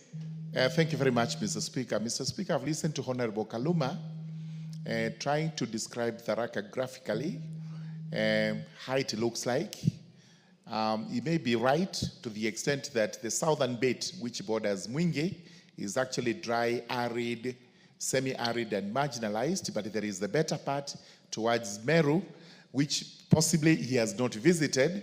That does not negate what he says, but I confirm that the situation from 2008 is good today. It is not as bad, and therefore that graphic description may not apply today. Yeah, Honorable Speaker, a lot has changed in terms of road network, and I'm saying that, Honorable Murugara, to emphasize the need for this fund in some parts of the country. Of course, the Nithi side, the side facing Nyeri, very green, very populated, but the southern part of Tharaka, facing Mwingi, yes. The other side. And Kitui. In fact, Honorable Murugara will tell you when he told me he was running, I was like, as a prominent lawyer, do you really want to run to be the MP there? And he told me his soul is in the service of his people. And I thank him for that. And it is my prayer that the people of Tharaka Nithi lift him even higher, because I know the spirit he has and the sacrifices he made to go serving the Tharaka people. Honorable Speaker, when you are interpreting the Constitution, like Article 204, if it is literal, you go by it. But most importantly, if you look at Article 259, the rules of interpretation are prescribed. You are told you will go with the purpose, the spirit, and the intent of the Constitution in the very first clause. And this brings me to the contribution you are making. Why did the people of Kenya, in promulgating this Constitution, provide for an equalization fund beyond devolution? And let me tell you, and Honorable Murugara will agree, where it is not literal, you go to historical records. Absolutely. And the Supreme Court has said so, the Court of Appeal has said so, the High Court has said so. So the first point in interpreting the areas, marginalized areas, having been not specifically defined, because, Honorable Speaker, when you look at Article 260, it defines marginalized communities and marginalized groups. You can borrow a bit from marginalized communities. And it is talking about these communities which have been pushed to the periphery of the socio-economic life of the country, either by practice or law. Or by law. But once you borrow what is decipherable from the constitutional text in terms of interpretation, Honorable Speaker, go to the records at Bomas. What informed the decision of the people of Kenya to make Article 204 a constitutional provision? Full stop. And when you go to that document, and I'm telling you, members, even if this matter were to be litigated later before court, those records will speak with finality before the courts of law. 14 counties, I don't want to repeat them, were selected. If any county were to come later, it must be properly justified. But, Honorable Speaker, equalization fund should go to the 14 counties the people of Kenya designated as the reasons as to why this fund was to be created. Remember, honorable members, devolved funds or county funds is also to be distributed among the counties in some manner. We must be serious. If we are talking about Article 204, I don't know, Honorable Speaker, why you didn't refer to it when you were speaking or guiding the House. Article 204 already tells you that there is need, 204, sub-article 2, Honorable Speaker, if you would permit me to read it. Proceed. The national government shall use the equalization fund only to provide basic services, including water, roads, health facilities, and electricity to marginalized areas. Now, where I'm going is what I put emphasis on, honorable members. To the extent necessary to bring the equality of those services in those areas to the level generally enjoyed by the rest of the nation, so far as possible. That is the emphasis. We sat here and I presided over the committee on supplies with the permission of the Speaker, Honorable Speaker. And I was shocked. Homa Bay Town constituency is being given 6 million under equalization fund. I'm not saying we are not needy, but what are we doing with 6 million to equalize what? And then we don't have even measures in terms of how to oversight the money. By the way, where did that money go? And that is why, Honorable Speaker, I request you for just 3 minutes so that I speak to the amendments here. Yeah, because I'm on that point. Additionally, 2 minutes. So we have detoured, Honorable Speaker, from the intent and purpose of Article 204 of the Constitution on Equalization Fund. We are now using mechanisms, and it is sad this is coming from the Senate, whose duty is to undergird devolution. Our to score is the idea of equity and equality in distribution of resources across Kenya. And so now, we've taken meaning out of equalization. We are taking it even to places which were not spoken to by the Kenyan people at Bomas. Honorable Speaker, this bill, if it were not to be rejected, to be looked at afresh, I would say we have to look at the definition in this bill given to marginalized area. And Honorable Speaker, for a fund like this, with those existent historical records, I'm saying we cannot leave the designation of marginalized area to Commission on Revenue Allocation. No. We have to pick those and as a parliament enact them specifically in the bill. We cannot leave it to these vagaries of technical people defining. Honorable Speaker, Clause 4 was spoken to. It is speaking to 1/2 of all revenue collected. I don't know what has become of our Senate. This is very lazy drafting. Yeah. The Constitution says 1/2%. So we will have to amend and insert percent. If you look at Article 204, it says 1/2%. So the word percent is deliberately left here to mean that equalization fund would be even bigger than devolved fund. That correction needs to be made.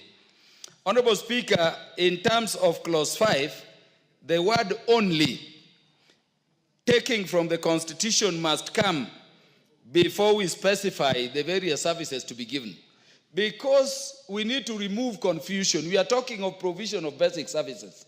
Honorable Speaker, if we just leave it this way, then remember we will fall under Article 260 of the Constitution, where the word including is defined to mean including but not limited to. Yes. So you will have other services here, including sports, which were not the contemplation of the people of Kenya when this fund was being promulgated. Honorable Speaker, we are thinking of reducing boards. How do you create boards? You are even putting CEOs, and they are even marginalizing people. Why don't we say straight, money will go to these particular counties? The criteria can then be, defined, and we state in the act the agency to distribute it, whether national government or county straight away. I say this, Honorable Speaker, as I end by saying that my intent is that this bill as drafted is lazy, it is poorly drawn, it has not met the intent of Article 204 of the Constitution, and if not, to reject the whole of it so that we can give meaning to equalization as intended by the people of Kenya, we need to do substantive amendments. I thank you. The Honorable Mashako.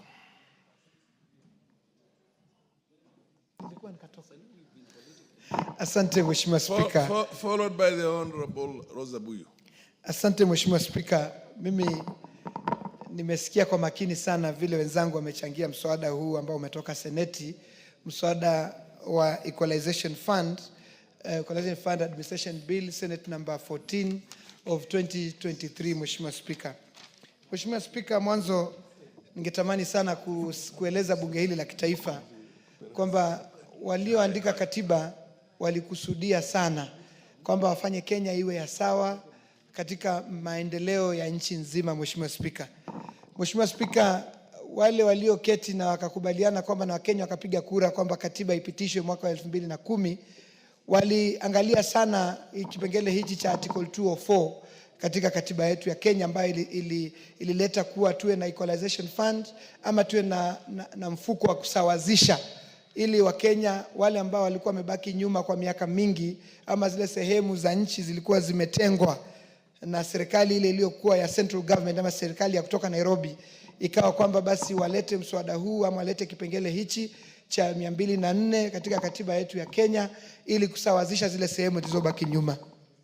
Mheshimiwa Spika, linatia wasiwasi sana kwamba Wakenya walipokubaliana hivyo, Commission on Revenue Allocation ambayo ndio imetwikwa mamlaka ya kutengeneza ile tunaita marginalization policy, ili basi article 204 ikaweze kufanyika kupitia kwa ile marginalization policy. Mheshimiwa Spika, commission hii ya revenue allocation, Mheshimiwa Spika, ikaamua mara ya kwanza, ile commission iliongozwa na yule aliyekuwa Central Bank mkubwa banki ya kitaifa Mika Cheserem, na wakakubaliana kwamba sehemu 14 za Kenya ama zile counties 14 za Kenya ziweze kutambulika kuwa zilibaki nyuma na ziweze kupewa pesa kupitia hii article 204 ya katiba ili ziweze kuinuka kimaendeleo na wakaweze kuongeza hali ya afya kwa kaunti zao, waongeze kuangalia mambo ya barabara zao,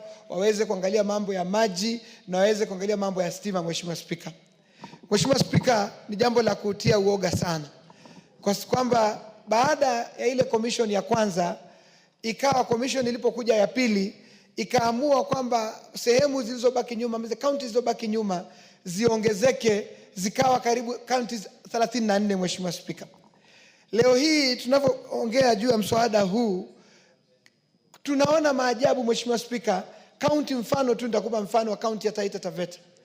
Ilikuwa kati ya zile county 14 za mwanzo zile Wakenya walisema ni zile zilibaki nyuma, lakini CRA kwa kuwa na hekima makosa hekima wakaamua kwamba Taita Taveta iondolewe katika sehemu zile ambazo zilibaki nyuma. Mheshimiwa Spika, na kwa hivyo mswada huu tunavyojadili leo, Mheshimiwa Spika, ni sehemu kule waliotoa Taita Taveta, lakini nimeona kwamba wamerudisha sublocation bill, kata ndogo mbili ambazo moja iko Voi na moja iko Taveta.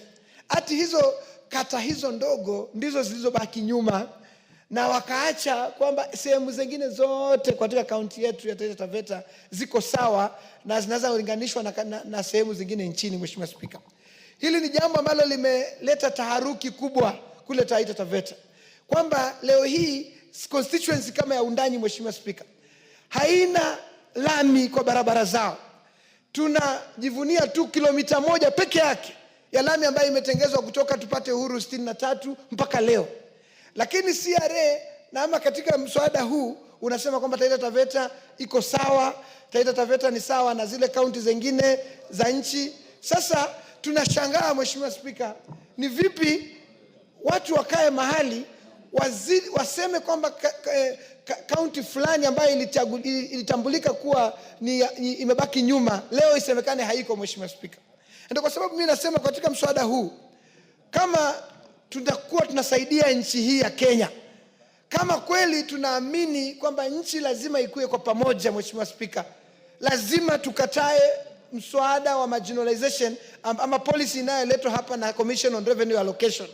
Tukikosa kuikataa, Mheshimiwa Spika, itabidi nchi yetu ya Kenya ifike mahali basi sehemu zingine ziseme basi kweli sisi si wa Kenya. Manake itakuwaje? Zile sehemu zilizobaki nyuma, Mheshimiwa Spika, kama kule kwa Taita Taveta, Mheshimiwa Spika, ukienda katika zile pesa tunazopewa za equitable share, Mheshimiwa Spika, ni kidogo mno kwa sababu idadi ya watu ni kidogo. Na idadi ya watu ni kidogo kwa sababu miaka iliyopita, miaka iliyotangulia ugatuzi, Mheshimiwa Spika, hakuna cha msingi cha mno kilichofanyika katika kaunti ile. Na ndio sababu zile kaunti 14 leo hii ukitembea, ukisikia wale ambao wameketi hapa wanalia kwa sababu tuliachwa nyuma miaka 50 ya uhuru, tumekuja ugatuzi ndio kidogo inatukomboa, Mheshimiwa Spika. Na ndio maana yake anasema, Mheshimiwa Spika, kwa kweli kama bunge la kitaifa lazima ifike mahali tuambiane ukweli. Sehemu zilizobaki nyuma tunazijua. Tusije hapa tukajifanya kwamba kuna sehemu Kiambu ati imebaki nyuma na inapewa pesa equalization fund. Hapa Mheshimiwa Homa Bay amesema vizuri, Mheshimiwa Homa Bay Town amesema ameshangaa kwamba kwake pia kumesemekana kuna sehemu imebaki nyuma, Mheshimiwa Spika. Paka watu wanashangaa wa kushangaa, Mheshimiwa Spika. So lazima tuambiane cha msingi na cha ukweli kwamba zile counties zinazojulikana zilibaki nyuma. Tunajua counties za Northern Eastern, tunajua counties zingine za Pwani, tunajua county ya Turkana, tunajua counties ambazo hata ukiuliza anyone in this country knows where marginalization has happened, Mheshimiwa Speaker. Na ndio maana namaliza kwa kusema hivi, wenzangu wa bunge wa kitaifa, jamani, let's be honest, tuwe wa ukweli.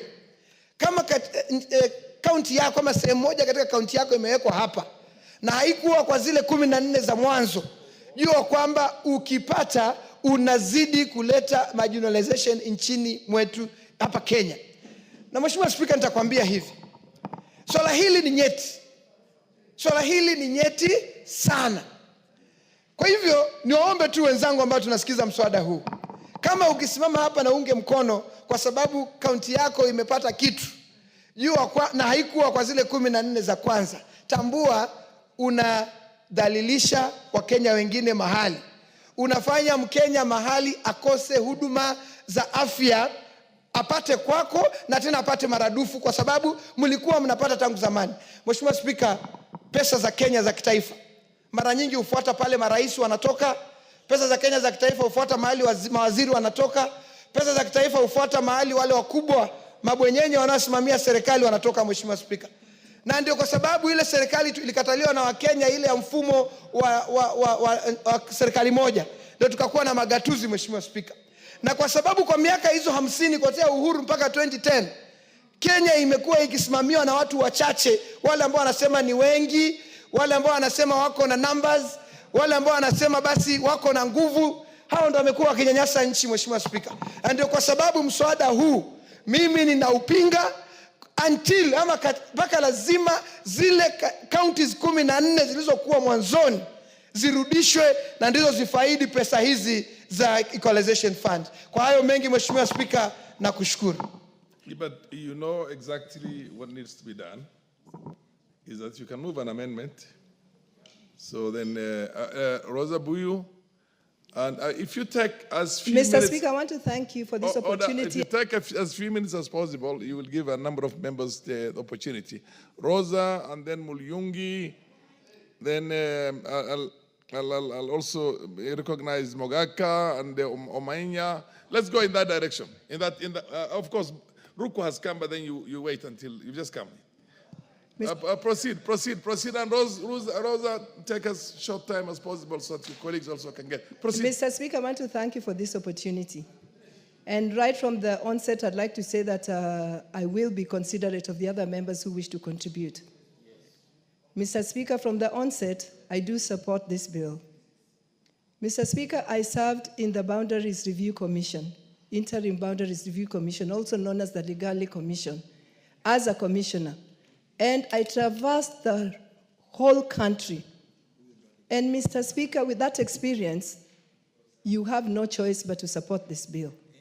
Because there are many parts of this country that have been left behind in terms of road network, in terms of electricity, Mr. Speaker, in terms of infrastructure in general.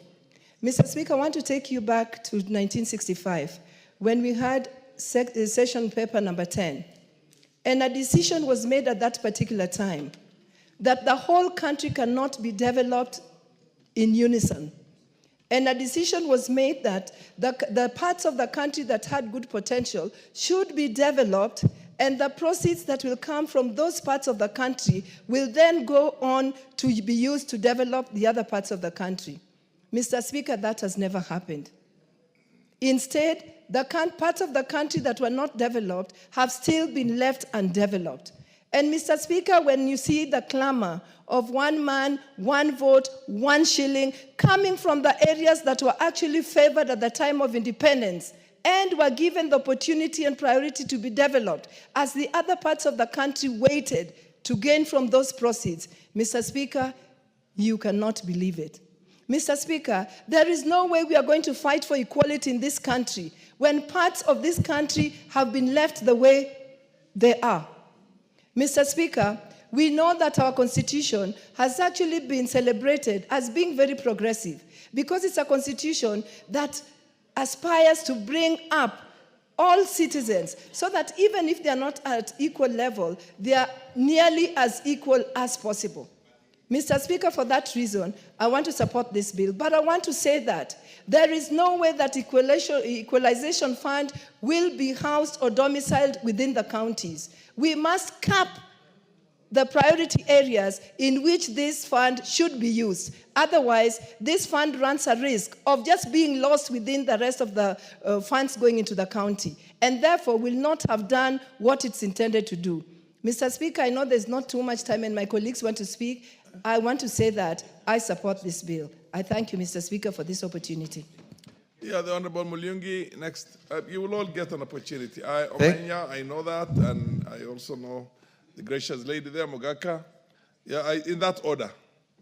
Thank you, Mr. Mulyungi, Speaker. continue, and then Mogaka, and then Omenya. Then the lady from the Thank you, gracious Mr. lady Speaker. In the Narok, interest of Narok. time, I will take only 2 minutes so that my colleagues can speak. Mr. Speaker, from the onset, I support this bill because it's a very important bill and it should have come yesterday. Mr. Speaker, from my point of view, this marginalization is not only economical, but it is also political and geographical. Because, Mr. Speaker, when you are contributing, you explained geographically the route from Nairobi to Garissa and all the way to your constituency. And you passed through my constituency, which is very hurried. Mr. Speaker, I have been hearing of this fund for some time, but I've not seen its impact in those marginalized areas. They still remain marginalized, and I hope this bill will come to correct that problem. Mr. Speaker, Mwingi Central, where I come from and I represent, is very marginalized and does not benefit from this fund. And I hope this bill will come to correct this problem so that Mwingi Central can benefit from better roads, water, electricity, health facilities, and also people can enjoy the cake of Kenya. With those few remarks, Mr. Speaker, I support. Thank you. For West Mogrango, Mr. Speaker. Thank you so much, Mr. Speaker. Yes, and then there's You have all the time tonight. We're going up to 9 o'clock by day for information. If you are to 9 o'clock, I'm happy. Yes, Mr. take your Speaker. time. Thank you so much, Mr. Speaker. And at the outset, I support this bill, and it is for the following reasons. I represent West Mogrango constituency, Mr. Speaker, which is among the most marginalized constituencies on earth. Why? Because West Mogrango members of parliament are endowed with taking the position which are people-centric. And many a times a people-centric position does not go well with the government of the day. And that is why when Honorable George Justice Morara stood up asking the Kenyatta government why the person who killed Tom Mboya was walking and enjoying himself in Zambia when we had been told that he had been slaughtered, that constituency got blacklisted. Order, Honorable Mugaka. We don't slaughter people. They are hanged. Yes, I'm guided. I'm guided, Mr. Speaker. Yes, a person sentenced to death and allegedly hanged in committee was enjoying himself in Zambia after killing Honorable Tom Mboya. And when my member of parliament at the time raised that question, the government of the day responded, and Honorable George Justice Morara died in a suspicious road accident in Kakamega. And followed by Tom Mongare from the same constituency, who never completed his term, followed by Honorable Henry Obuocha, who stood up to President Daniel Arap Moi, and because of that position, that constituency suffered heavily. So there is political marginalization, as they put it. Political choices have political consequences, and that is why majority of regions in Kenya that have taken certain political positions have always got marginalized. And I want to support this bill. But I will be moving amendments because, Mr. Speaker, we cannot make this fund be, again, an extension of the county governments. Because Article 204 is very clear that the national government must use this fund to correct historical injustices, to correct marginalization.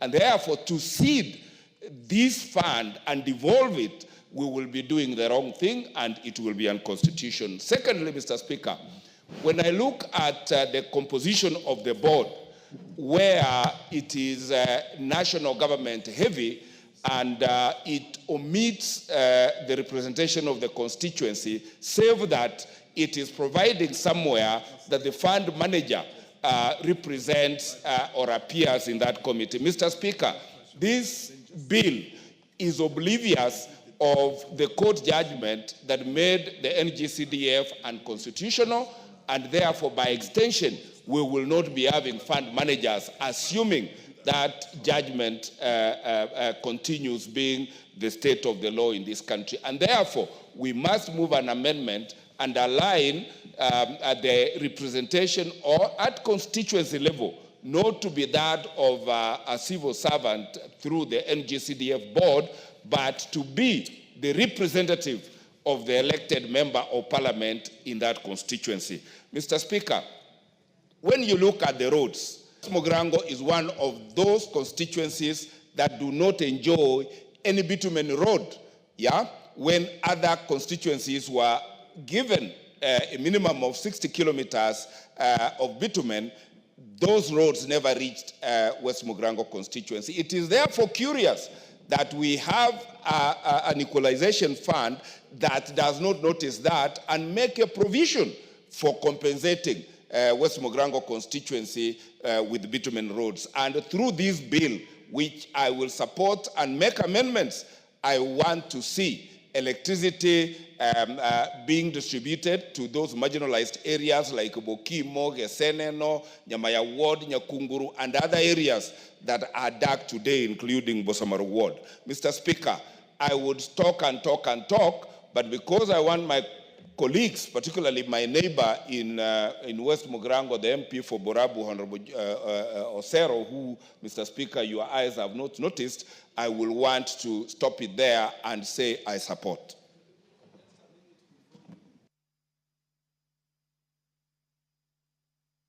Of equalization fund to provide roads in Gusiland. Yes, I am saying, Mr. Speaker, that political choices in this country have consequences.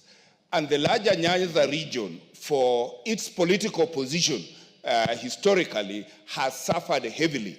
And Gusii region, including Western Mogrango constituency, is part of that. That is why, as I speak today, for the last 20 years, West Mogrango constituency has had no allocation of any bitumen road. And I'm saying it is curious that the Equalization Fund does not capture that level of marginalization and provide for support for that constituency. And I will be bringing amendments, Mr. Speaker, to ensure that constituencies that are clearly marginalized like West Mugirango and the Greater Nyanza region get captured, because that is really where this Equalization Fund should be expended. Mr. Speaker, I support. Thank you, sir. I was just thinking that what has been happening to Kisii and the larger Nyanza region is due to political marginalization, and it is intended. And I was thinking that largely it is due to budget distortions, which we could deal with in the context of the role given to this House to budget. And let me say, the Budget Committee, we all agree needed to be looking at that equity in terms of how we allocate the resources around. I doubt that, but it's for argument, it is for contribution only. Yeah, Mr. Speaker, thank you for that highlight. And indeed, at the appropriate time, and I hope Kimani Kuria is listening, we will be pushing that we have an itemized budget, because we have so far been taken for a ride where we pass balloon figures here and people go back and go and protect certain lines, so that when they go to the ministries have nothing to do, because that money is locked to certain regions, to certain roads, thereby marginalizing certain regions of this country. The time for reparation, Mr. Speaker, is now. Thank you.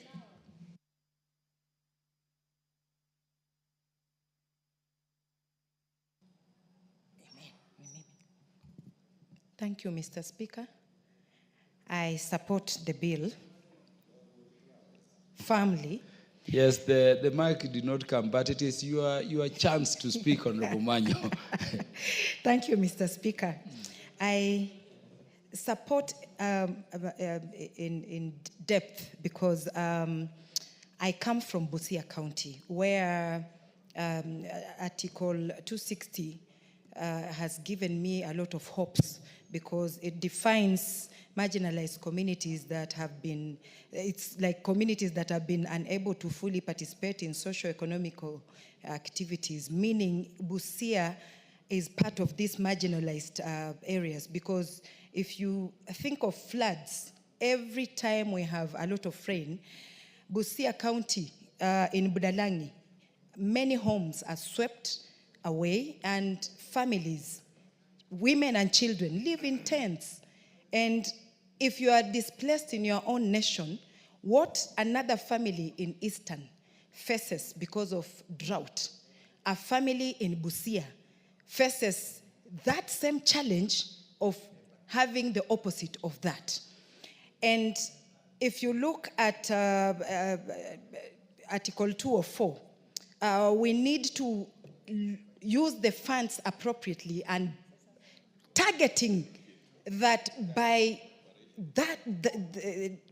a year that has been mentioned, maybe offset year, maybe from now 20 years to come, every marginalized area must have proper infrastructure. I compare many developed nations like Dubai, Qatar, that are in deserts. What exactly did they do with the funds? They improved infrastructure, created modern cities that are now tourist attraction places. They have piped clean water. The health institutions are working. We pump in a lot of money yearly to marginalized areas, but I think our priorities are upside down. I get many tear-stained letters in my office from places like Changara in Angurai East and Buiri Ward in Funyula and Budalangi, the whole sub-county. People expressing how desperate they are and when anybody will ever listen to their cry, because you cannot write a letter for floods to come and you cannot also write a letter for drought to come. But you can do a few things, baby steps into preventing and also making it better for future generations. So those who have never traversed this nation. They might have been in America or UK, but they have never been to Wiri Ward in Funyula. They have never been to Angurai East in Teso North. They've never been to Budalangi. So many people, when you mention marginalized, they think of Eastern, not Eastern alone. But having been born and raised in Busia, we have pockets of marginalized areas in Busia County. And some people even make jokes whenever we have floods. They say it's the Serikali's idea, and they are mentioning Budalangi and other few places in Kenya that also receive a lot of rains or overflows from the lake. So I want to support and make sure that when we repeal and top up this bill, we make sure that we rivet in a few the things that will make sure that areas that have been left out are also in the bill, so that we grow as a nation and not few areas in Kenya having it all and other areas lacking. Thank you, Mr. Speaker.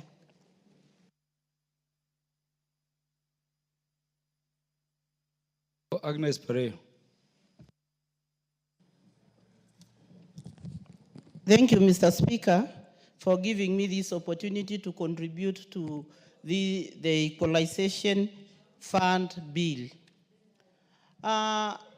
From onset, I think equalization means bringing those communities or groups that were intentionally, let me say so, left behind while others are ahead of them.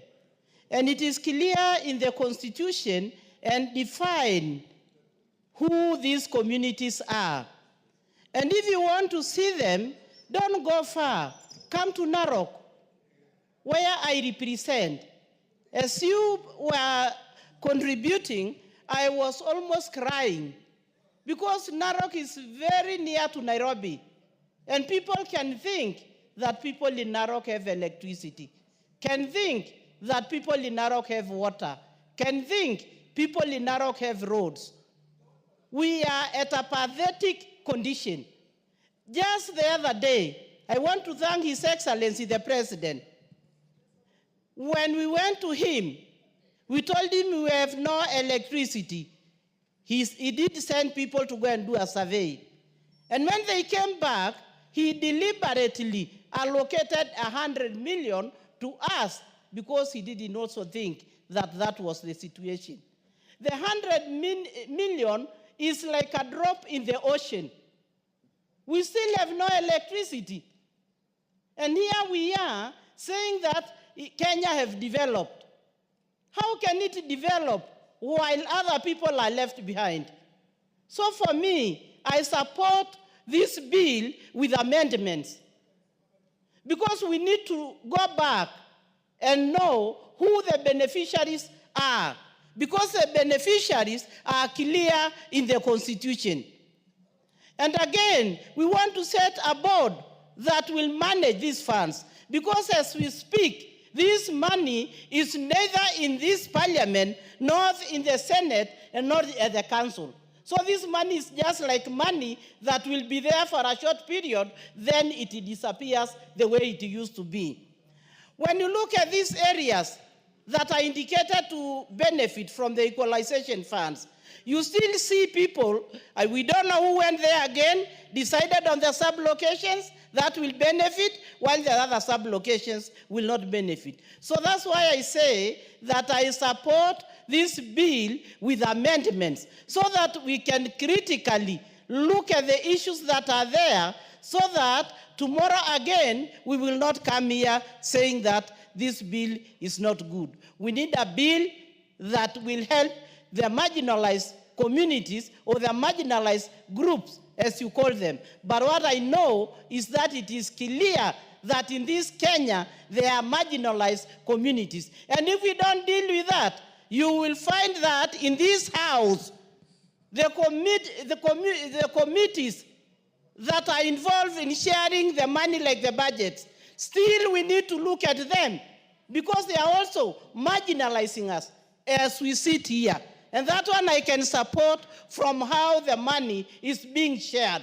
So we need to be serious, and I want to call other members to support this bill with amendments so that we can all of us enjoy this cake. Thank you, Mr. Speaker, for giving me that opportunity.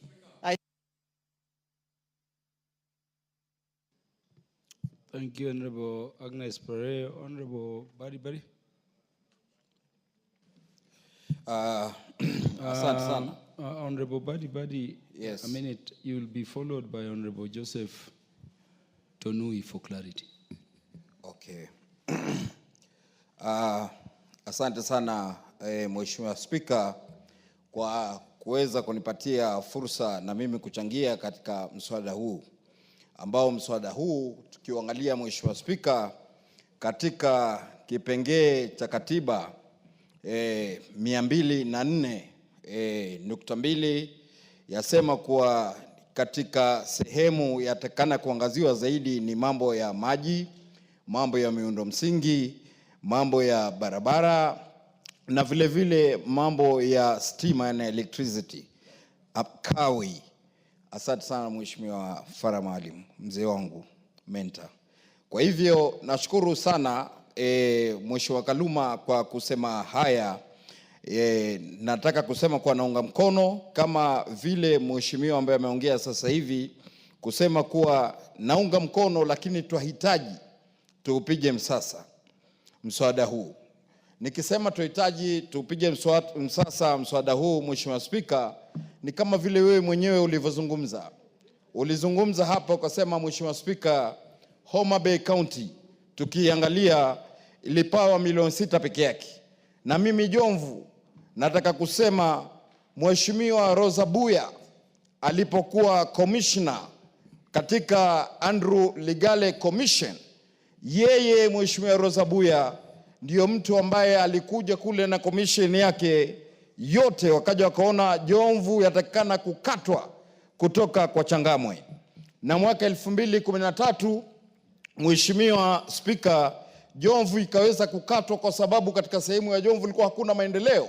Yakiangaliwa maendeleo, ilikuwa uongozi wakati ule imekwenda katika sehemu ya Changamwe peke yake. Na namshukuru Mheshimiwa Rosa Buya baada ya 2013 kunikatie constituency ile pamoja na Andrew Ligale, na yeye 2017 alikuja bunge na akaweza kuhudumu kwa vipindi viwili mpaka sasa tunafanya kazi na yeye. Kwa hivyo Mheshimiwa Spika, kitu ambacho mimi nataka kusema, hii kitu inaitwa Equalization Fund. Yenyewe kama vile inavyozungumziwa kwa Kiswahili tuweza sema ni fund ambayo ama ni mswada ambao wataka kuleta usawa.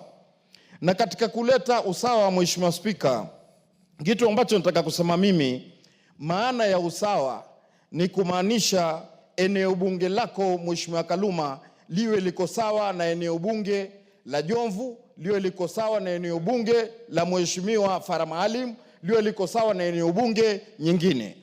Na hapa tunaona imesemekana ni kaunti 14 peke yake. Lakini Mheshimiwa Spika, nataka kuzungumza kitu leo tofauti kabisa. Katika kaunti 14 hapa hakuna kaunti yetu ya Mombasa. Na ukiangalia kaunti ya Mombasa, wengi sana wana fikra ya kuwa ni kaunti ambayo ni ya kidosi, ni kaunti ambayo watu wana pesa, ni kaunti ambayo kila kitu kiko sawa, ni kaunti ambayo iko mjini. Lakini Mheshimiwa Spika, nataka kusema leo ukiangalia katika eneo bunge langu la Jomvu, shida kubwa sana ambayo inakumba watu wangu wa Jomvu ni mambo ya ukosefu wa maji. Na maji hakuna, mpaka ukiangalia katika sehemu ya Miroroni na sehemu nyingine utahurumia Mheshimiwa Spika. Na tukitizama kipengee cha kikatiba cha 204.2 chasema moja ya pesa hizi ni masuala ya mambo ya maji. Vile vile Mheshimiwa Spika, nachukua fursa hii mimi kutoizungumza constituency peke yake. Nikiwa kiongozi wa kitaifa nitaizungumza kaunti mzima kwa jumla. Ukenda Kisauni shida ya maji ni hiyo hiyo. Ukenda Likoni shida ya maji ni hiyo hiyo. Ukenda sehemu nyingine zozote shida ya maji ni hizo hizo.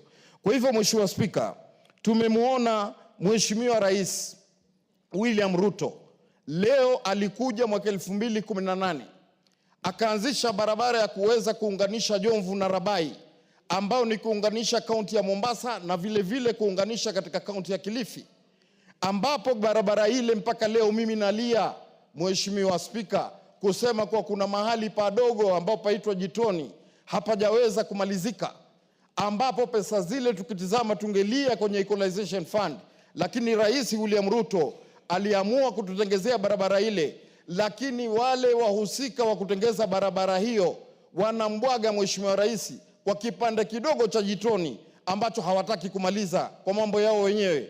Kamati ya petition ilikuja mpaka hapo, Mheshimiwa Spika, ikiongozwa na mwenyekiti wa petition committee, ambaye walikuja mpaka pale wakaangalia na wakaona kweli barabara ile yatakana kutengenezwa. Kwa hivyo mimi nataka kusema kitu kimoja. Ukiangalia barabara hiyo yaunganisha Kilifi, ukiangalia Jomvu yangu ndio Dungo Kundu yaanzisha kwenda kuunganisha katika Kwale, ukiangalia constituency yangu yashikana na Kaloleni, ukiangalia constituency yangu yashikana na Mvita. Kwa hivyo Mheshimiwa Spika, nataka kukuambia juu ya haya mambo ya fedha hizi, tusiangalia Mombasa tu. Mfano kama Likoni kwa Mheshimiwa Meshi, waingia Likoni lakini mwisho wa Likoni waingia Kwale. Kwa hivyo ukiangalia ni sehemu ambazo zahitaji barabara na zahitaji mambo mengi sana. Ukiangalia katika mambo ya kawi, sehemu nyingi sana hazina kufikiwa katika mambo hayo ya kawi. Nenda Mbuyu wa Chapa hakuna kawi katika constituency yangu ama eneo bunge langu. Nenda Miroroni hakuna kawi, ambao kuna shule mimi nimejenga mpaka junior secondary iko pale. CBC tuatengeneza pale, yatakikana kuanzisha program za kompyuta. Tutafanya na nini Mheshimiwa Spika bila mambo ya kawi? Kwa hivyo wenzetu walinena na wamesema zaidi juu ya haya. Kila kiongozi anaingia, pesa hizi azifuta katika sehemu yake. Kila kiongozi anaingia, pesa hizi anazifuta katika sehemu yake. Na unaona watu wengine pia, viongozi wanatoka kwenye sehemu zao, lakini pia nao wanakuwa victims of circumstances, ama tunaona kuwa wao wanafanywa katika hali ya kudhulumiwa. Mfano kama Mheshimiwa Kiboreki amesema hapa kwa Baringo, Moi alitoka huko. Kwa hivyo serikali zilizofuata zilikuwa na fikra ya kuwa Baringo hahitaji lolote kwa vile Moi alikuwa bado yuko katika ile sehemu ya pale. Kwa hivyo mimi Mheshimiwa Spika, nataka kusema leo katika haya mambo ya kusema kuwa hizi kaunti 14, moja kaunti ya Mombasa pia iingizwe hapo ndani katika kupigiwa msasa. Kwa ajili kaunti ya Mombasa tukiangalia haina ukulima. Kaunti ya Mombasa tukiangalia hakuna madini. Kaunti ya Mombasa tukiangalia mpaka uprovide services, ufanye kazi na kazi hakuna. Vijana hawana kazi, vijana wazunguka, vijana makampuni ukenda kule kuambia tangu corona hakuna kazi. Kwa hivyo tukiangalia katika masala haya, watu wasitupake mafuta.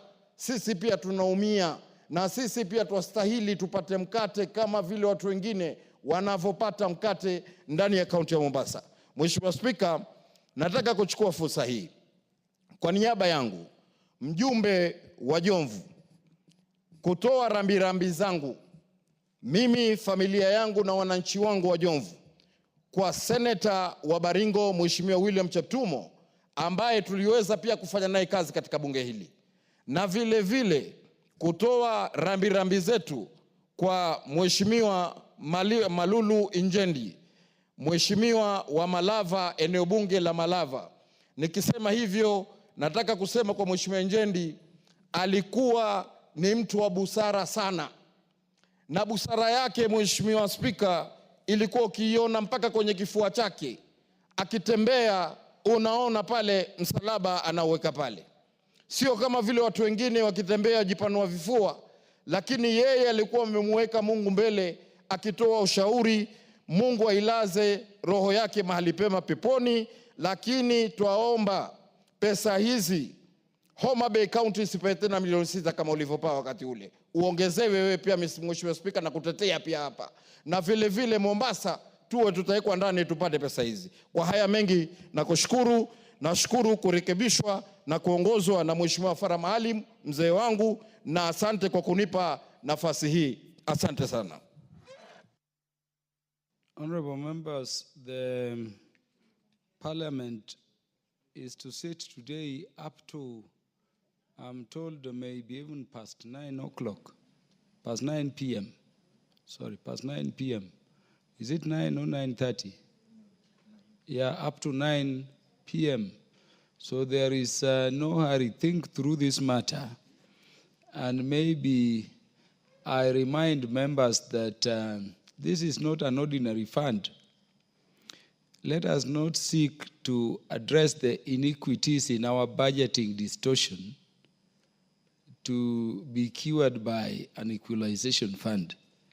And let me request the members to read marginalized community, what it means, particularly at Article 260, the definition of marginalized community, D. And I'm saying this for the sake of Honorable Badi, who says this fund should also go to Mombasa. It says the marginalized community means pastoral persons and communities, whether they are nomadic or a settled community that, because of its relative geographical isolation, has experienced only marginal participation in the integrated social and economic life of Kenya as a whole. I imagine it is what Honorable Farah Maalim in his contribution was saying to mean. There are parts of Kenya you go to and they tell you, when you come from Nairobi, how is Kenya? Their geographical isolation and marginalization. So there are matters we can address through our budgeting here. And let us agree that despite the authority to budget having been brought here, we have not been doing very well. Because as members of parliament, it means on behalf of the people, I should be asking, what about Homa Bay? The MP for Borabu should be asking, what about Borabu? But we've been having budgeting here where the budgeting has ensured that some people have attained 100% electrification. When Kalumas, who sometimes presides over committee on supply, Homa Bay town is below 30%, and it is called a town, and it is the county headquarters. There are those we can address through ensuring equity in budget as representatives of the people. But then there are those for which this fund was created. And yet also there are those for which we created evolution. So let us not shift all our inadequacies to equalization fund, which is barely 0.5% of the revenues collected by the nation. Honorable Joseph Tonui had recognized you to speak. Thank you, Honorable Speaker, for giving me this opportunity also to add my voice concerning this bill, the Equalization Fund Bill. From the onset, Mr. Speaker, I want to say that I support this bill with amendments. The purpose of this fund, Mr. Speaker, from my own opinion, is to equalize the development in our country. I'm saying I support with amendments because I also come from a constituency, Mr. Speaker, which is seriously marginalized in terms of electricity, in terms of roads, and even hospitals. There is a ward in my constituency, Mr. Speaker, without even a single piece of a tarmac road. That is a ward known as Tinet. People are just hearing about tarmac roads, but some people in my constituency, they have not seen this. And I want to request that we come up with amendments so that also some regions in our constituencies all over the country be also considered with this fund. Because we have some buckets which are seriously marginalized. And I want to urge the committee who will be in charge of this fund to practice transparency and accountability. And, Mr. Speaker, that's the information from Honorable Farah Malim. Oh, I need information. Yeah, Honorable Farah Malim, give Honorable Tunui the information. I just want to seriously emphasize what you belabored very hard to explain to the members of parliament. That we do understand that there are serious developmental disparities in the country.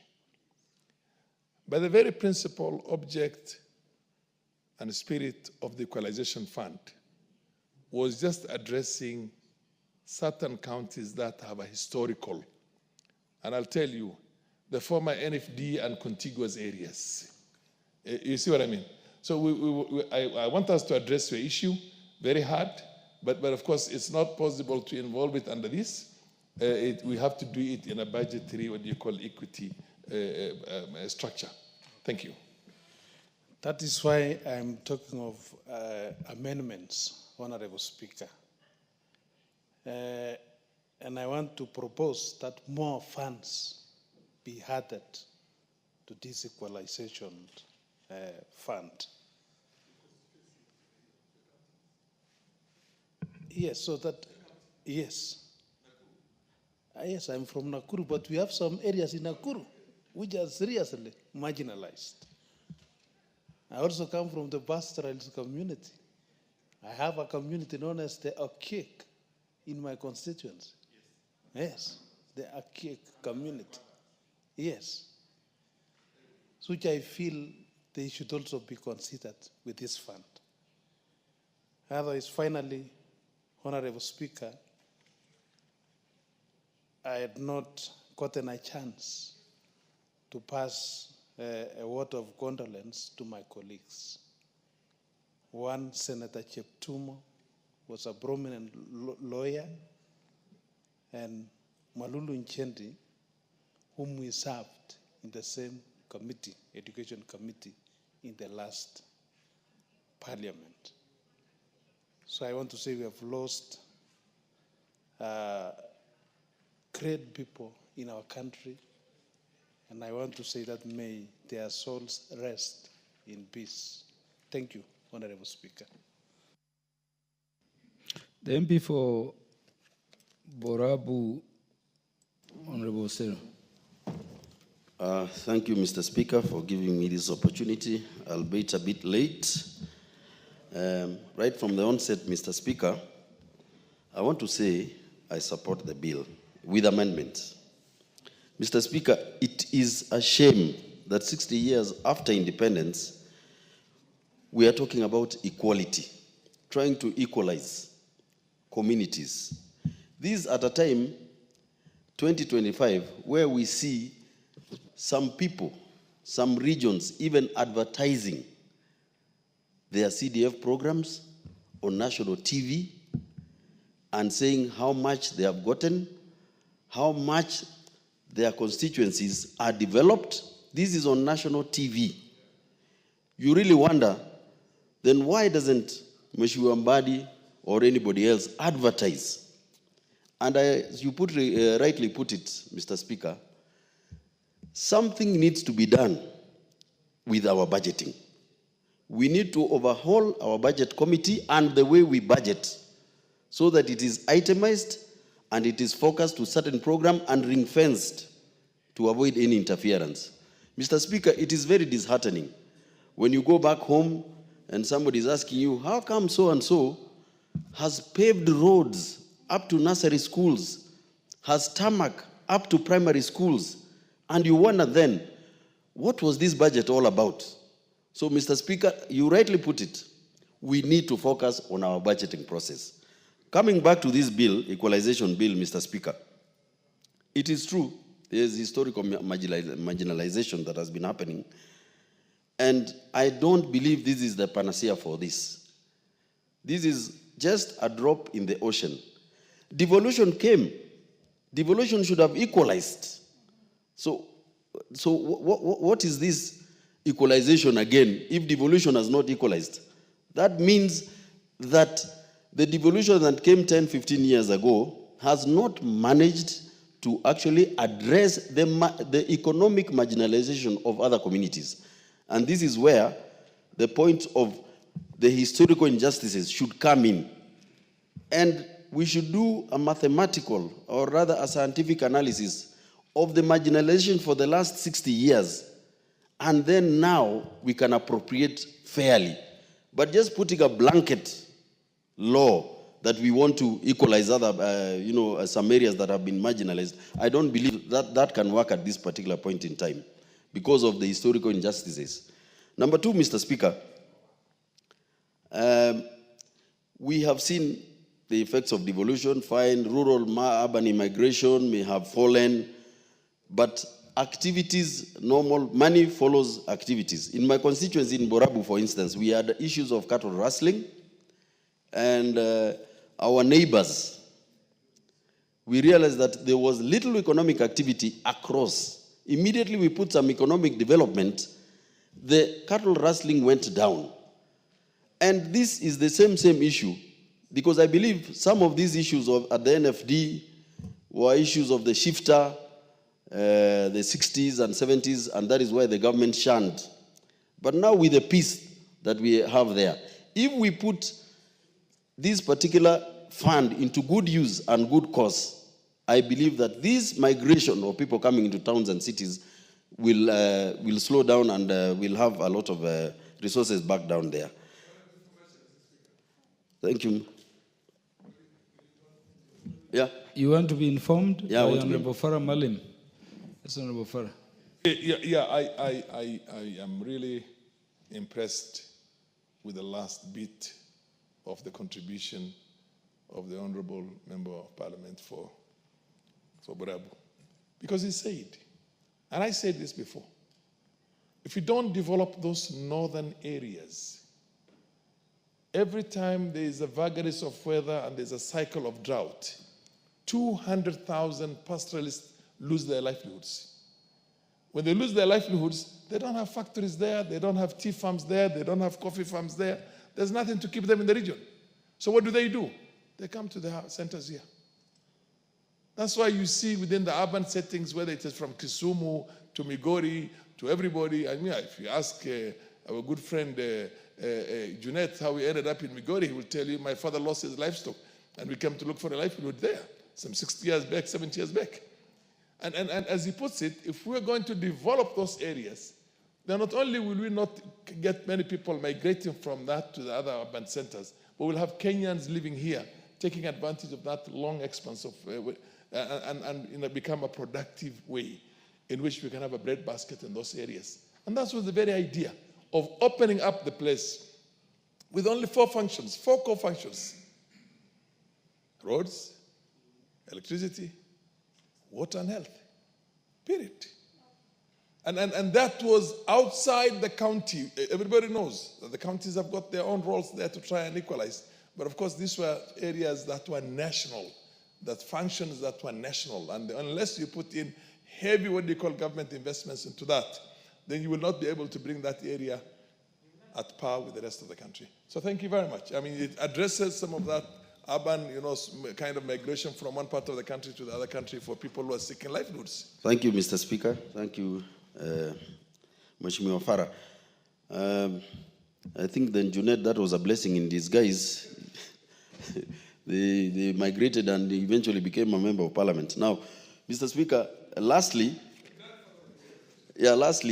I would wish to say, in this spirit of the broad-based government, honestly, if there is equity and we want to be one thing, the way the president says, putting our people together, togetherness cannot be achieved without equity. And let there be equity. Lastly, Mr. Speaker, I did not have a chance also to send, sorry? And equality. Thank you. Mr. Speaker, I also did not have an opportunity to condole with the House. Malulu Injendi, I was not here in the first term. This is my first term, but I just remember he always adorned the rosary. Very soft gentleman. We say Paul to the family, and that of Baringo Senator. On behalf of the people of Borabu, I wish to send my sincere condolences. Thank you, Mr. Speaker. I wanted to give preference to our lady members. The Honorable Jessica, you want to speak to this? Please do, because you have other national duties to engage in for the good of the Kenyan society around this time. Thank you, Mr. Speaker, for the opportunity. I stand to support the Equalization Fund Administration Bill, Senate Bill number 14 of 2023 by the Departmental Committee on Finance and National Planning. Mr. Speaker, on the onset, I must say that I'll support this with amendments. And Mr. Speaker, I would wish not to correct my very good member, in the Speaker's panel, who seems to think that the Equalization Fund is for his own county. Mr. Speaker, this is a house of debate, and members are free to debate. Members are free to represent their constituencies. I am here representing Kibwezi's constituency in Makueni County. And those 4 functions that, Mr. Speaker, you really defined for us. And the Honorable, my very good friend, I don't want to talk about his name because I don't want him to interject me, said the same functions. Issues of water, Kibwezi's constituency, Makueni County. And because we are talking about counties, let me speak about my county, Makueni County. We do not have water. And as you defined the marginalization fund, the equalization fund, Mr. Speaker, it is one place. Yes, we are on Mombasa Road, but we only hear lorries passing from Nairobi to Mombasa. And you said it, as you said it very clear, that some of them ask us, how is Nairobi? And we came to Nairobi, where the house is, Mr. Farah Maalim. We came to Nairobi to represent them in this house. And when we go there, we'll tell them, yes, it is true. The 4 functions are not in our constituency, are not in our counties.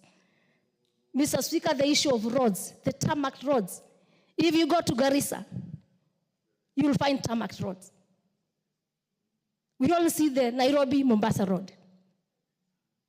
Yet inside wards, if you go to Zambani ward, Tange ward, all the way to Masongaleni ward, Mutiti Wandei ward, we have no tarmac roads.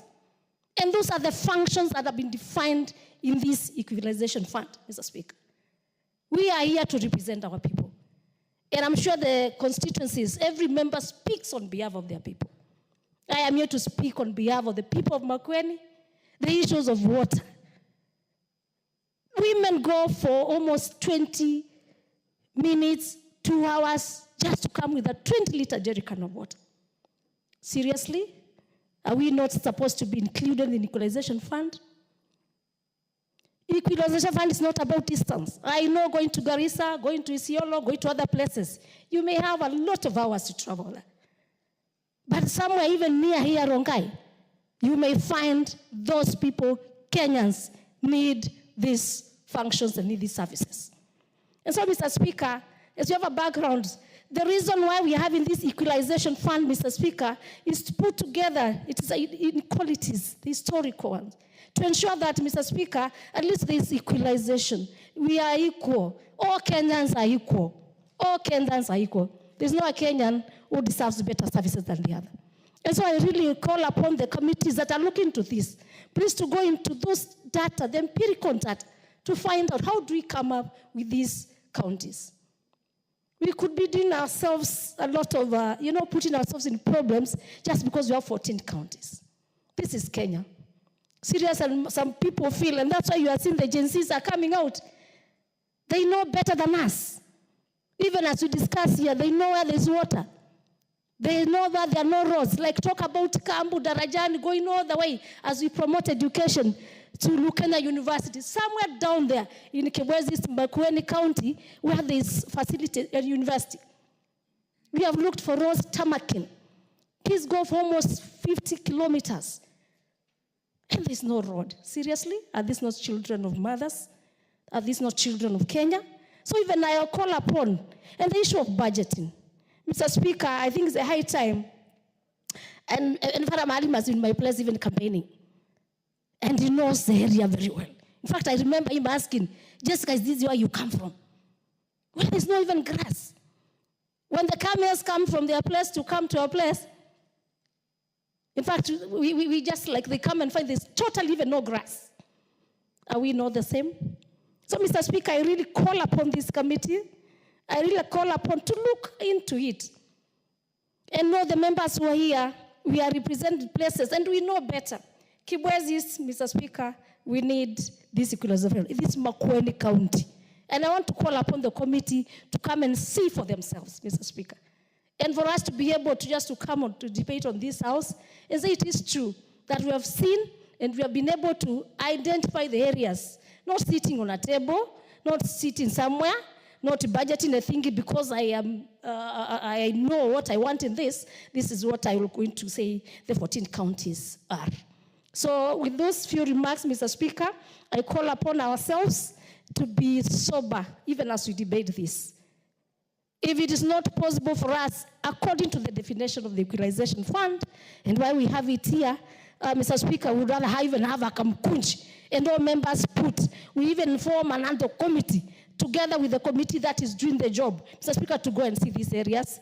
While we are here, we are elected by the people in our constituencies, in our counties, Mr. Speaker, to speak on their behalf. Mr. Farah Maalim, I know your constituencies amongst the ones that have been put here. And I just like the way you're trying to explain and give information to members. We all know that. We all know that. This is a house of debate. And this is where we make the laws. This is where our voice is heard. This is where we speak on behalf of our people. With those few remarks, Mr. Speaker, I support the Equalization Fund Administration Bill, Senate Bill number 14 of 2023 with amendments. We'll be coming together and putting amendments that this House should adopt. And when we go back home, we'll all be happy. It will have made our people happy, and we would have advised Kenya in general. I thank you. The MP for Mwea, you want to speak to this? Or we go straight to Honorable Geoffrey Ruku? Honorable Geoffrey Ruku will be followed by Honorable Gishimu Githinji. Thank you, Mr. Speaker. I have very mixed reactions as far as this bill is concerned. Because, Mr. Speaker, we have a country which has been existent for quite some time now, run by different administrations, from colonial administration to Jomo Kenyatta administration, to Moi administration, Kibaki administration, Uhuru Kenyatta administration, and now William Ruto administration.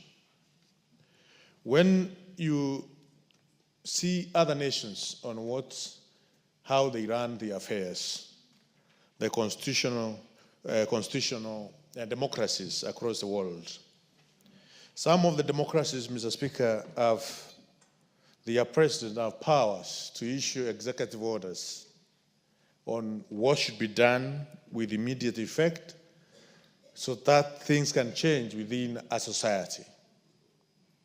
Most of the members in this House, they represent extremely marginalized areas.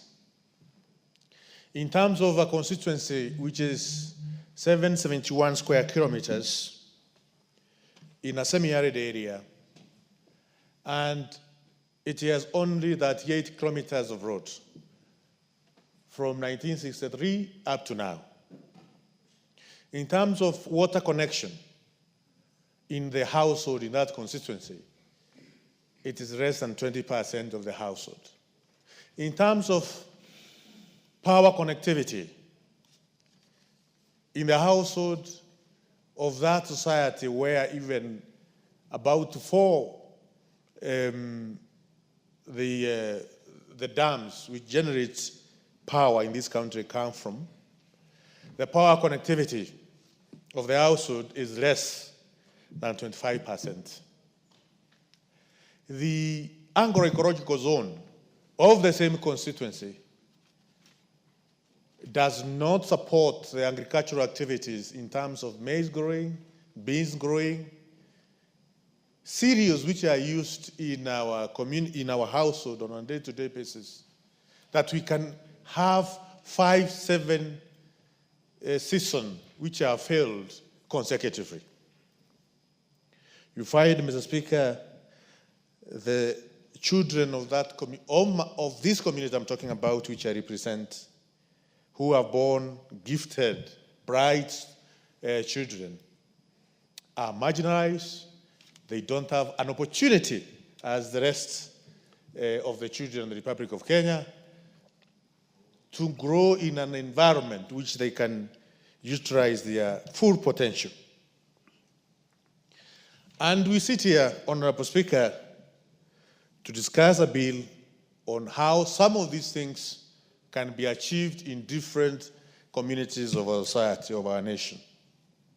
When we have an administration which can wake up and decide moving forward, this is how the monies of this nation are going to be allocated, are going to be utilized, spent in the most prudent way to ensure those who have been marginalized for many years are able to have a rebirth on the social amenities which are provided in other parts of the country. Mr. Speaker, I don't think that we seriously need an equalization fund bill, law, so that we can be able to achieve some of these things. I think we have the necessary institutions. We have an extremely powerful presidency, office of the president, given powers by the people of the Republic to utilize the resources in the most prudent manner. Remember, Mr. Speaker, the budget which is forwarded in this House by the executive, we can only change it to a certain percentage. And I understand it's not more than 5%. That demonstrates how powerful the executive is. So, Mr. Speaker, yes, equalization fund law is needed. But also we need to ask ourselves, what is this we have not done? What is this we have failed the people of the Republic? Why should we have a semi-arid constituency of 771 square kilometers with that 80 kilometers of tarmac road in the year 2025? When we have some other areas which have tarmac road of about coverage of 70, 80%. So, Mr. Speaker, yes, our Constitution talks about equalization fund. The framers of our Constitution, in their own wisdom, as well as the people of Kenya, through the promulgation of this Constitution, adorned themselves the provision of our laws that we have equalization fund. Mr. Speaker, it is now 14 years, 15 years, it's now from 2013 to now, it's over 10 years since we enacted our Constitution, promulgated our Constitution. One of the things which we are supposed to do immediately as a people, as this House, is to ensure how this equalization fund can be utilized. But it has taken us ages, a decade, to be here discussing this. I think, Mr. Speaker, it's shameful.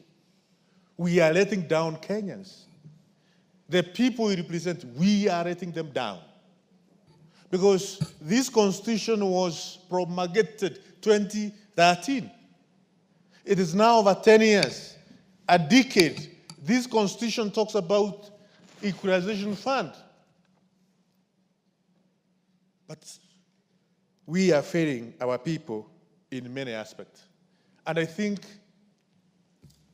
it is very important, Mr. Speaker, we put up we up our game as a house, as a leadership, as an administration. Finally, Mr. Speaker, how true, we have many funds at the moment, very many funds. Women fund, youth fund, constituency development fund, sport, I don't know.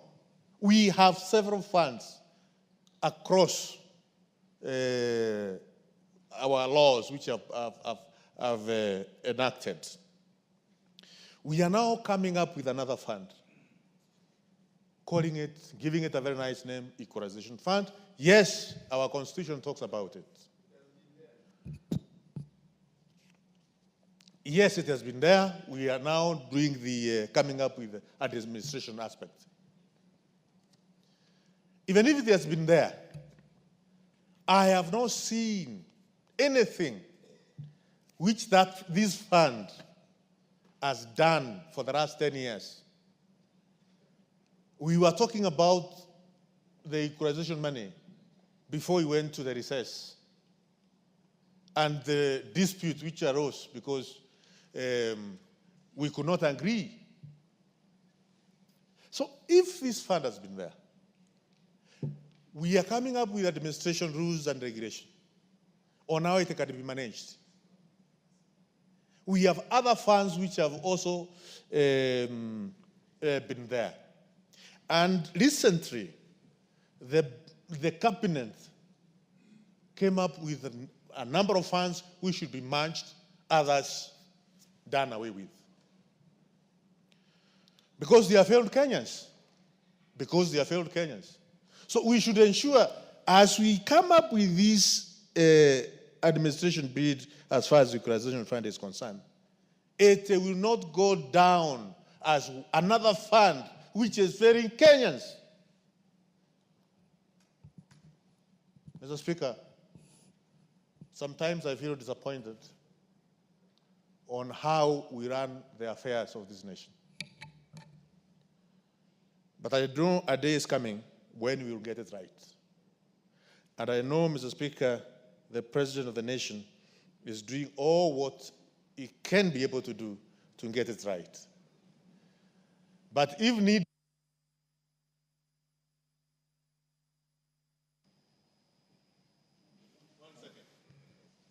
give Honorable Ruku 1 minute. Thank you, Mr. Speaker.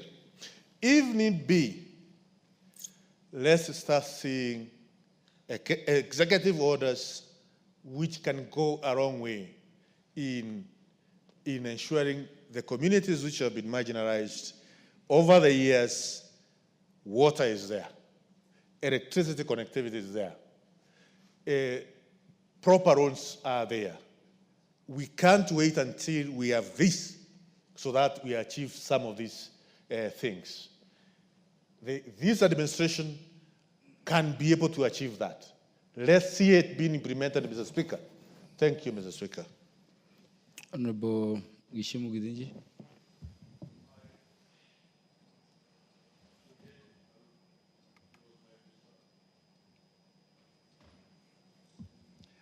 Thank you, Honorable Speaker. It's now time for Honorable Gidinji. Thank you. Thank you for that opportunity, Honorable Speaker. And since Parliament has lost members who would probably be also participating in such a debate, and unfortunately God has found it fit to promote them, I hereby take also this opportunity to eulogize Honorable Malulu Ijendi, and my sincere condolences to the family And also, let me also eulogize Honorable Cheptumo, Senator from Baringo, and also my sincere condolences to the family. May God give them strength to withstand the loss of their loved ones, who we also loved as members of this parliament.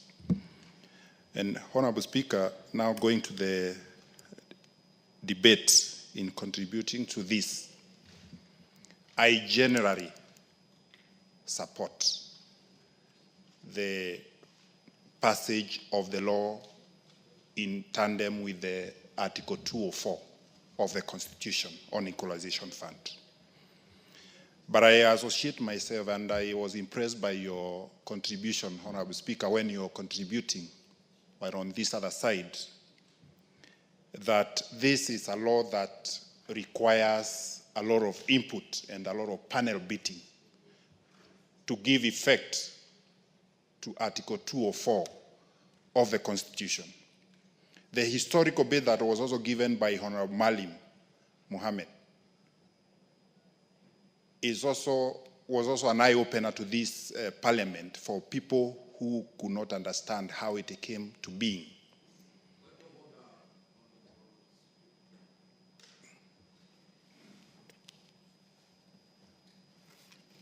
Under which... Honorable Gishimu, I have not recognized Honorable Badibadi. Yes. So you continue with your contribution.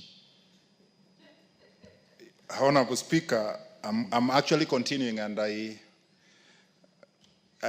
never heard under which standing under he rose to, but Honorable Speaker, let me also say that a lot of research needs to be put before this bill comes into law. Because as also Honorable Badi, member for Jomvu, said, that there are also other communities that are also marginalized. They may not be necessarily pastoral communities. And if you look at the definition of a marginalized group and marginalized community, because there are two definitions here. I'm missing the benefit of a definition of a marginalized area in the Constitution. But there are two definitions of a marginalized community and a marginalized group. But in this case, Honorable Speaker, I'll go by the marginalized community. Because a marginalized group is the one that has also referred to Article 27(4), where it talks about a person who has been discriminated on other aspects. And when it comes to be a mature group, it's like a plural of a person. So I will go by the provision of services under the Equalization Fund to marginalized community in this case. Then it would imply that then the marginalized community is the one that lives in a marginalized area. Because under Article 204 talks about a marginalized area. And an area, it's a community that lives there. So if you look at the definition... Honorable Farah, you should be listening to Honorable Gishimu Gidinji. This is a top lawyer, and the distinction he's making is very critical. Remember, funds are given to the people. So in as much as we are talking about marginalized area, you don't give fund to area, you give to the people.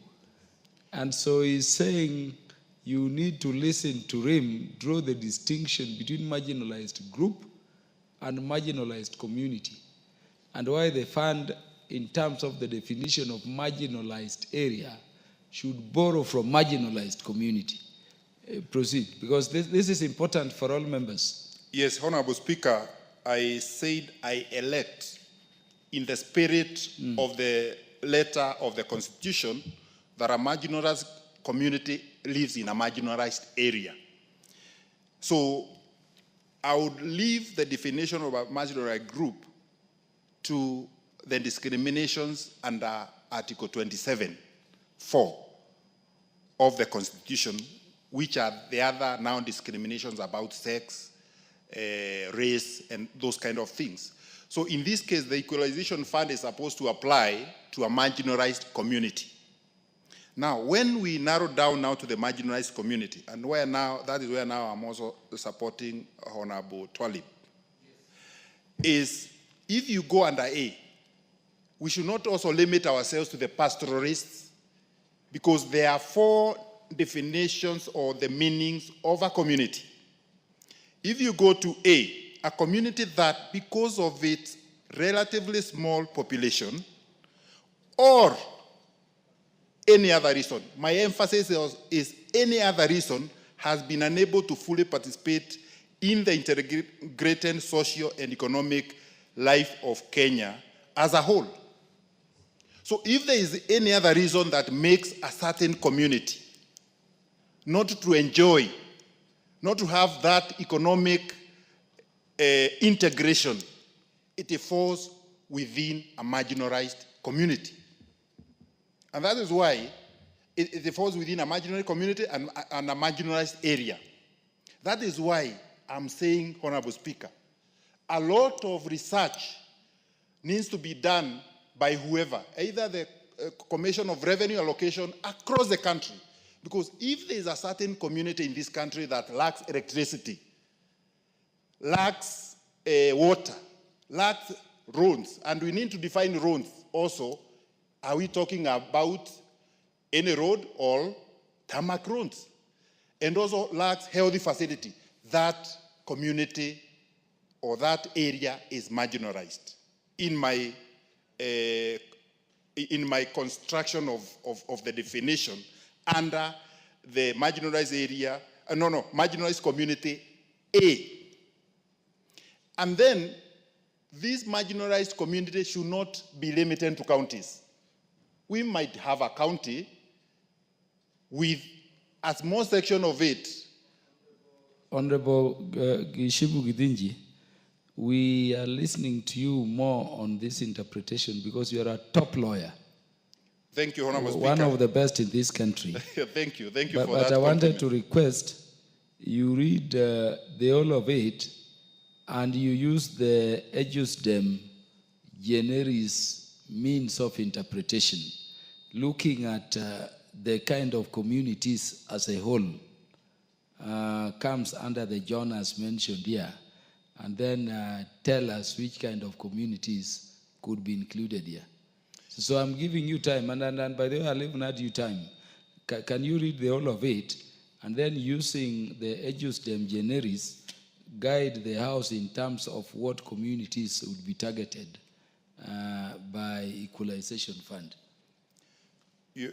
We may approach the definitions in different angles. You've read A, so yes. Kindly help the House with the reading of B, C, and D. What I'm saying is that if you read all of them, there is a thread running through the communities being spoken to, which would be useful to the House to hear as we then engage on this. And I've stopped the watch for you to help the House with that interpretation as a top lawyer. I know Kirima, Honorable Kirima, will be speaking after you. Thank you, Honorable Speaker.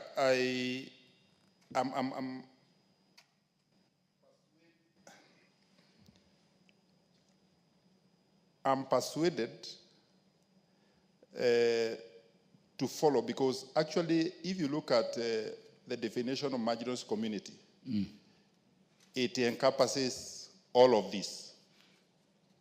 All of them, because actually after A, there is no or. So it means that it has covered all these. But, Honorable Speaker, if we also have an area which is in a certain county, and it does not cover the entire county, so we need to define that particular community. So we should be not talking about counties. We should be talking about communities, and probably isolate and indicate in which counties they fall. So that we don't dwell or limit ourselves to the 14 counties, we also look at the communities, irrespective of which counties they fall. They might not be even the 14 counties that have been identified or indicated.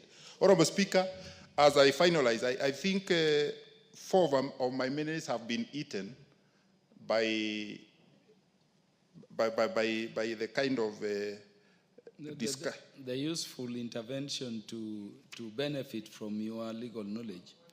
And by the way, Honorable Farah, in as much as you are saying point of order, you would agree with Honorable Gishimu that if you are, for instance, to talk about Tharaka Nithi County and send equalization fund to be managed by the county, that money would be going to Nithi side, which may not be marginalized. So I can tell you that money would rightly be targeting the southern part of Tharaka, but not the Nithi side. The Nithi is very green towards Nyeri, the other side. Thank you, Honorable Speaker. Actually, that is why I was saying a lot of research needs to be done on this so that we can be able to identify the communities that fall under the definition under the Constitution. And finally, Honorable Speaker, we also need to leave out the representation of the Senate in the management, because how do you oversight and manage at the same time? Because there is a proposal in the bill to have a representative from the county. And also, we also need to be gender sensitive when we are appointing a body to manage such resources. That has not been captured in the bill. And Honorable Speaker, finally, CRA cannot be left out of this game, because under Article 204 and Article 216, they have been tied that there shall be consultation. There must be consultation with the CRA, because CRA has also been mandated under Article 216(4) to come up with a criteria to identify. And that is the body that needs to do very serious research, come up with these communities, and we are able to list them in the bill. Honorable Speaker, I beg to support generally, but also with the myriad of amendments at the appropriate time. Thank you. Thank you for the constitutional interpretation skills you brought to bear on Article 260 and Article 204. I want to give the chance to another great lawyer, the Honorable Moses Kirima, who will be followed by a non-lawyer, the Honorable Paul Biego, in that order. Thank you, Mr. Speaker, sir, for giving me this opportunity to contribute to this important bill. And mine is, Mr. Speaker, sir, mine is to say that as much as my learned friend, Mr. Gichimo, Honorable Gichimo, as are trying to interpret the Constitution as per Article 204, there are some things which I find wanting in the same. And because, Mr. Speaker, sir, when we talk of marginalized areas and marginalized communities, there is a distinction between the two, whereby marginalized areas are areas which are far-flung and which are not accessible to the basic necessities as prescribed in Article 204. Far-flung areas from the center of the government or from the center of development. Those are the areas which we refer to as marginalized areas. But when it comes to marginalized communities, as per Article 204, Mr. Speaker, sir, marginalized communities, still, if you look at the prescribed counties, which are here, the 14 counties, you will find that in a place where we have a community, let's say, the Somali community, the Meru community, or any other prescribed community in an area, you find that in that community, there couldn't be an area in that same place where that community live, but the area is marginalized due to its geographical location,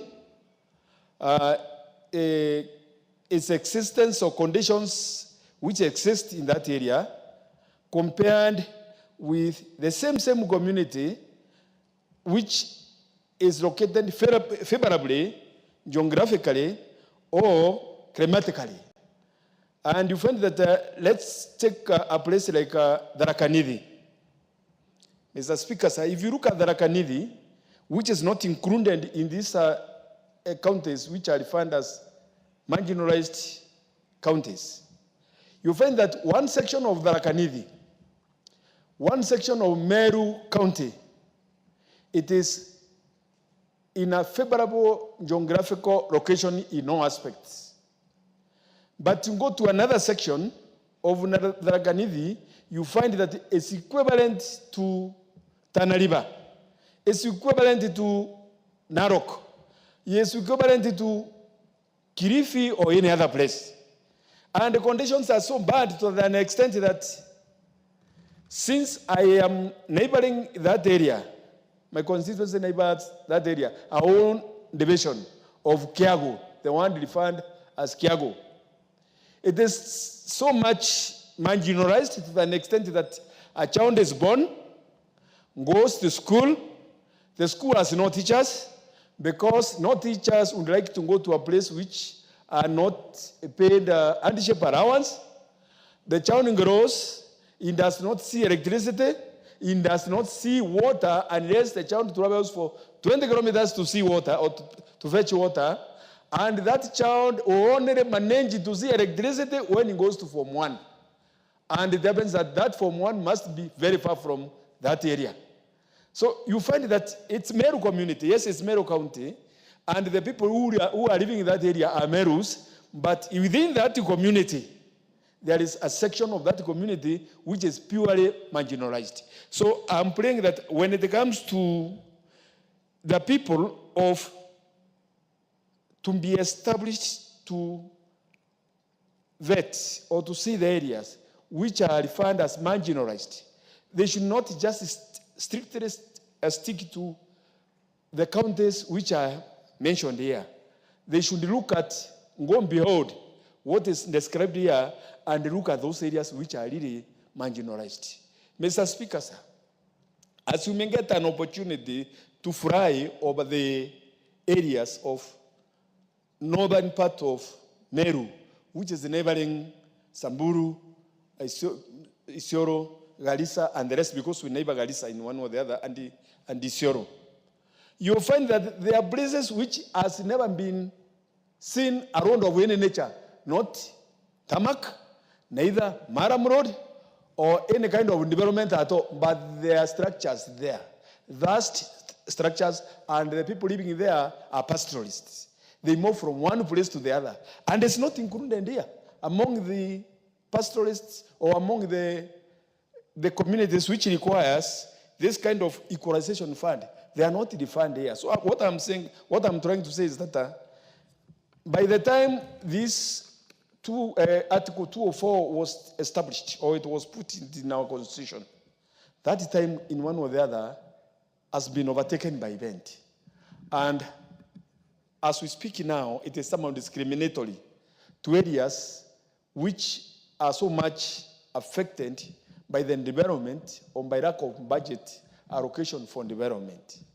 In our debate, as I would play for amendment of the same, when it comes to be presented or when it goes on in this court, there are things to be considered.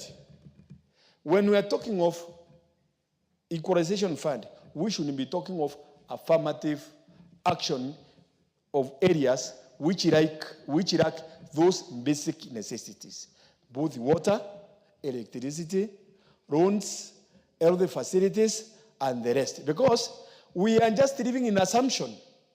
There are some counties which we live in assumption that they are the best. But when you go down to those counties, you'll find that there are some sections and some constituencies which have been purely abandoned. Let's take an example of Meru. If you come to Meru and you happen to travel from Nairobi to Meru town, you may assume that Meru is so much developed. But if you are a little bit go down to some constituencies, Let's say like Central Imenti, which has been squeezed in between two giant constituencies. You'll find that things are so terrible to the extent that if it comes to equalization, there are areas which, yes, my colleague would like to inform me, Marim, but if you go to Garissa today, if you go to Wajir today, if you go to Isiolo today, you'll find more tamax in those areas than in my area. You'll find more electricity, more development than in my area. So we are all Kenyans. So to me, I won't go as per the article as it is, but we still need some amendment so that they can suit the situation as it is today. This constitution, as it was established in 2010, Mr. Speaker, sir, you remember that it was done in a hurry due to the urgency and the situation which was there because we wanted to do away with the old constitution. And out of that hurriness and the kind of interference which was coming from all quarters, our soberness was not all that much there, and it was not really ideal. It is that time that we should come back now, after 14 years, to look at the constitution and see what is good for Kenya, what is not good, and what is not discriminatory to all the citizens of this country as taxpayers. Before, things were as it is in the constitution. But what about after 14 years? The areas which you are saying that they were far-flanked and they were marginalized, they happen now to be on front leading those areas which you are saying that they were so much advanced. What has happened?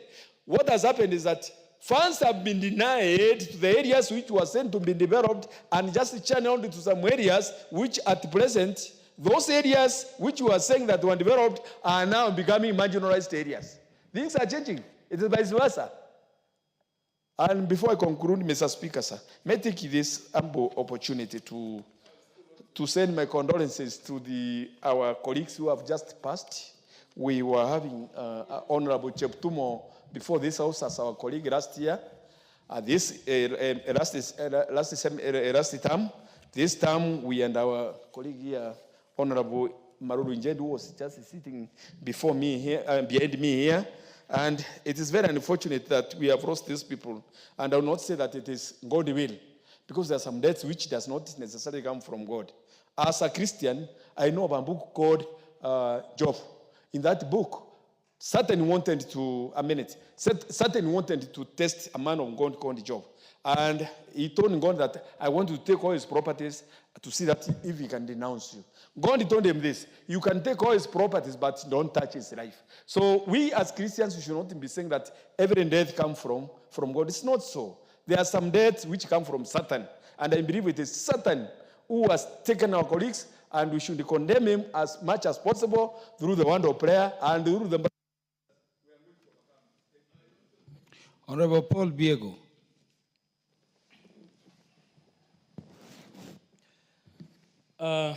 Thank you, Mr. Speaker, for giving me this opportunity to add my voice.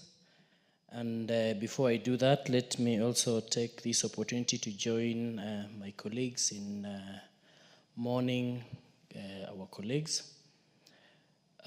Senator Fubaringo Jeptumo, and our very own Ijendi. May his soul rest in peace. He was a very close member to me, and I know as much as you do that today, being Wednesday, we really missed him in our church. You know, we have prayers at 7:30 Mass every morning on Wednesdays, and we really missed him. So may his soul, or the souls of the departed, rest in peace. This opportunity you've given me, Mr. Speaker, after lawyers talking and trying to intimidate us, because they are talking like they're in court, but it won't stop us from presenting or from me supporting this bill. I'm one of the members of the Finance Committee, and on the onset here now, I rise to support it in totality. And this bill seeks to provide for the administrative structures for the management of the Equalization Fund, as established in Article 204 of the Constitution. and it establishes the Equalization Fund Advisory Board. Additionally, the bill seeks to outline the structures and responsibilities of bodies or officials tasked with administering the fund.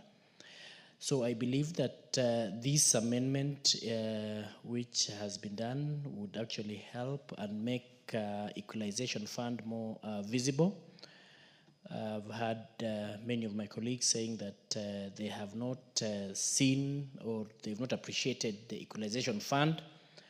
But of course, if it is not in your county, then you may know very little about it, because it is on 14 counties.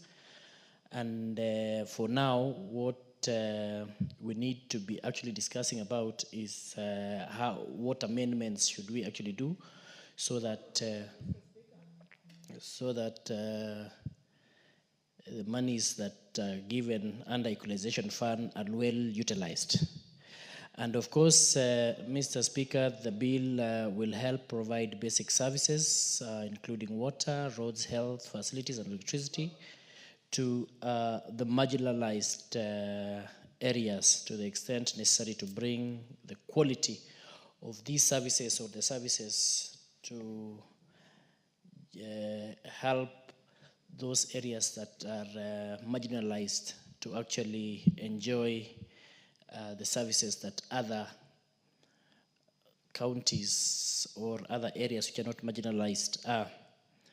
The bill also seeks to provide for sources of the funds, and as you were presenting your presentation, you actually mentioned the typo error which needs to be corrected, and these amendments are correcting it by including the word 0.5% of all the revenue collected by the national government. So I seek to actually support this bill in totality, and of course, when I read through the bill, it also requires a representative nominated from the Senate not to be included in the,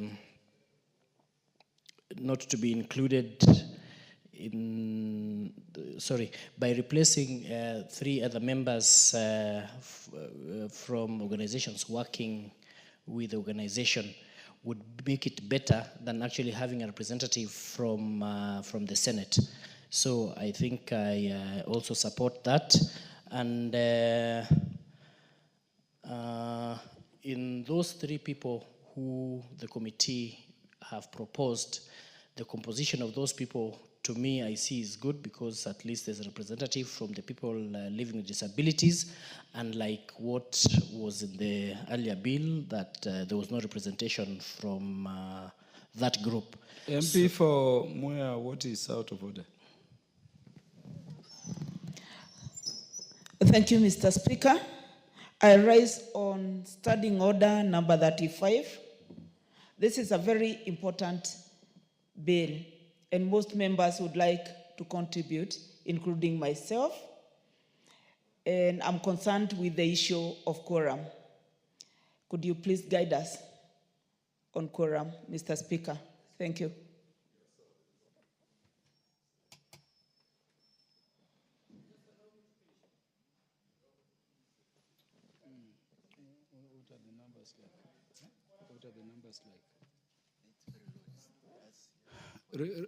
Let the bell be rung, as per standing order, I think, for 10 minutes. A quorum bell to ring for 10 minutes.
Order, honorable members.